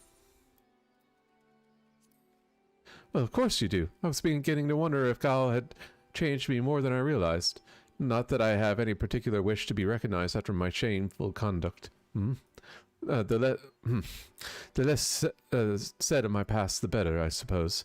What of you, adventurer? What business brings you to this part of Gridania? Recruiting, eh? And what is your policy on reformed convicts? As the matter stands, the wood whalers would have not more to do with me. This may just be the second chance I'm looking for. Revenant's toll, you say? I shall leave at once. You shall not regret this, I promise you. I'm a changed man.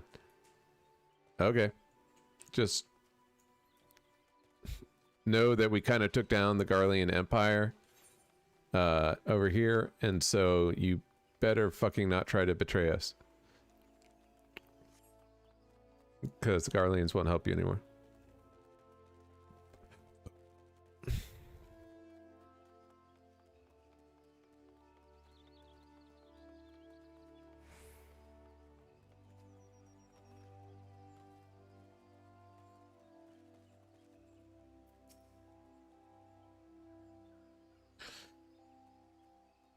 Grandfather, I must call it a day. Let us return to guild and rest ere you tormented back gives up on you for good. I'm terribly sorry, we're just... Oh, Corn, isn't it? It's been some time since our paths crossed outside of Copperbell Mines. You're barely more than a novice adventurer then, but look how far you've come. Mother Mion tells me 'twas you who felled the fearsome Black Wolf. Yep. And you seek stout-hearted souls to fill the ranks of a new order. Well, your cause is undoubtedly just, and my old companion here would be much relieved to see me in good hands. Yes, I'll do it. It's the very thing I've spent my entire adventuring career working towards. Shall join your company as soon as I've seen Islad safely home. Well, there's another one. Getting luckier here than we were.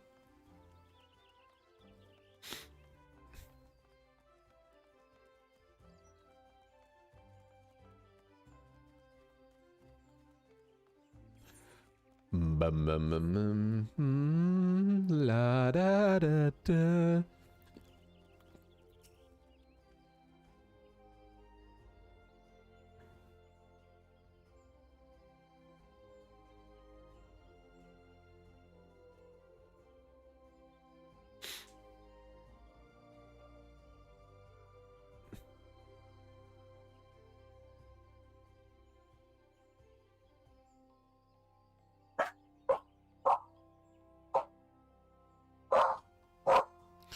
You would offer this old man a place in your company of champions.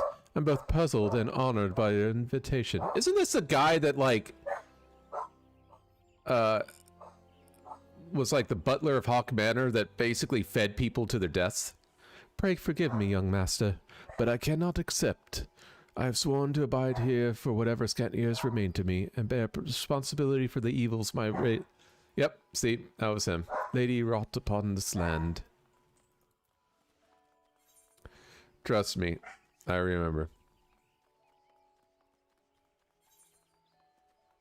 So we're kind of going back and being like, oh yeah, I remember you. Oh yeah.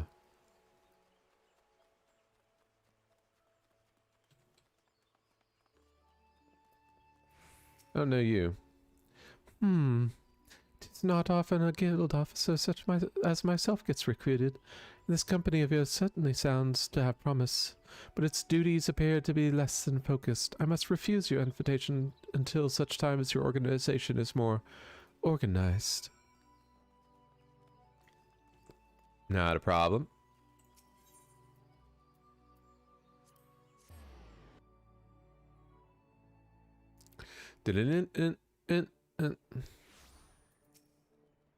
What news, Corn? For my part, the elder Seats here was most amenable to our requirements. Former wood whaler and a seasoned adventurer.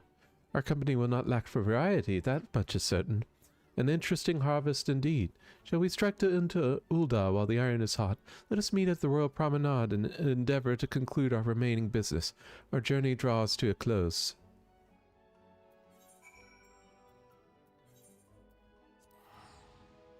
Boom, boom, boom.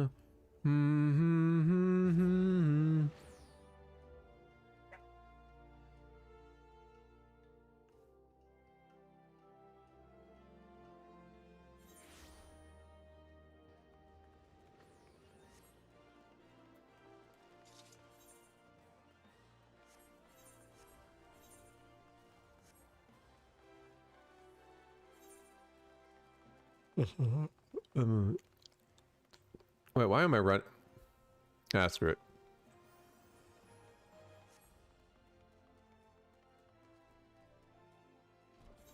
That's right, I can't go this way anyway.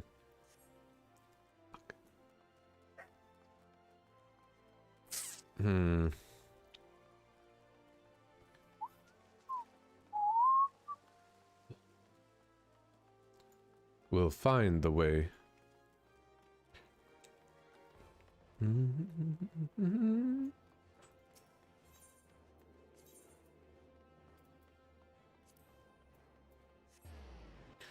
I want you to recruit more. No? No, I'm good.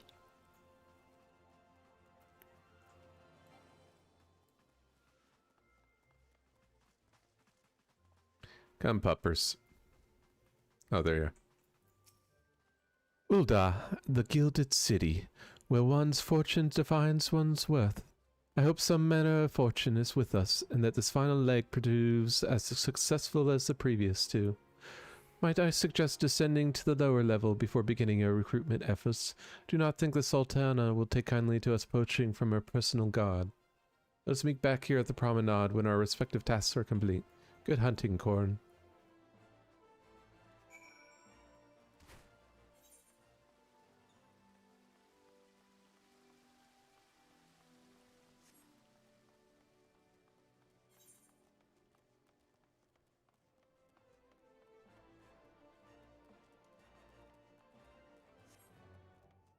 I will read.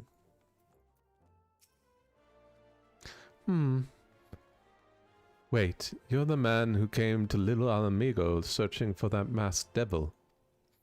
Who knows what might have happened if it hadn't? Probably be dead, and a whole lot more of my friends beside. We were such fools. Any road, that disaster really got me thinking about our homeland and about the outsider who had saved us from ourselves. I realized how easily I'd been manipulated and vowed to make myself more a worldly man. So here I am. A new company of champions, and you say it will take me to all corners of the realm. Sounds exactly like the kind of opportunity I need. And don't worry, I'm not the same stripling you met in Little Alamigo. I prepared myself to fight the evil and I know is now out there. Yeah, you basically almost got everybody tempered and killed. Why are we recruiting the people that are like failures? I guess we're like the second chance guild.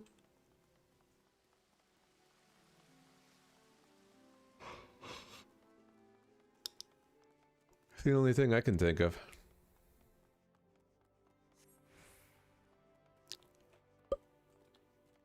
Bum bum bum bum.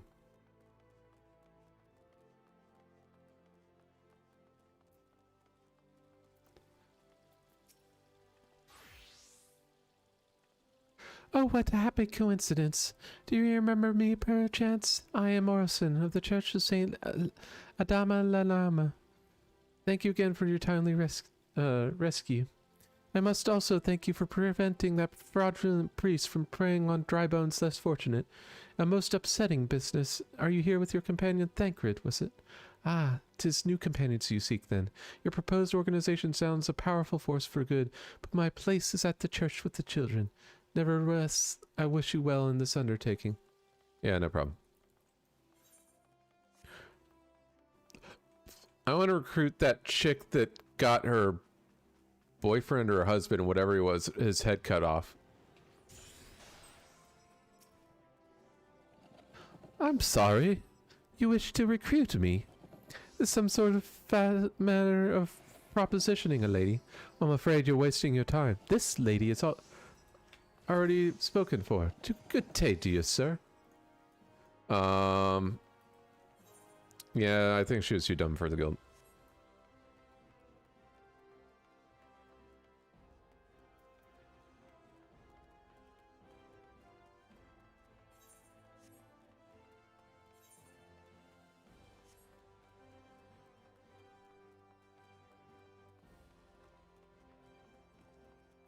Remind me who you are? Aye.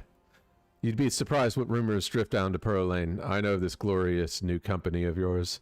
Just how far I'd go to avoid getting involved with it. Whispers on the street says your organization is funded by corrupt coin, by syndicate money.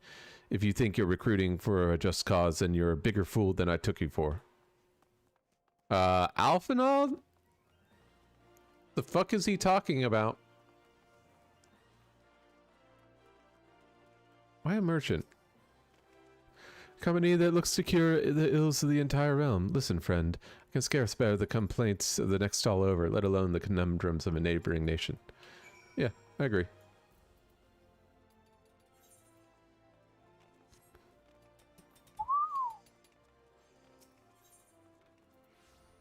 So basically, we recruited 4 people. And like 3 of them are failures or formerly evil people that say they want to be good again.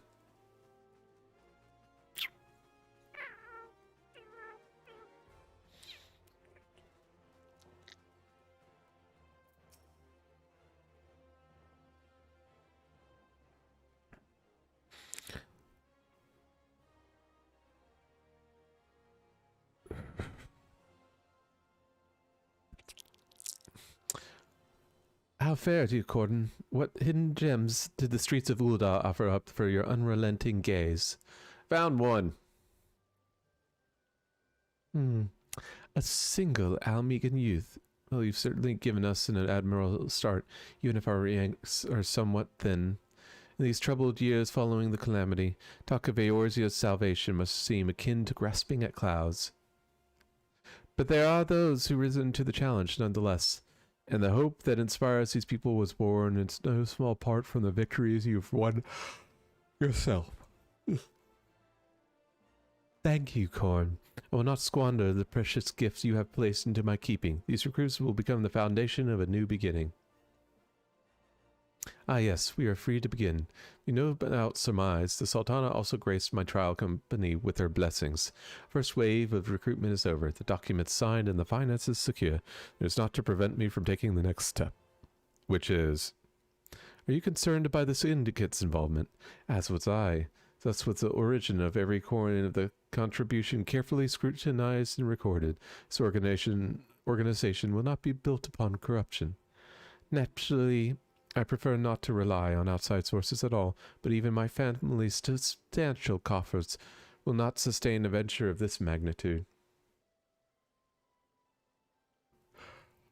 And as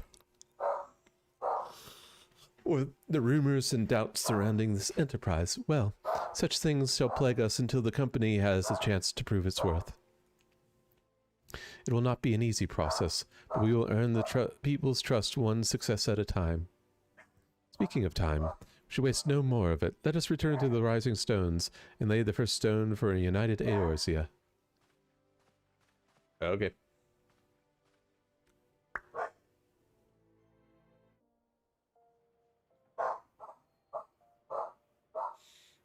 Is there an airship in the Rising Stones?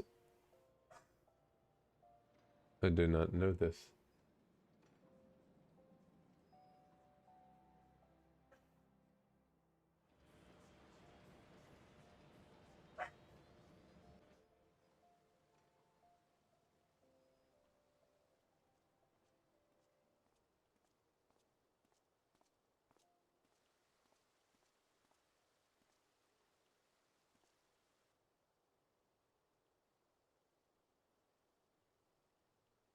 Tell me, General, what think you of Alfino's bold endeavor?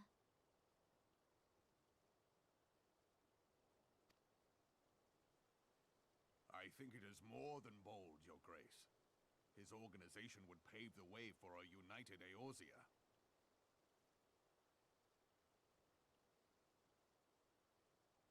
Well do I understand his impatience. Since facing the common threat of the Ultima weapon, our nations have seemed farther apart, not closer together.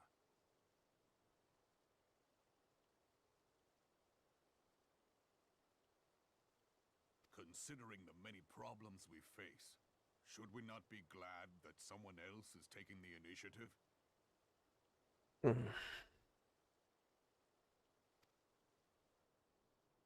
We have all pledged our cooperation, yet the grumbling continues behind closed doors.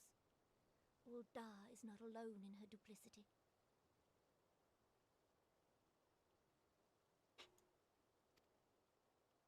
I myself have doubts as to the good this organization will achieve. With the inclusion of the finest soldiers of the 3 grand companies, it promises to be a fearsome military body. But whom will it serve? Even under the watchful gaze of the Scions, it is not unthinkable that such a force could perpetrate a great wrong.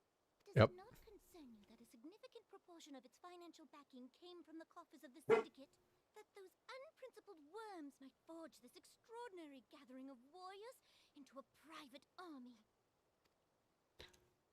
I have trust in the Scions, Your Grace. They have spared no end of trouble at the hands of the Primates. If they seek reinforcements, I deem it unwise to deny them. As for their finances, full many gave generously. And though our nobles proffered a sizable sum, their coin did not spill from the pockets of Lolorito and his cronies. And what of the presence of our stalwart adventurer friend in this endeavor? I doubt the warrior of light would betray our cause.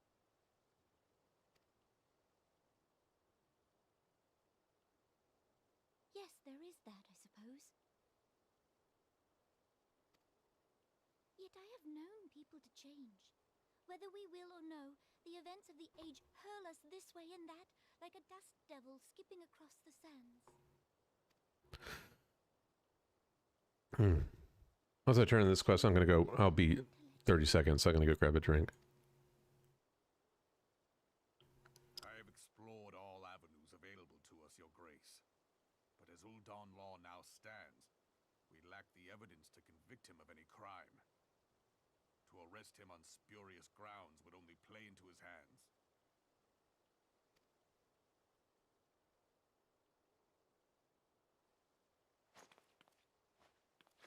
He has all but committed treason, and yet we can do nothing?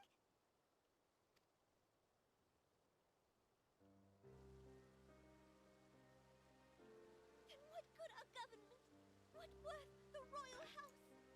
How deplorable this mockery of justice!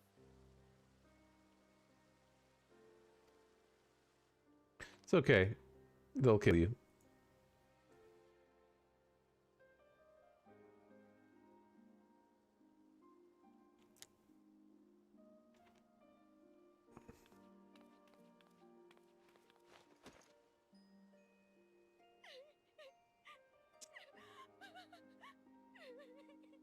Good Lord. Have faith, Your Grace. It is not over. It's over.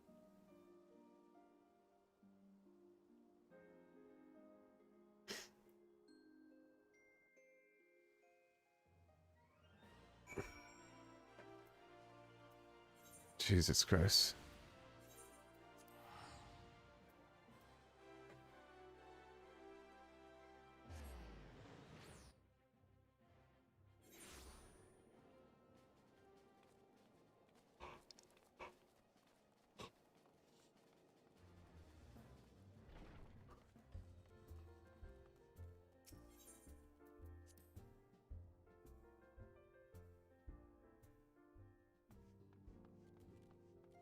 But yeah, the idea is that we can get to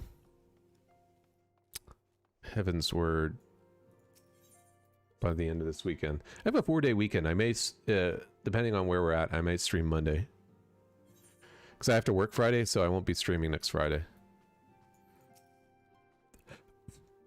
That is not a journey I soon wish to repeat. But I cannot pause to rest. The culmination of all our efforts is at hand. Must see to the preparations for the inaugural ceremony. Thank you for allowing me to monopolize your services, Corn. I'm certain the Ascendant will be relieved to see you free from other duties. Yeah, maybe. Greetings, Corn. Alphanon tells me all is in place to begin his trial company. Science shall be grateful to have such support of our organization. The inaugural ceremony is set to take place here at the Rising Stones. Tataru is cooperating with Alphanal to see all is in readiness, so I'm afraid the recruits themselves have been left to their own devices for the time being. Quite a number of new faces have arrived in Revenant's Toll of late. Wonder if Stalfern might not find himself overwhelmed. Would you speak with him and see if there's all he requires?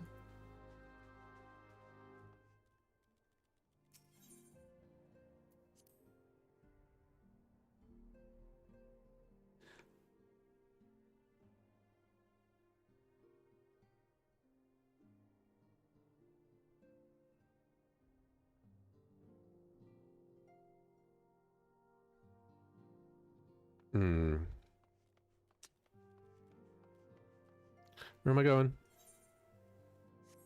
Oh.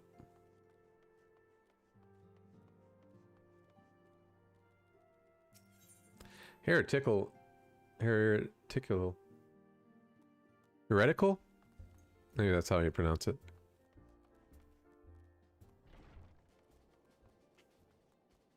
Nero, what are you doing? I know it's you, Nero. I'm watching you. Studying you. What can I do for you, Corn? I thought that you would have your hands full helping out with this new arm for the Scions. Need help? I barely noticed your recruits arrive. 'Twas barely a trickle compared to the flood of treasure hunters we have passed through here every day. While I appreciate your offer for aid, 'tis more your burden that concerns me. Told this trial company will answer directly to the Ascendant, so I trust that means less work for you in the long run. Stoppin'. The shift it. We couldn't.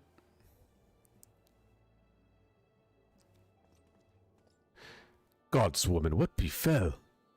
We brought a shipment to Revenant's Toil. Provisions earmarked on the frontier effort. Just we sought to cross over to Mordona. We were set upon by brigands. I believe they might have been heretics. Oh, fun. There are many. Too many. We only escaped with our lives by abandoning the supplies. Pray forgive us. There's not to forgive.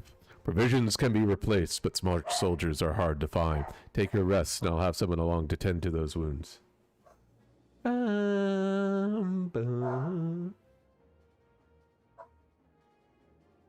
What to do? If heretics are involved, this is more like than a case of simple thievery. Ishgard will need to be informed.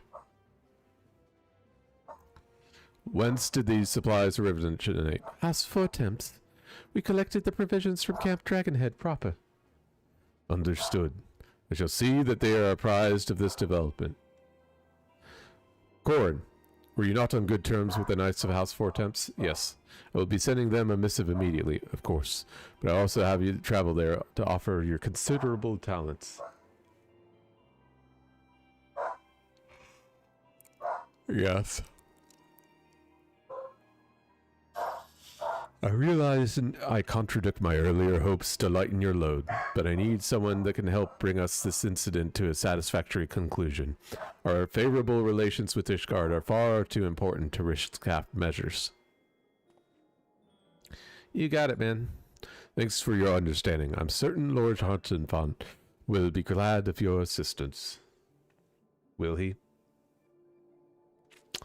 I don't believe you. I may need to...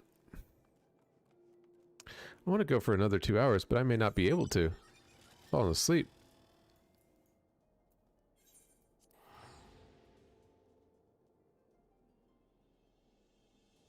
I don't know why. What I have.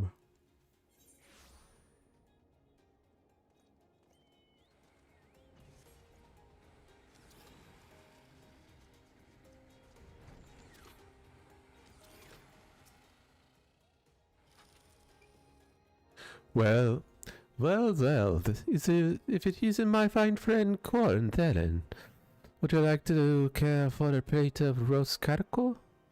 Some mulled wine? No. Ah, I see you are not coming to my house merely to escape the biting cold. I was, in fact, on the verge of opening an urgent missive from Revenant Toil, and I suspect the timing of your arrival is no coincidence.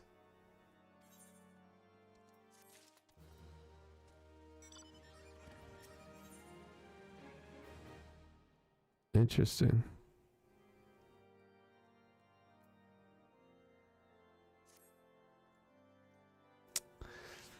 The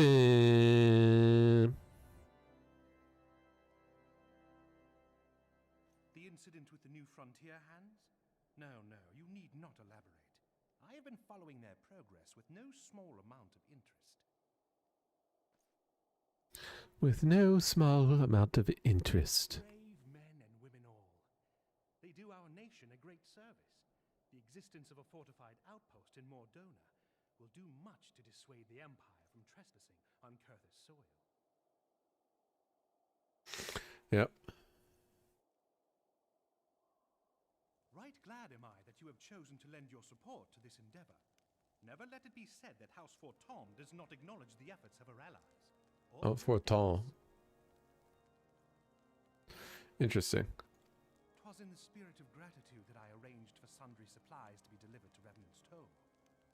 That the shipment should chance to be waylaid by heretics is poor fortune indeed. Yeah. Poor fortune, I say, yet not without precedent. If you would know the truth of it, these incorrigible villains grow more organized with each passing day. This new unity of purpose we attribute to their leader, the Lady Iceheart. But though I have devoted significant resources to the task of identifying this woman, we have yet to learn so much as her birth name.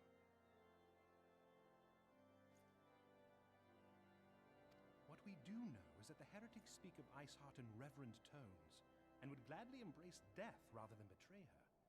Such loyalty is rare indeed, and I fear to imagine what so committed a collective might achieve.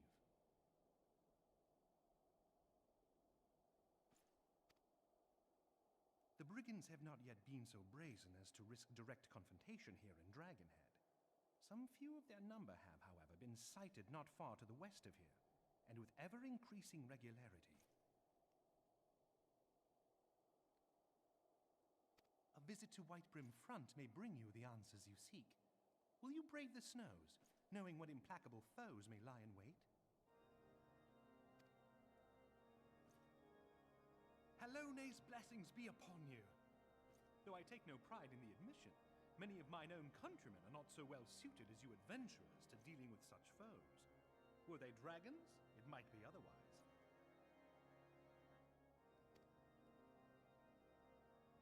But truly, I could not wish for a finer ally. You have done much for my house in the past, and I have no doubt but that I shall have cause to celebrate your deeds again ere long. Should you learn aught of value, pray return to me forthwith. A warm hearth and a warmer welcome shall be waiting for you. Cool.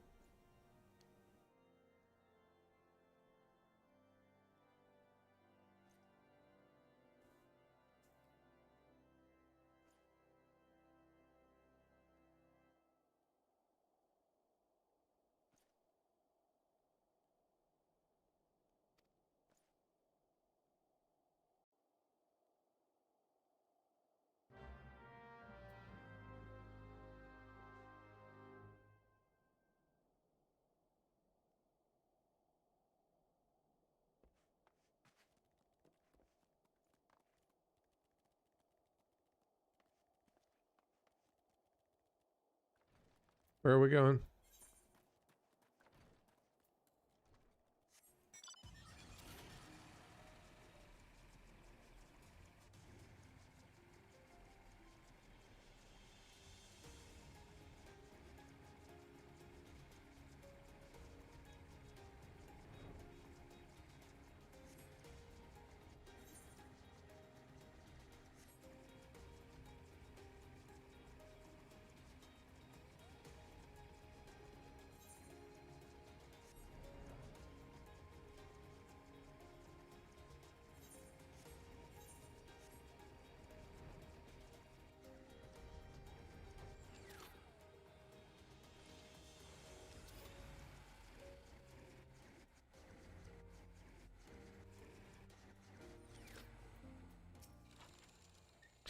Corin, is there aught you would ask of me?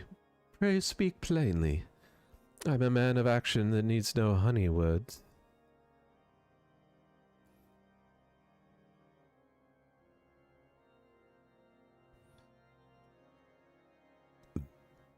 On the trail of a band of thieving heretics, you say? By the Fury, but you do seem destined to cross paths with those villains. I must confess, then, 'tis a sad truth that the wilds hereabout have been indeed grown thick with their number. They strike swiftly, without warning, and are canny enough to evade most of our able trackers. But 'tis not merely their newfound organization that confounds us. The heretics themselves seem somehow changed. I know not what manner of influences our wheels, but the men we face seem utterly lost in the grips of a righteous fervor. 'Tis an unsettling and unnatural zeal. Mayhaps you would care to question one of their recent victims. As fate would have it, your arrival came moments after a trader was waylaid on the road. A patrol found the unfortunate fellow lying senseless in the snow, and has carried him to our infirmary. Assuming he has regained the use of his faculties, the merchant might recall some of the small detail that could aid you in your task.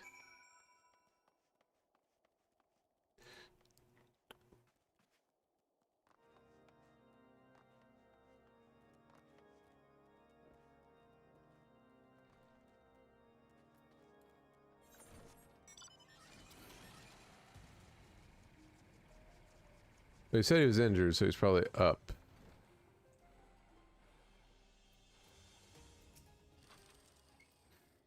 I'll tell you what happened. Why, yes, of course. I'm quite recovered enough for that. Anything to help catch those cowardly blackhearts. I was traveling my usual route to wiper in front, and when suddenly a blow sent me reeling. The next thing I knew, I was on the ground. Several heretics were rifling through my cargo. Arms, armor, crystals. They were taking everything.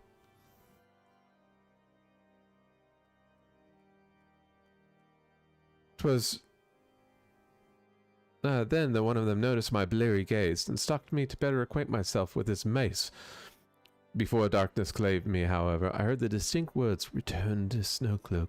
I dare say that's when they were hauling my goods, but you'll not catch me rushing off in pursuit. They tell me 'twas a miracle I survived at all, and I'll not trust my thick skull to save me a second time. Okay.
Draw your weapon and fire. Wait, I recognize you, adventurer. Come here seeking heretics.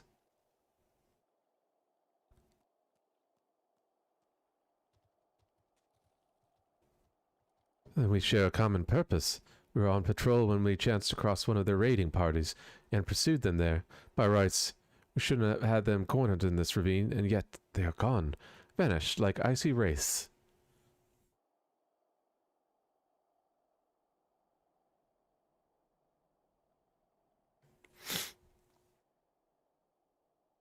Yep.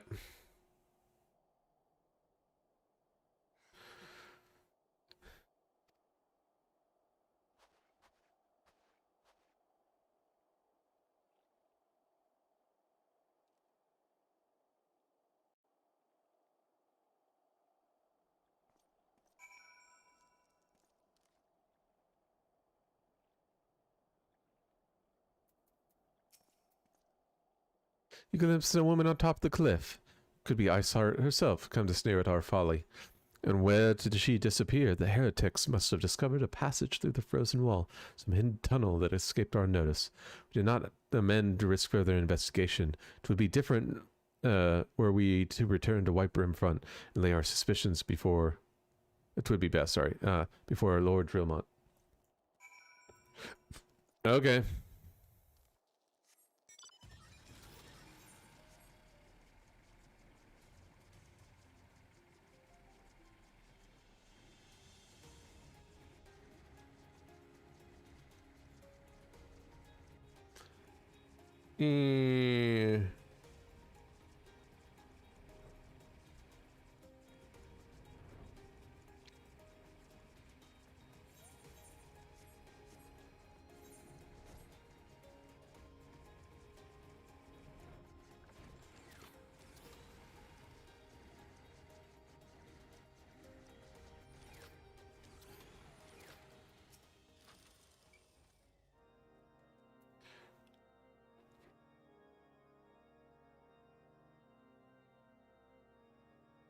Corn, it appears I owe you my thanks once again. The surviving knights spared no detail in their report.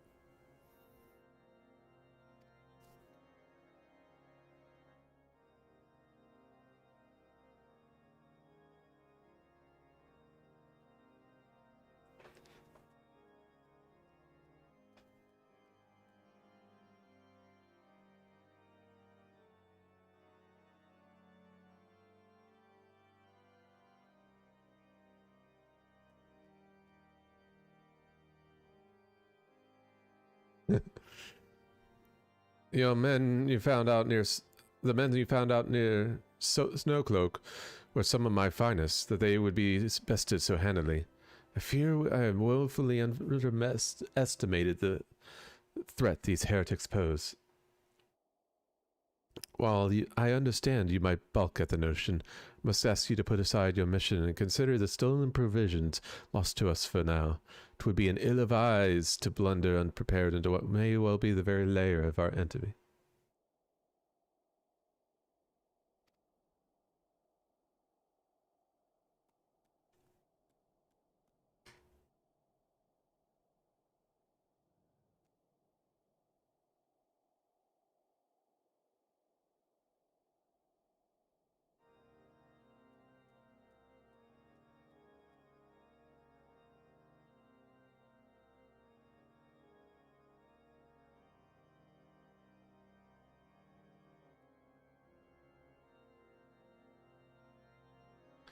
Pray return to Dragonhead and inform Lord Hartfont of your discoveries. He will wish to plan contingencies of his own.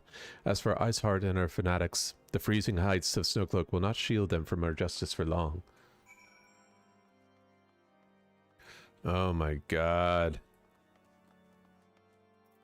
Forgot how long Final Fantasy quests were. Do these 6 steps, and you are done with one. You know, the funny thing is, at the time, you appreciate it because it's like, yay, the main story's actually got some decent length. It takes 5 or 6 hours to do, and then when you're trying to catch up, you're like, oh my god, this takes 5 or 6 hours to do. It is rough. What?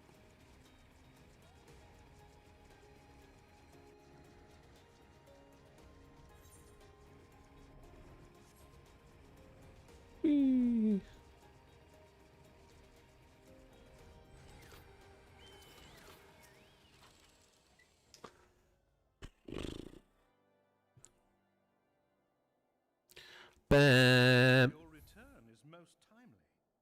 Of their own accord, my thoughts had turned to your task and the progress thereof. I confess, my imaginings tended toward the grim and bloody. Oh my.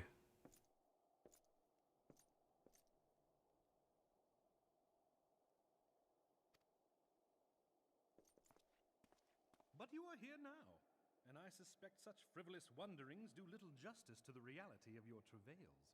Tell me, what did you learn of Iceheart? She's a lady. Indeed, and this transpired at Snowcloak? Yes. Of all the highlands, that towering wall has borne the worst of the region's brutal shift in climate.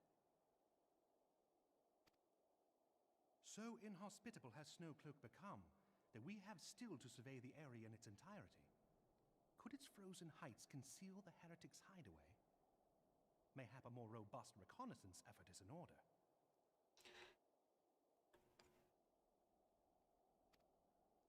Putting such considerations aside for the moment, we still know far too little of this Iceheart. That she is capable of commanding such a band of fanatics bespeaks natural authority, and no small measure of charisma. As much as I would like to fathom this mystery with you, the situation has grown beyond my personal purview. I am bound by duty to inform the Temple Knights and request that they bring this matter to its conclusion.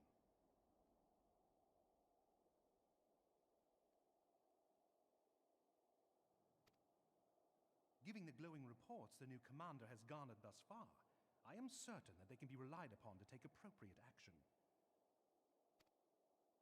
Though Iceheart's true identity yet eludes us, you have provided us with a point from which to begin.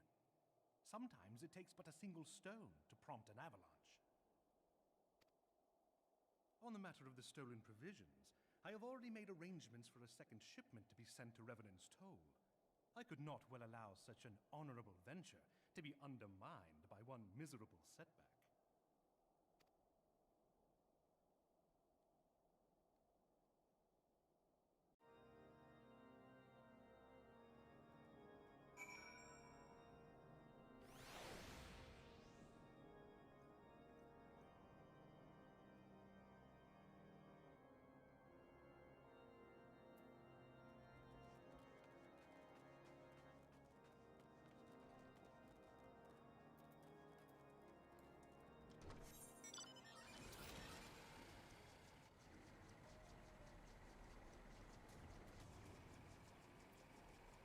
Nah, it's just quicker when we go this way. Okay, one more and then I'm gonna go get that energy because I really, well, we still got an hour and a half and I feel like we can knock out some more quests. Aye. Corin, it is good to see you return to the toll. How fare you in the frozen lakes of Corthus? House Fortemps is to send us a second shipment. I must send thanks to Lord Charlestonfont for his continued generosity. Yet even as our town grows in prosperity, I fear it will attract even greater numbers of those who would wish to do us harm in the name of greed or power. As of us, all of us, Alphanov's new recruits included, must remain vigilant against such threats.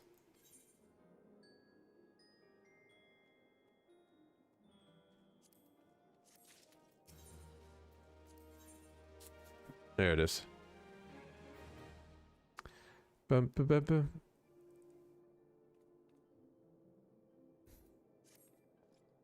While you were away at Corthus, preparations for the inaugural ceremony were all but completed, although Tataru, does yet seem somewhat flustered.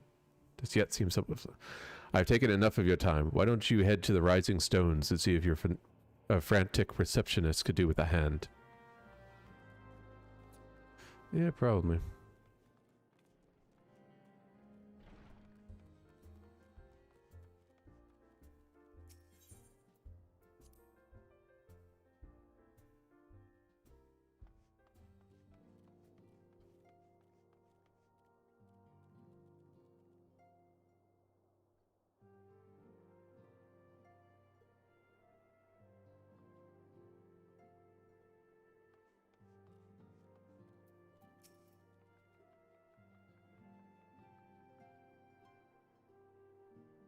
These parchments need to be sorted.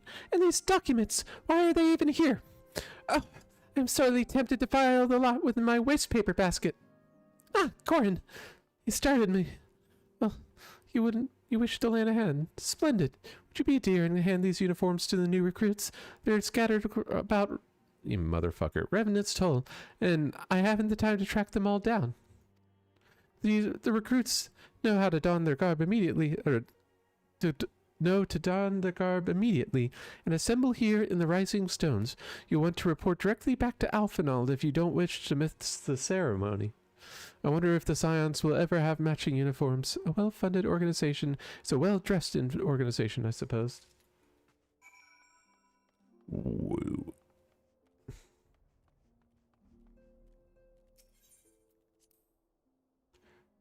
Bloom, bloom, bloom, bloom.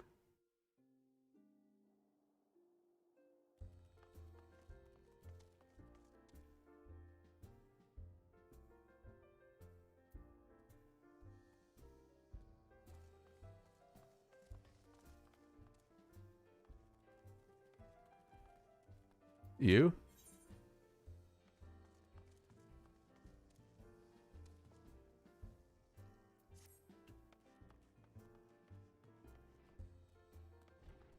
Ah. Those who believe in this company will see that no riches are short-sighted fools. These giving oneself 'tis an investment in the future. Thus I did sign my name to the cause. There you go. Yeah.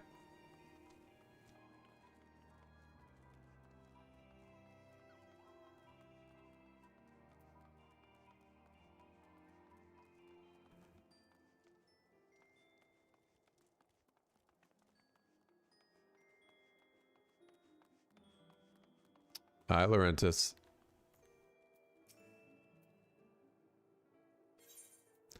Supposed to be watching.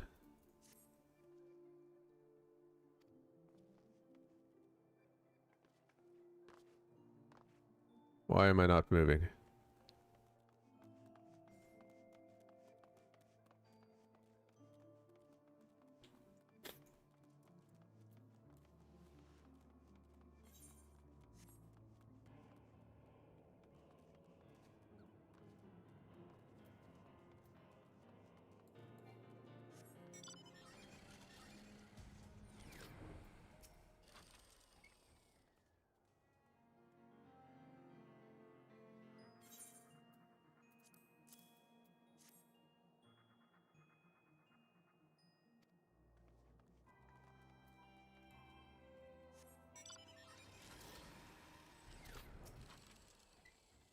Hello there, lad. Are you looking for me? What's he? There's not really much to say on these.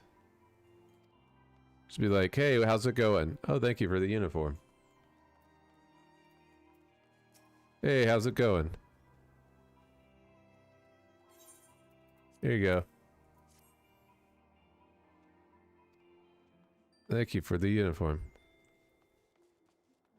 Now you're getting it.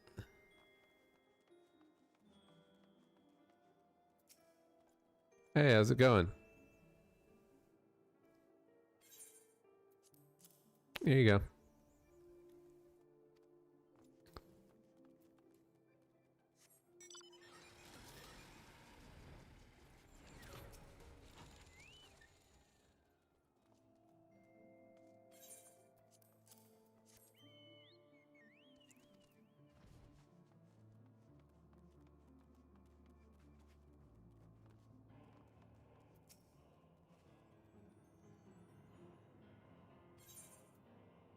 Wear this uniform.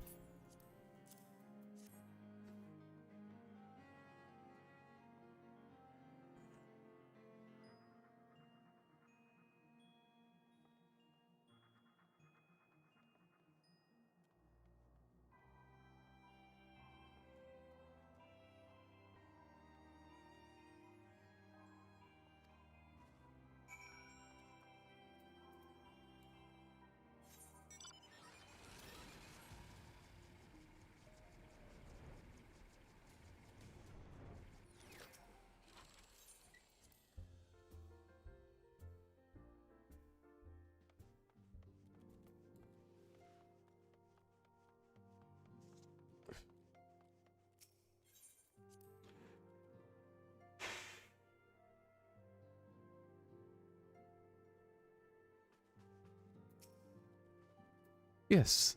Corn. Ah, Tataru mentioned that you were handing out the new uniforms. I assume you've now met the rest of the recruits? Some few answered calls to arms that are put forth through the established grand companies and such. We're not yet an army, but there is much small corp of elite warriors can achieve.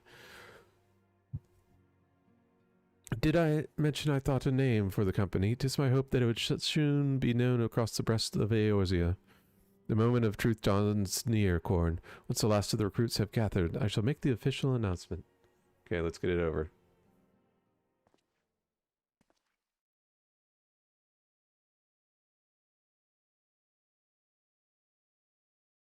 Comrades, your presence here this day signifies the momentous choice that each of you has made. Uh-huh. With your strength now pledged to the scions of the Seventh Dawn, you are beholden to no single nation. You stand as the vanguard for a united Eorzea.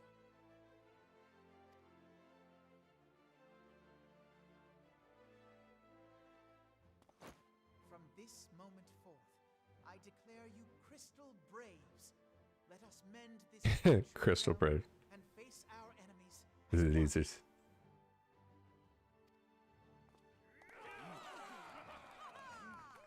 Whether it be the Beastmen and their primals, or the conflict in Carteneau, it is plain that the nations of Eorzea cannot solve the problems which plague the realm. Thus, does it fall to some few heroic souls to succeed where they have failed. Come, take your place at the Scion's side as guardians of Eorzea, and together we shall fight for the freedom of all! For the freedom of all!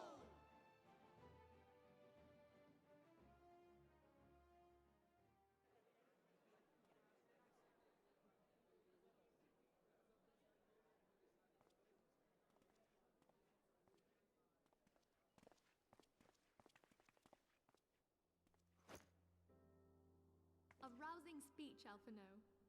Or should I say, Crystal Brave Commander Leveilleur? Please, antecedent. The title is honorary. I shall not be leading the troops into battle, as it were.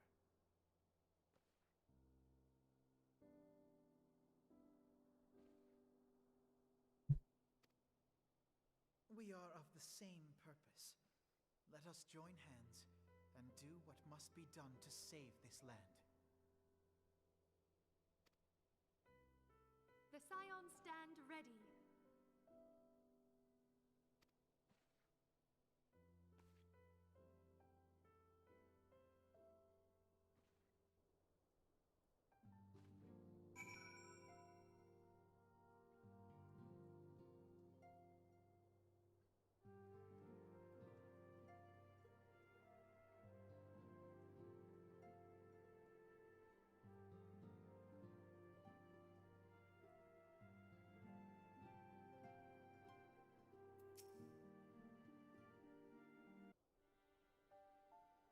I'm eager to see what the Crystal Braves might accomplish.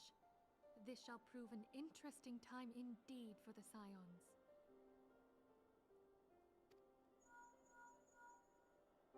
Yes, I'm listening.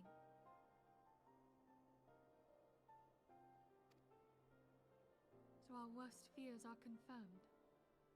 The entire Isle. Such power defies comprehension.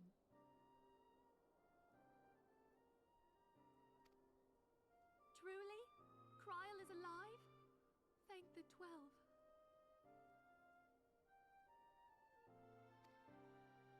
I see. Pray, inform me if her condition changes. Yes, I shall pass on your words to Urianger. My thanks. I shall contact you anon.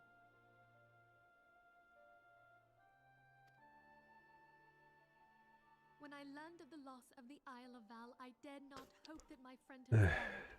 Yet, by some miracle, it would seem she has. She's still to regain consciousness, it is true, but better that than death. Putting this happy news to one side, we must now endeavor to make sense of the readings taken by the survey party. It appears the etheric disturbance which accompanied the Isle's destruction is of a magnitude alarmingly close to that of Ultima. Could the... Oops. Sorry. Have you heard aught from the Mother Crystal since the battle with the Guardians? Nope. Then she speaks to neither one of us. Heidelin silence portends naught but ill, I fear. Don't worry. Louisoix, I pray you yet watch over us.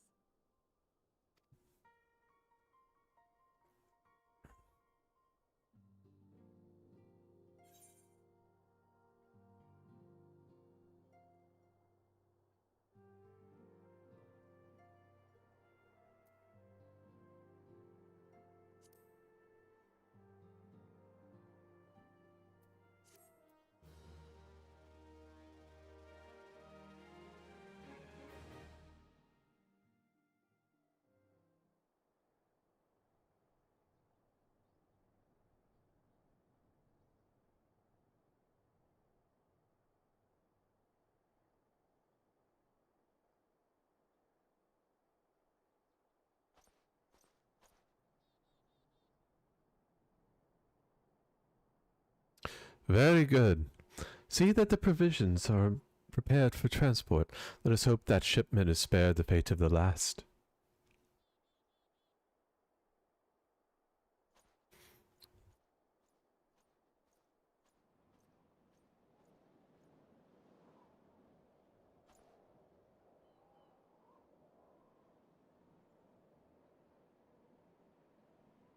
The winds are uncommonly fierce this day.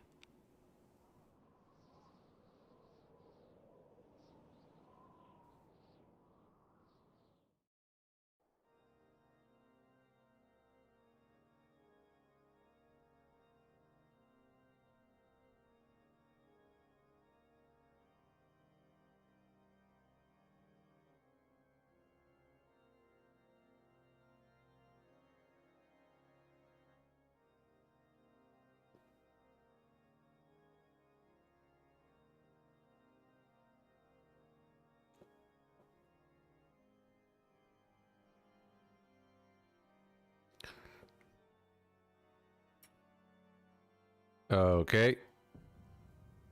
Of course.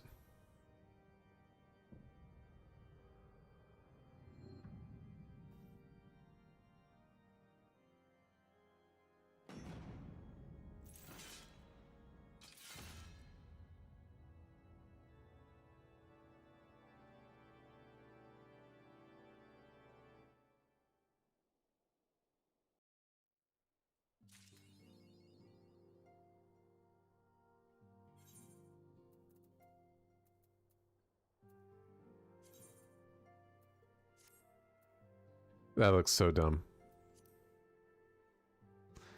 Is there a way to, like...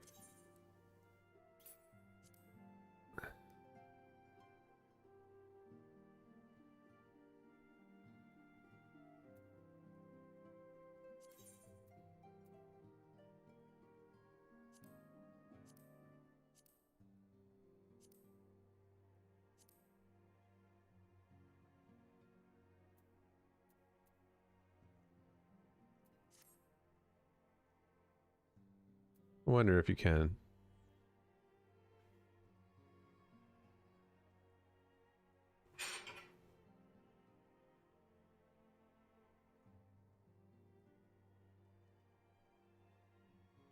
Ah.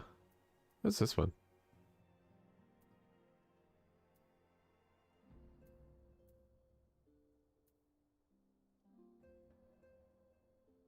That's what I was looking for. It just looks so stupid.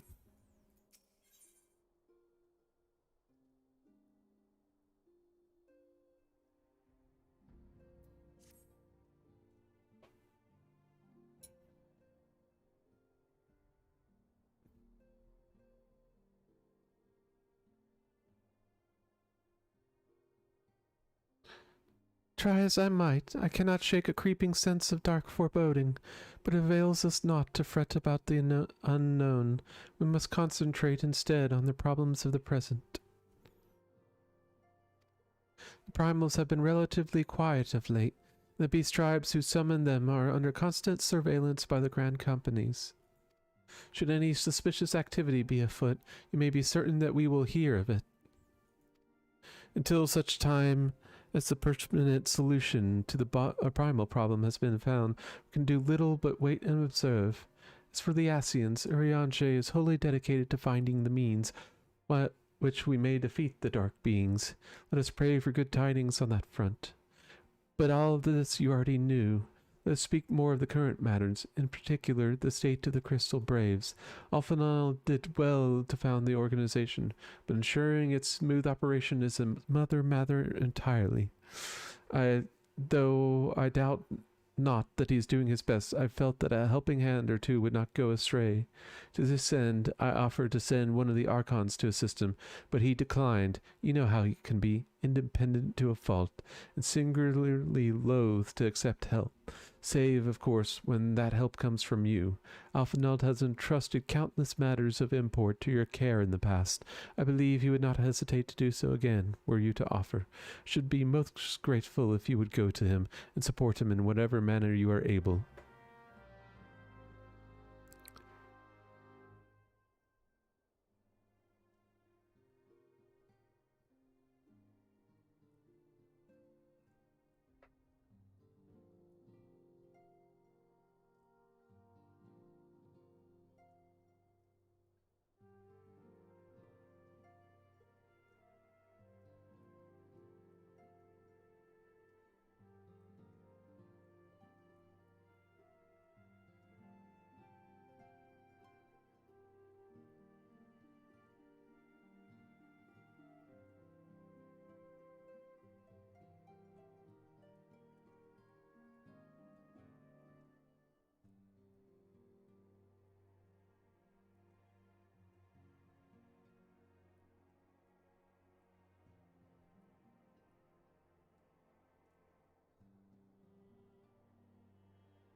Alright, I am going to get my drink really quick. I will be right back. I see you. You know I'm getting up. It's amazing.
I am back. Yeah.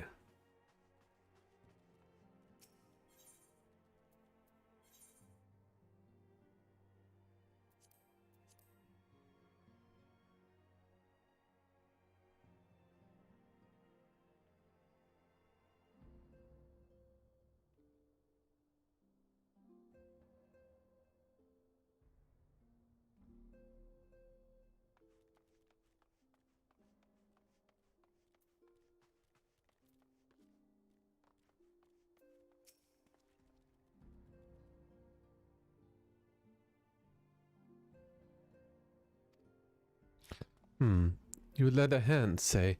I see. Well, now that you mention it, there is a matter I want for your attention. Given its sensitive nature, I was hesitant to entrust it to my braves, but the demands upon my time are such that I had little choice. Which is not to say that my men want for labor. Though we are but newly formed, there is already a great demand for our services. We are hard-pressed to answer all petitions. But I digress. The fact is, I would sooner attend to this particular matter myself, but my presence is required elsewhere. That being the case, I have entrusted its resolution to my second-in-command, Captain Ilberd. Tell him I sent you. He will furnish you with the particulars. My thanks in advance, Corin.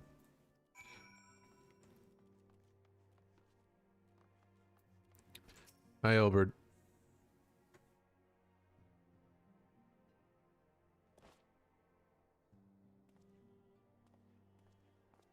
Hail to you, sire. How might we serve you? Do a dance. Commander Leveilleur bade you serve us? Yeah.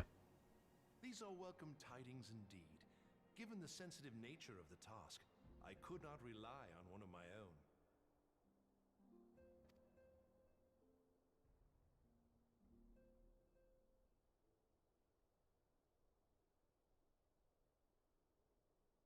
That which I'm about to tell you, I tell you in the strictest confidence.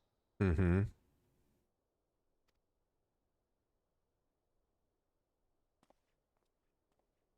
Some days ago, we received certain documents from an anonymous source. They notified us of the presence of a Garlean agent within the ranks of one of the Grand Companies. Following some discreet inquiries, we identified a suspect among the Immortal Flames, whom we detained for questioning.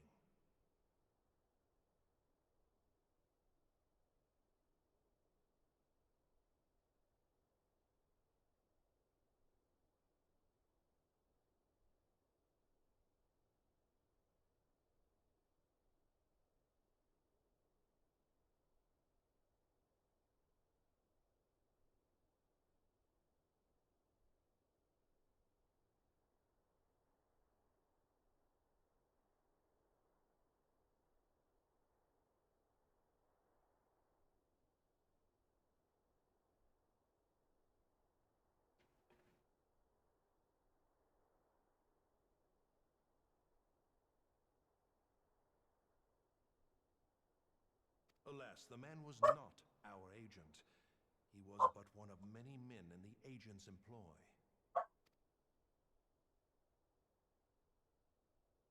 We pressed the traitor for a name, but he had none to give. He claims never to have met his master, whom he knows only as the Ivy. He was, however, certain that this Ivy had coiled itself around every part of the Immortal Flames. It would seem our quarry joined the company some time ago, and gradually recruited others to his cause. These conspirators are the vines by which he learns our secrets, all without exposing himself.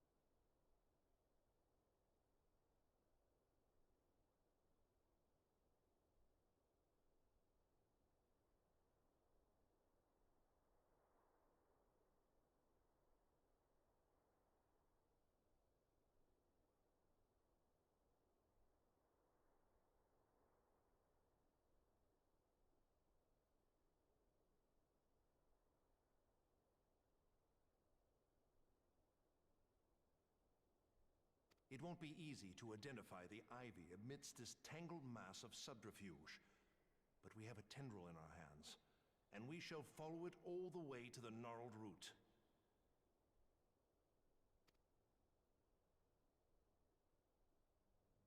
Now, much as I would prefer to proceed with due discretion, circumstances demand that this matter be settled post-haste.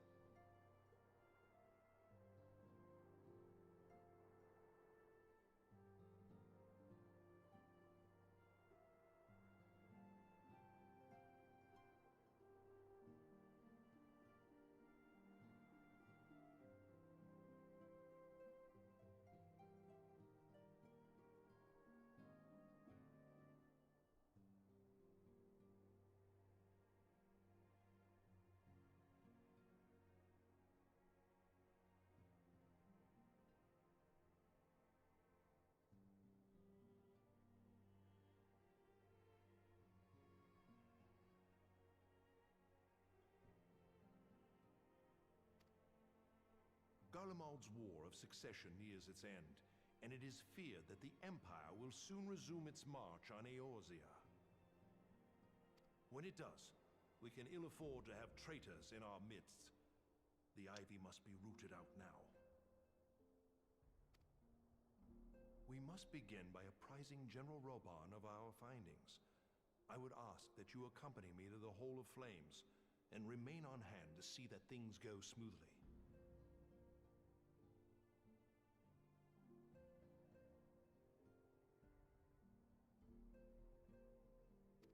Assuming the Ivy's tendrils are as widespread as we believe, he will be aware that an investigation is underway, and if that is the case, he may well move against us.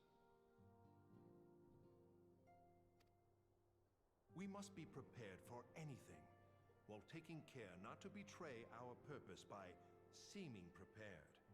A simple enough task for a one-man army like you.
Heck?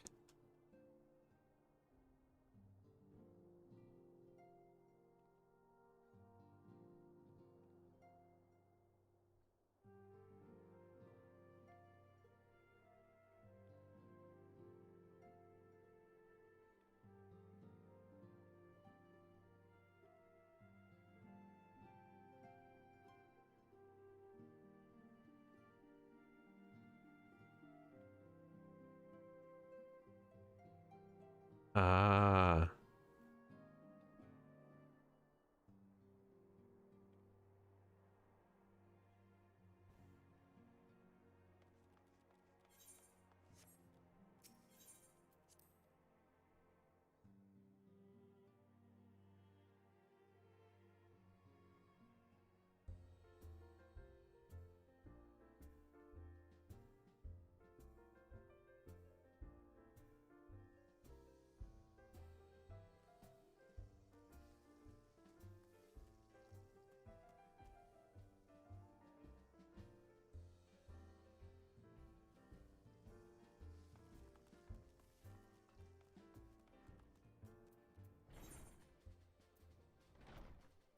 Well, I think we're getting close.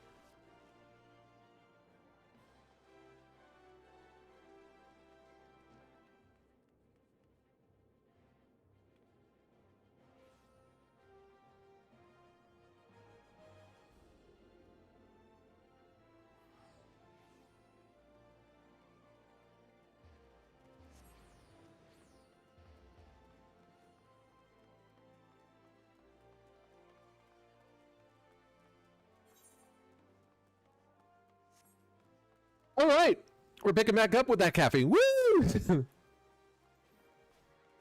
gotta get that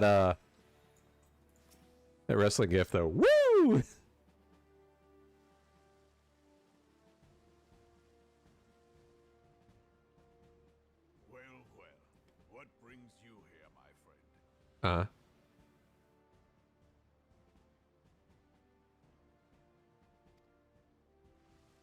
So, yeah, there's a traitor, and it's bad. At my behest. Greetings, Roban. It has been a while. Has it? But you old scoundrel. When they told me you'd be visiting, I scarce believed my ears. Yeah. I scarce believed my ears about it, too. But look at you. The honored captain of the Crystal Bloody Braves. Who'd have imagined, eh? Not many, but fewer still would have imagined your destiny lay in politics, old friend.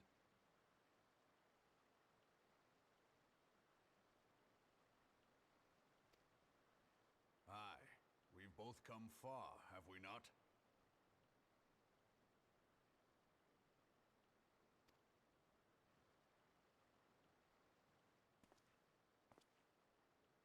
Lest you wonder, Ilbert and I go back a long way.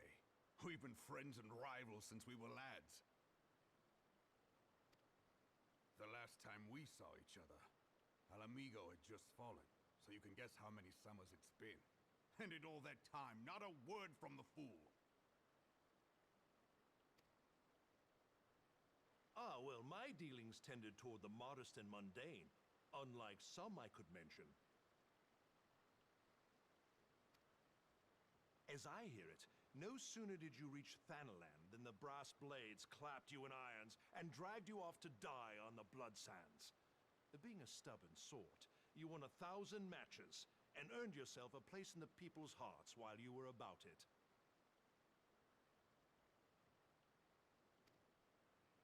Then, with your mountain of prize money, you bought the Colosseum and secured a seat on the Syndicate. Those balls, brother! Rags to riches does not do it justice. You're a hero to the common man.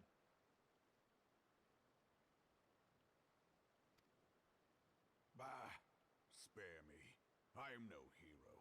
If anyone is worthy of that title, it's our friend here. Next to him, I'm little more than a glorified butcher.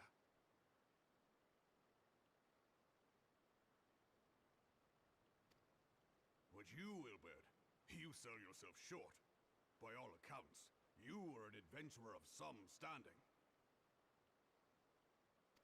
Yeah. I like to think that I did my part for the greater good. But if you're no hero, then I'm no adventurer, not in this company. Anyway.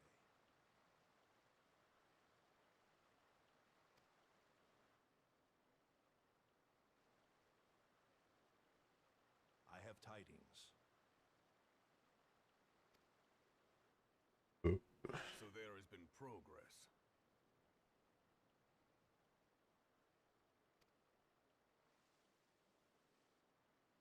I've let it be known that this meeting is a reunion between old friends.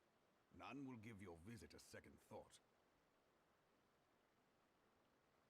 To convene elsewhere would only attract attention. Let us speak here, in plain view of all.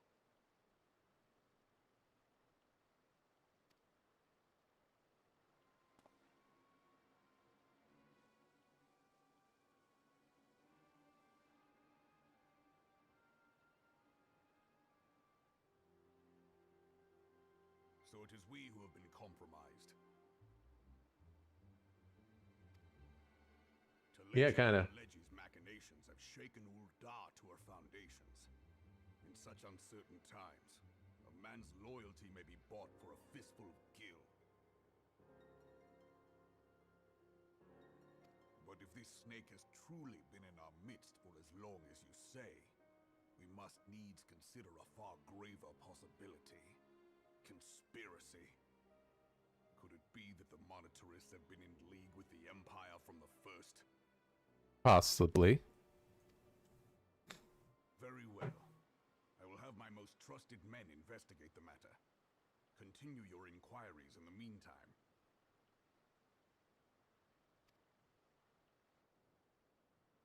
It does me well to see you again, old friend. When next we meet, let it be over a flagon of ale. I look forward to it. Let us reminisce of bygone days. and drink to the future of our homeland.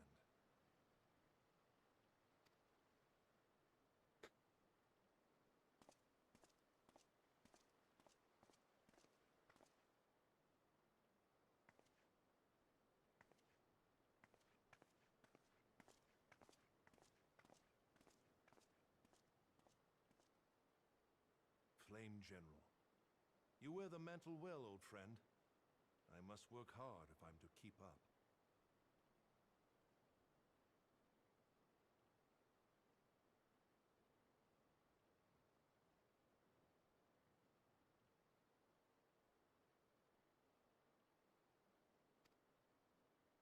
Well, it would seem your services were not required after all.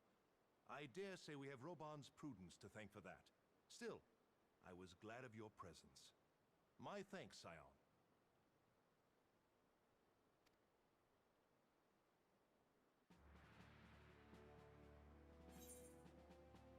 Cool. Money.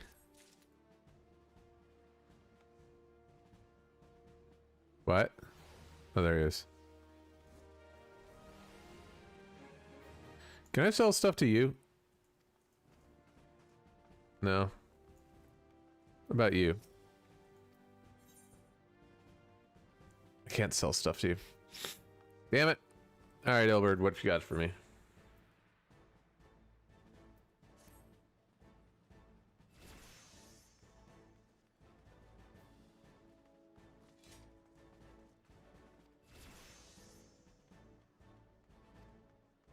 Our business here is concluded for the time being. Let us return to the Rising Stones to report to Commander Livier. I'm gonna say he's not my commander. How do you guys feel about that?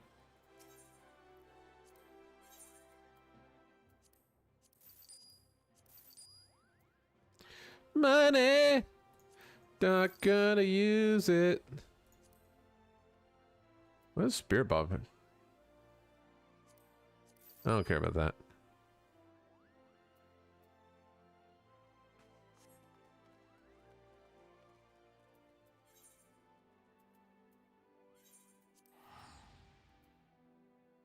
Boom, boom, boom.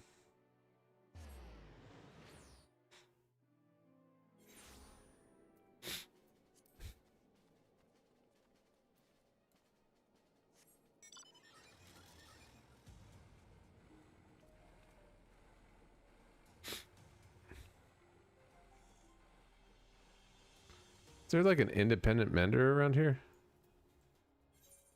No, there is, right? There. I don't know if I actually need to do it, but I'm just going to do it just to be safe.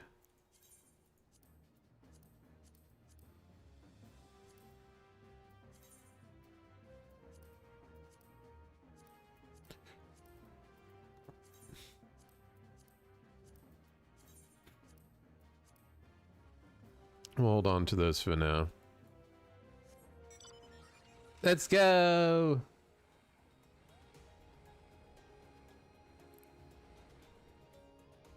Alphanon.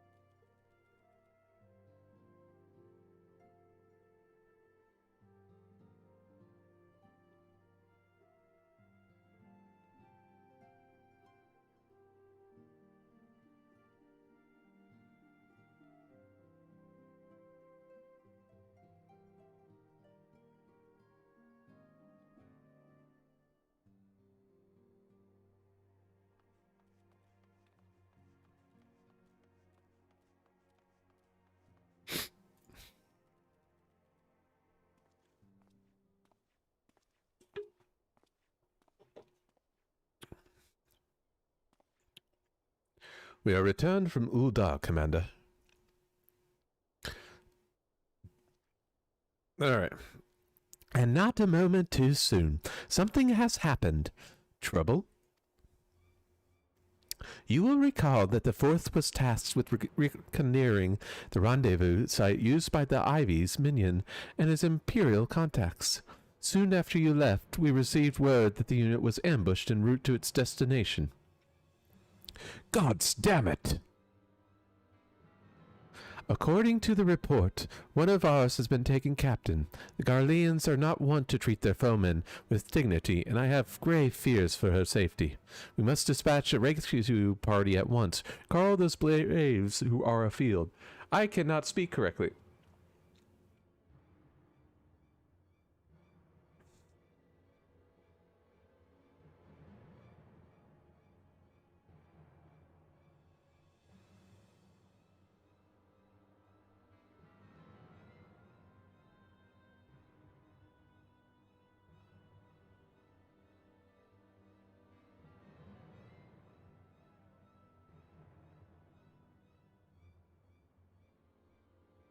I'm afraid I must ask for your aid once more, Scion. An ill-prepared rescue party will only serve to provide the Garleans with more captives, yet time is of the essence. Simply put, you are the best chance we have. You got it, dude. Captain Ilberd has the right of it. I trust you are willing, but of course you are. Now, Aliane of the Fourth lies in wait at the Tangle, near the entrance to Castrium Sentry. Seek her out, and she will apprise you of the situation. Yeah, no problem.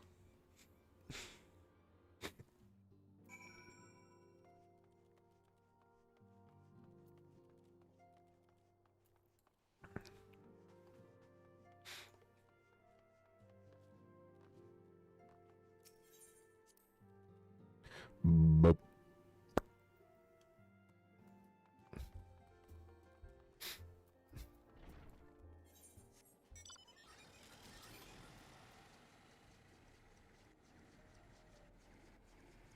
Is your captain speaking? Please hang on for the bumpy ride while we go intercept.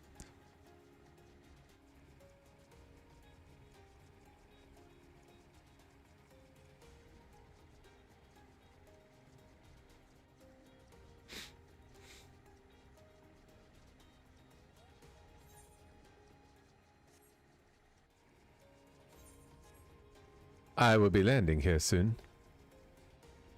Hi. Elaine. You would aid us in the rescue mission? We are in your debt, warrior light. Now the time is against us, so allow me to brief you on the situation. The Garleans fell upon us without warning, wounding poor Rish and hauling her away to the castrum yonder, outnumbered as it were. It is all we could do to flee and regroup.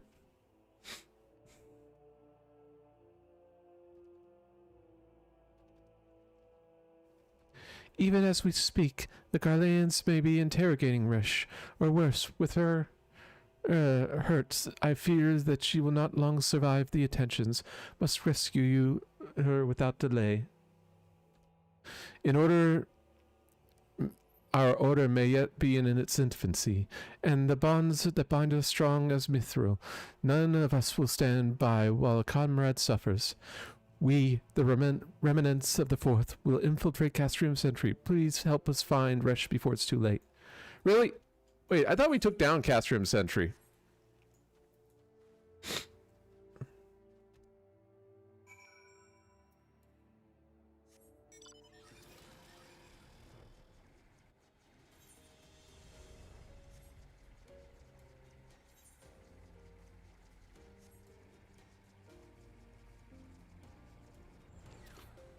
Oh no, Rash, what's going on, girl?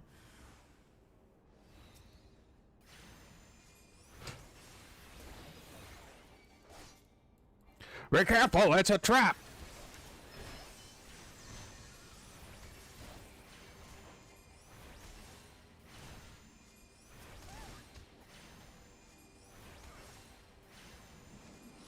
Well, now you're dead.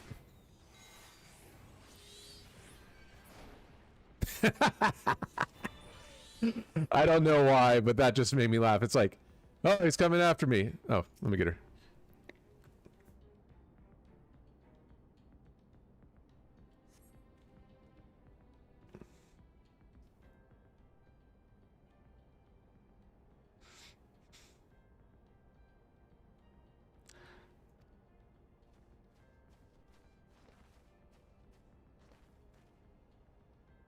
Resh!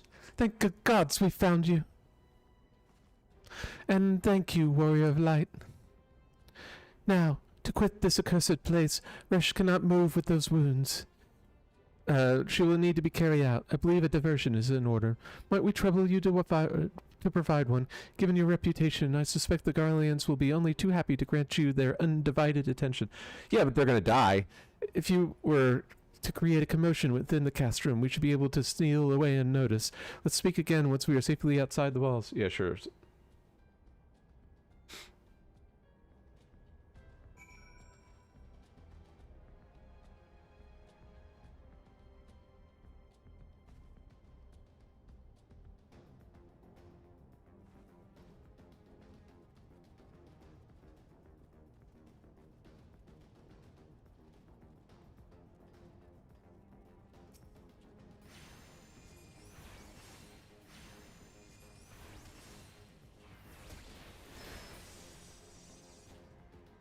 That had to hurt.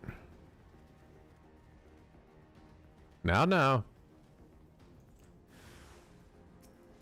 What the fuck?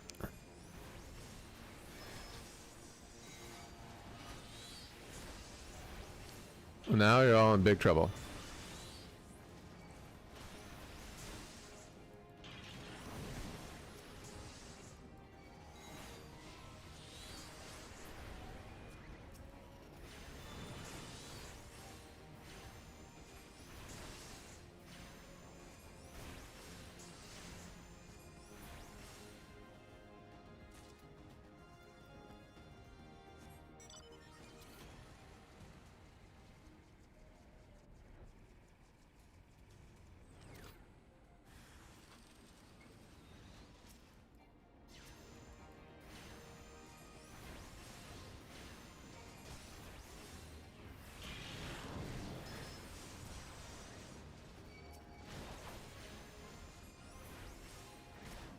I love how this guy's just walking around like nothing's going on.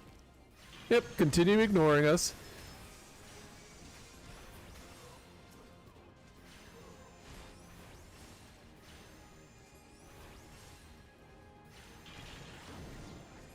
Oh, that actually did hit me. That's a shame.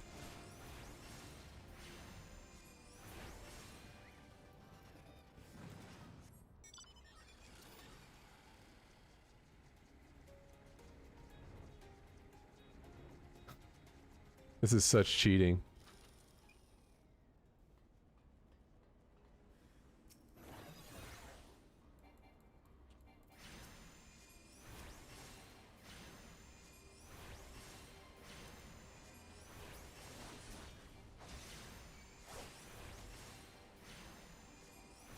Has to be more coming, right?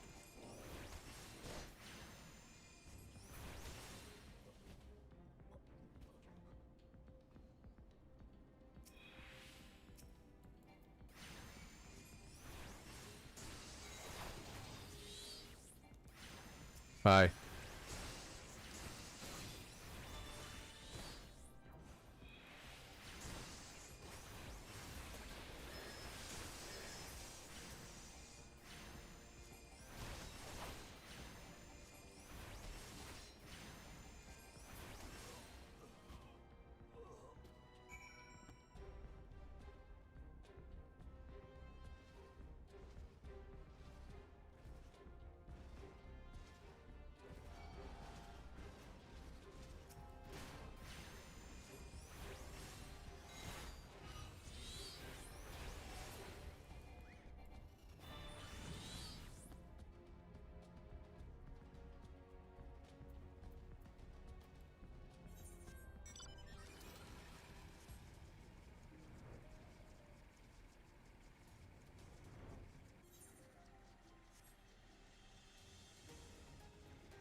I have awaited your return most anxiously, my friend. You have done us a great service indeed.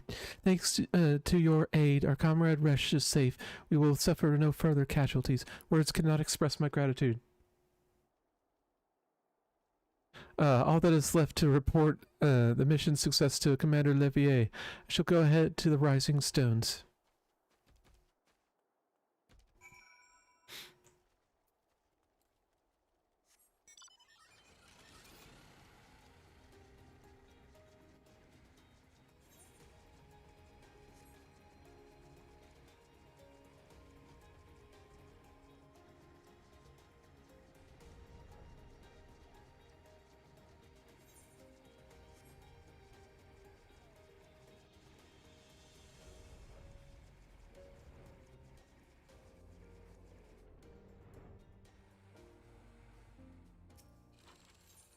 Yep.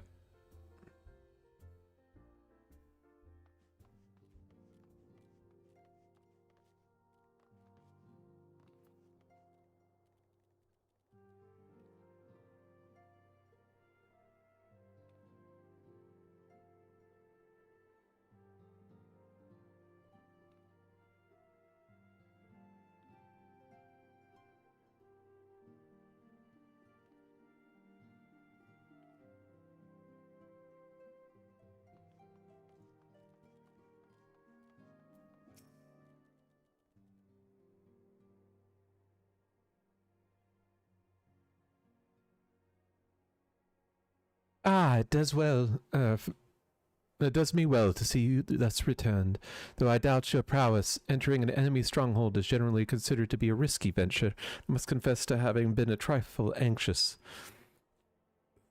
But here you are, hale and well, having succeeded in your mission as is your wont. Lest you wonder, the woman you rescued is being cared for by the Domans. Thanks to their expert ministrations, the danger is past. You have my gratitude, Corin. Yay! I like gratitude, but I like money better. Give me money. I am awesome. Allow me to thank you, Scion. Resh owes you her life. We escaped with minimal casualties this time, but we cannot afford to be caught off guard again. The Empire is not an opponent to be trifled with. As you say, Commander, I will see to it that the men keep their wits about them, and it may yet take time, but I will not rest until we have identified and apprehended the Ivy. I have every confidence that you will succeed, Captain.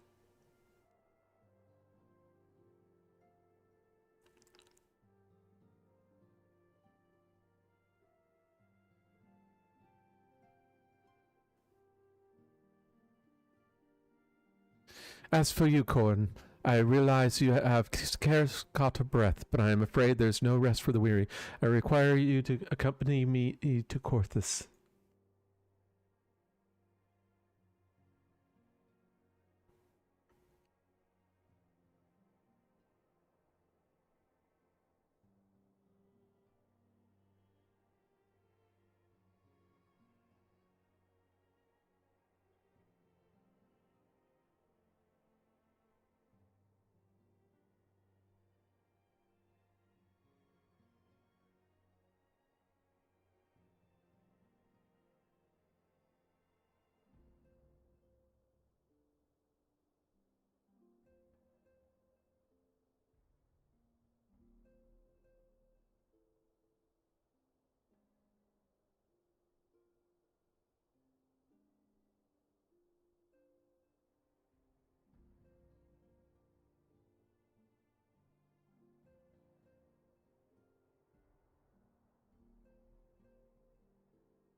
Oh, it has.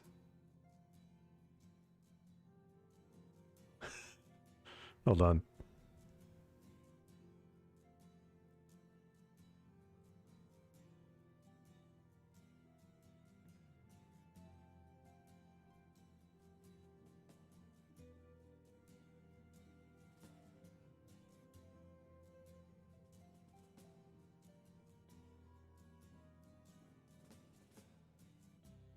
Ground control to Major Small.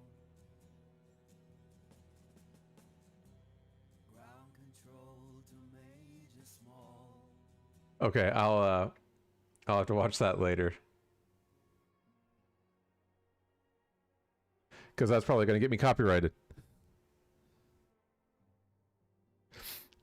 I have been granted an audience with an Ishgardian dignitary, you see, and the man expressly requested your presence. Oh, do not look so surprised. You should be familiar with the trappings of fame by now. We shall depart as soon as you are ready.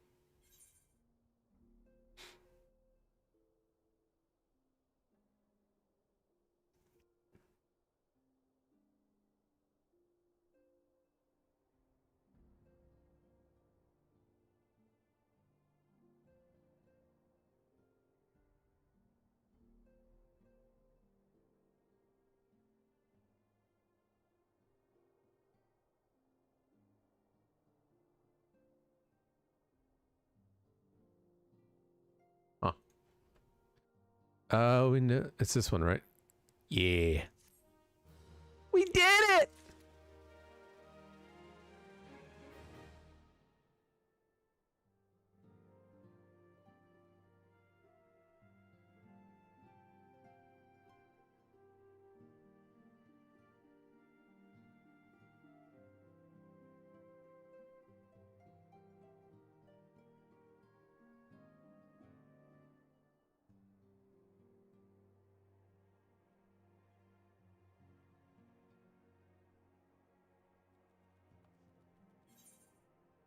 And then we do this, and then we do this, and then we do this, and then we go here, and then we go to Scholar, and then we equip set, and then we do this, and then we do this.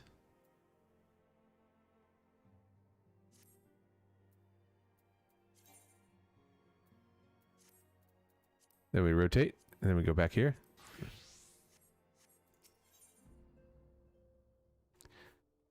An influential Ishgardian wishes to meet the Warrior of Light. And, sorry, who am I reading that from? Which voice is that?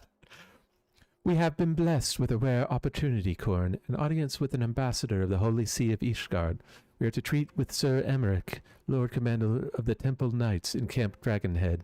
It is considered a great honor to serve the Holy See directly as a Temple Knight. Needless to say, their leader wields tremendous political influence. We would be wise to court his favor.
For that reason, I consider your assistance essential. If Sir Emmerich wishes to meet the man behind the legend, I would not deny him the pleasure of your company. The Ascendant should see the wisdom of this plan when you request her permission to accompany me to Corthus. Mayhap you feel this be a waste of your talents, which could doubtless be put to nobler use. If so, I should remind you that more good can be accomplished with the stroke of a pen than the thrust of a sword.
All right, where were we? Ah, I'm in Philia. I'm leaving again. Fuck you. I'm meeting with an Ishgardian ambassador. By all means, I think it's a wonderful idea. What?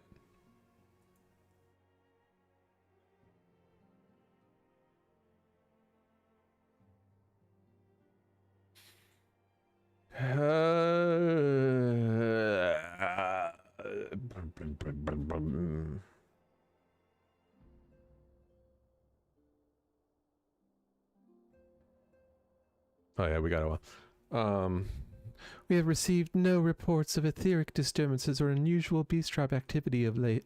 If Alphanal believes your presence may help him to secure more favorable terms, I see no reason to deny him. Okay.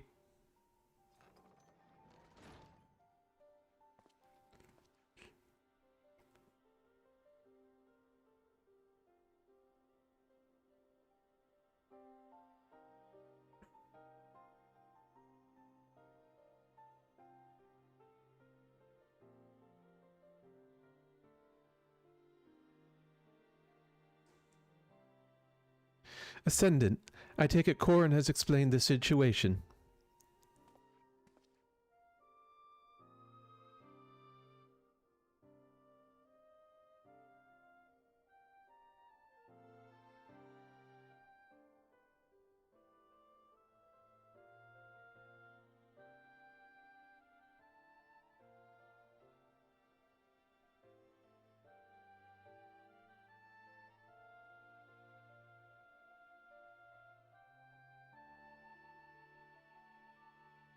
He has.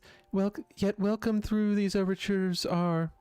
Though our overtures are, I cannot help but wonder what prompted them. The Ishgardians have spurned all contact with other city-states for decades. Why reach out now?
Right.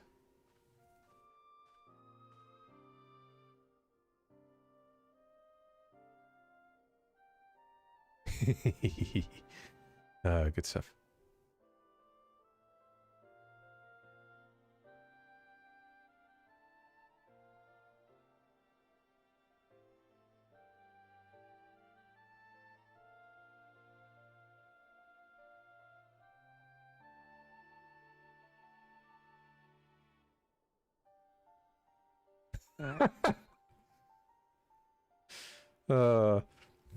Would that I knew. The question of their motives is one which I have given no small amount of thought. Alas, I know more than is generally known.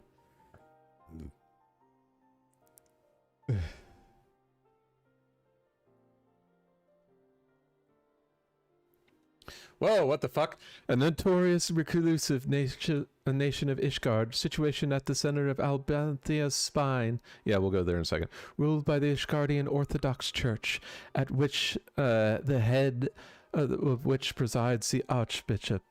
Members of the original Eorzean alliance formed in the wake of Alamigo's fall some 2 decades ago. Friends of convenience who withdrew from the alliance as soon as the Imperial fleet was routed at the Battle of Silver Tier Skies.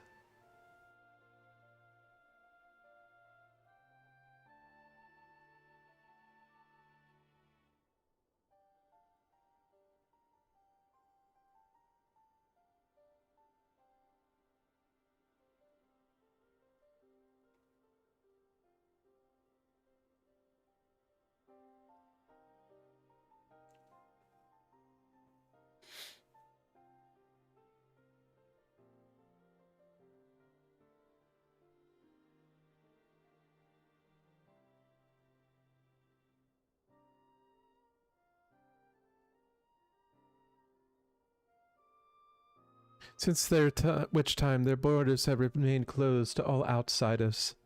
They have rejected every one of their former allies' calls to reopen dialogue, turning a deaf ear to their neighbors' pleas even when the calamity loomed large.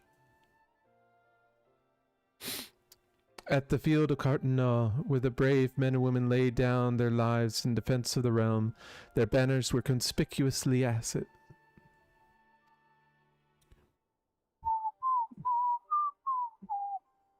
I have tried to convince Ishgard to rejoin the alliance at every opportunity.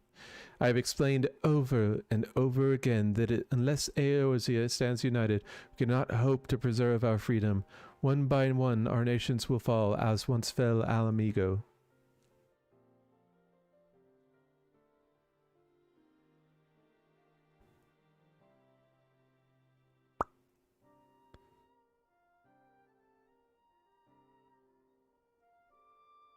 Yeah. And what have mine efforts yielded? Why not?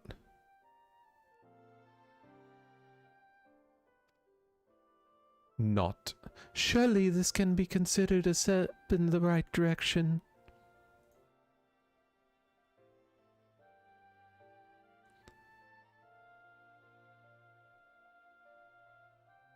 I should hope so. Rather than the lonely messengers we have been fobbled off within the past, this time we shall meet with a man of genuine influence. Of course, I am not so naive as to think that they come to us out of the goodness of their hearts. We have something they desire. No, I have yet to find out what.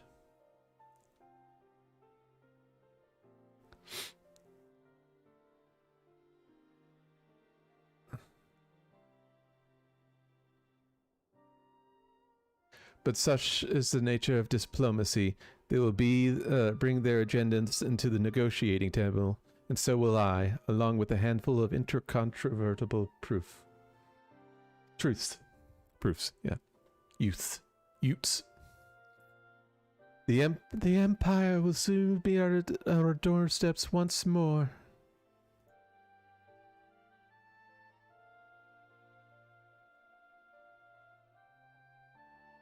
Oh.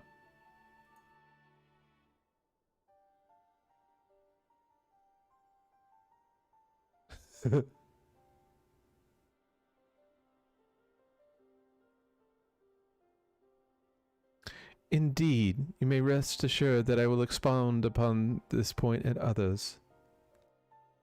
Let us depart for Camp Dragonhead, Corin. Our old friend Lord Hartzenfont is expecting us. Since our quest to recover the Enterprise, I understand that you have further interrogated yourself with the man. Excellent work. His fondness may prove useful to our cause.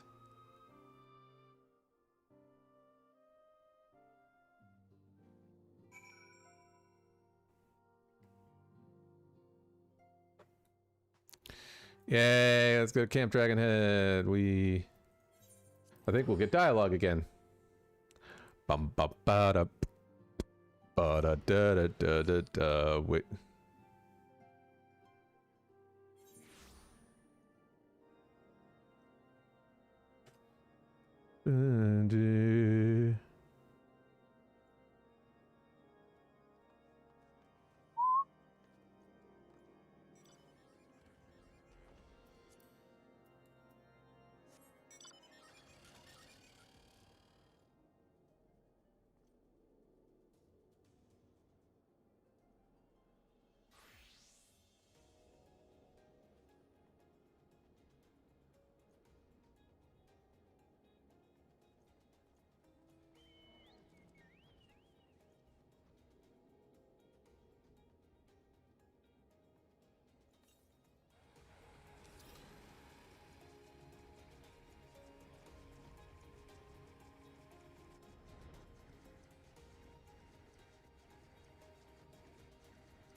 Oh no, I'm going in the front door. Get out of my way.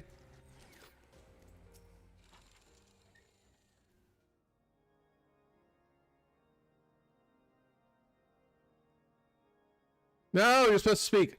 Ah, Corin. Never a welcome sight. Our hearts have been stoked to blazing in preparation for your arrival. Would not do for such a distinguished personage to catch cold while enjoying our hospitality. The gesture is much appreciated. I fear I shall ever struggle in cold climes.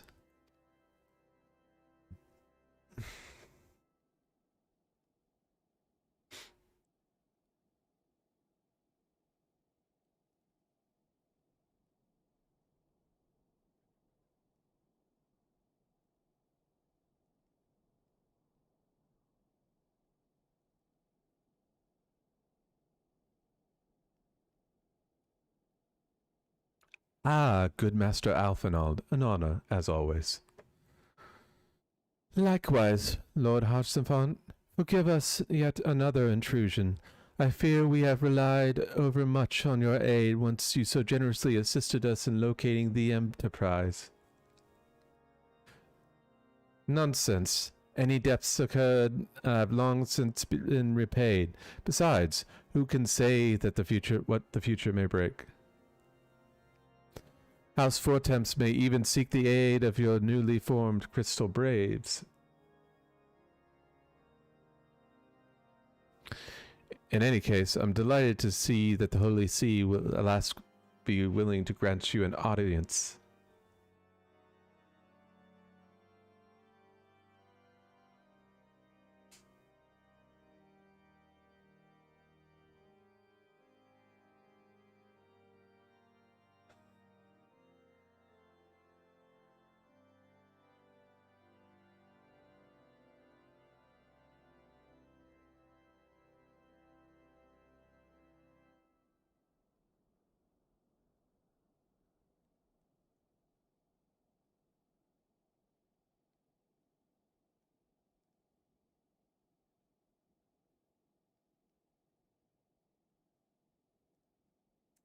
In any case, I'm simply delighted. Anyway, no doubt your discoveries at Snowcloak helped to justify the decision. This recent resurgence in heretical activity is of grave concern to us all. But to the matter at hand, Sir Emmerich arrived in Camp Dragonhead earlier, and I'm told he is eager to meet with you at your first convenience. You are doubtless weary from your journey and desirous to rest a while by the warmth of our hearth. But if you are willing to forego such comforts, pray inform the knight stationed outside the accessory. He will want to grant you entrance and send word to the other attendees. As inviting as the hearth sounds, I think it's best we proceed to the intercessory forthwith.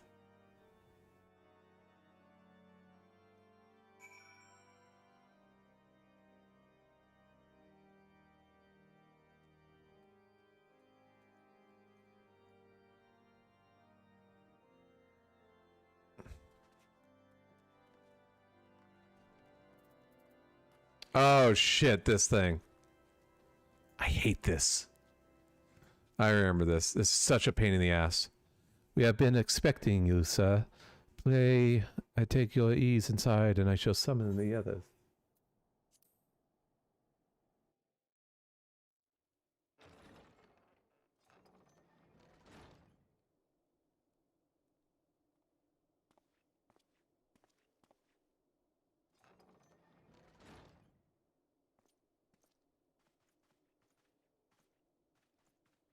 Have faith, my friend. You need only state your case with confidence and clarity.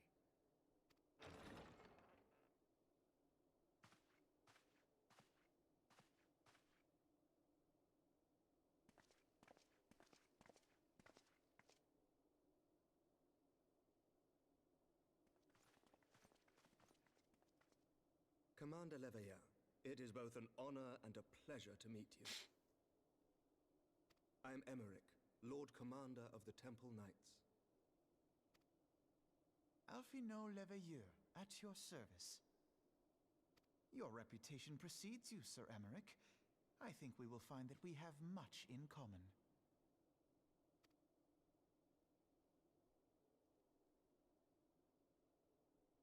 Speaking of reputations, yours towers over us all.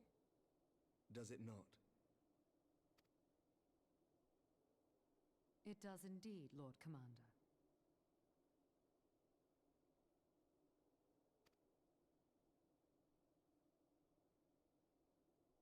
I am not too proud to admit that I have followed your activities with an interest bordering on fascination.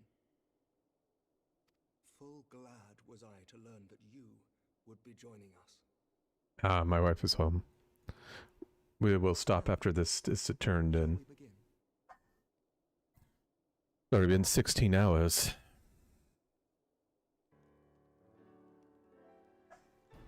Bum bum bum. Full well that the Garleans will return in force ere long. What is more, we have yet to achieve a lasting victory over the primal menace. The beast tribes continue to summon their gods, and each incarnation is stronger than the last.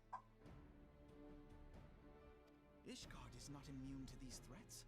I must reiterate that it would behoove your nation to rejoin the Eorzean alliance. Once again, I must respectfully disagree. On what grounds? Despite their presence in Kurthus, the Ixal do not concern us. Their territorial claims pertain to Gridanian lands, and it is the people of Gridania whom they harry. True. Consequently, the Holy See judges this to be a Gridanian affair, and Ishgard does not intervene in the internal affairs of other nations.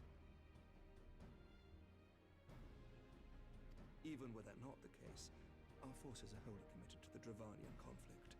We have not the knights to spare. As for the Garleans, we are not ignorant of history. We have observed the rise and expansion of the Empire, and we agree that it is only a matter of time before they resume their campaign in Eorzea. Hey, you. How's your day? It was like that? He's happy you're here. He says, take it. I dare you.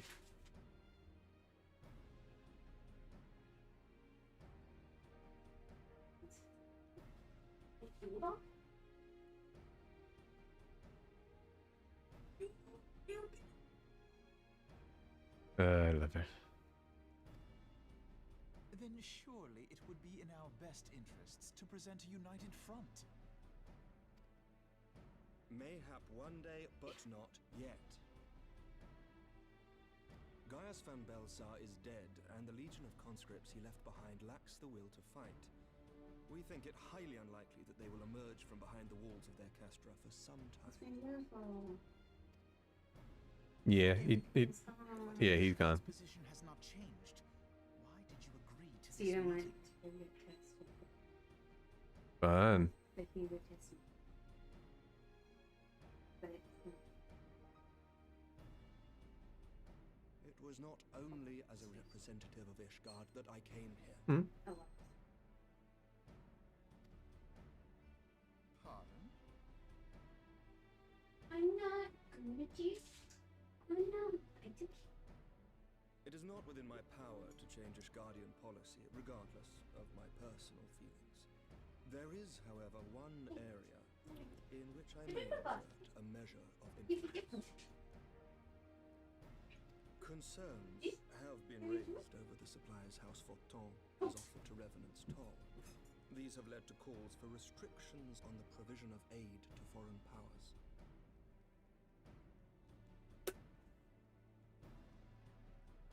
Hello. You gotta find it.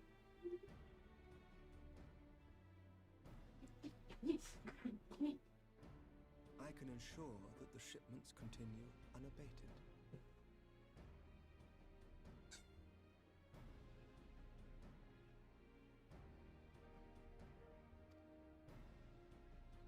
Sir Emmerich, we would be in your debt. No, you would not, for I require something in exchange.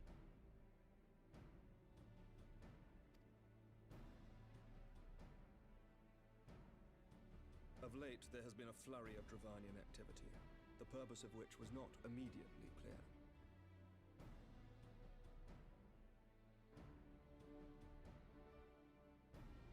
However, our astrologians have since observed Under the bed, I can't get it. The dragon star waxes unnaturally bright, and there are whispers that it portends the resurrection of Midgard Sorma. What the fuck was it, Harley? You said bed, you said. Tear falls? That's absurd. Big Full many man. times have I gazed upon the dragon's corpse still wound around the Agrius, and wondered how different our world might be if it yet lived to plague the skies. I do not know, and I do not wish to know, nor does any son of Ishgard. Yet the mere presence of Dravanian forces is not sufficient grounds to send knights to Mordona, whatever our astrologians say. As I told you before, we have not the forces to spare. But we do. So you will intervene on our behalf if we agree to watch over the Keeper of the Lake. Do you accept these terms? I do. I will see that It's you the are kept lonely abreast of any pickle. Where'd you developments. put it? One pickle. I regret that we could You not need to come get to a that to me. similar agreement on other matters, but I understand that you are not at liberty to make such decisions. Nevertheless, I hope that what we have accomplished here today will serve to demonstrate to your countrymen that we can work together towards a common goal. Mayhap one day we shall look back on this moment. Are they actually talking on this one? Hmm? Are they actually talking on this one so you're not reading it? They're doing a lot more voice work now. Yeah. I can rest.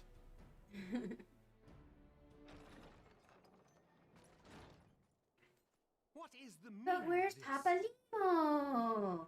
We love Papalimo. The caravan, my lord. It's been attacked. It was Iceheart, my lord. Of course it was. But there's no Papalimo. By the fury. Where's your All our Papalimo? precautions were for naught? Yes, my lord.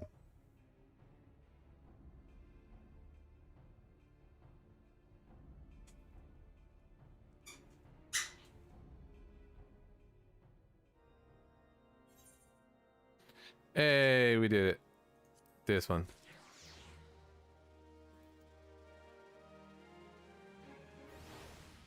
Alright, that's a good spot to stop. We will continue on with the main quest tomorrow. I have a wonderful dinner with wife coming up, and I am going to get a little bit of rest and relaxation with her before the dinner. Fancy food. So, all of you have a wonderful evening. Fancy food. I will see you tomorrow. Yummy fancy food that you cannot have only with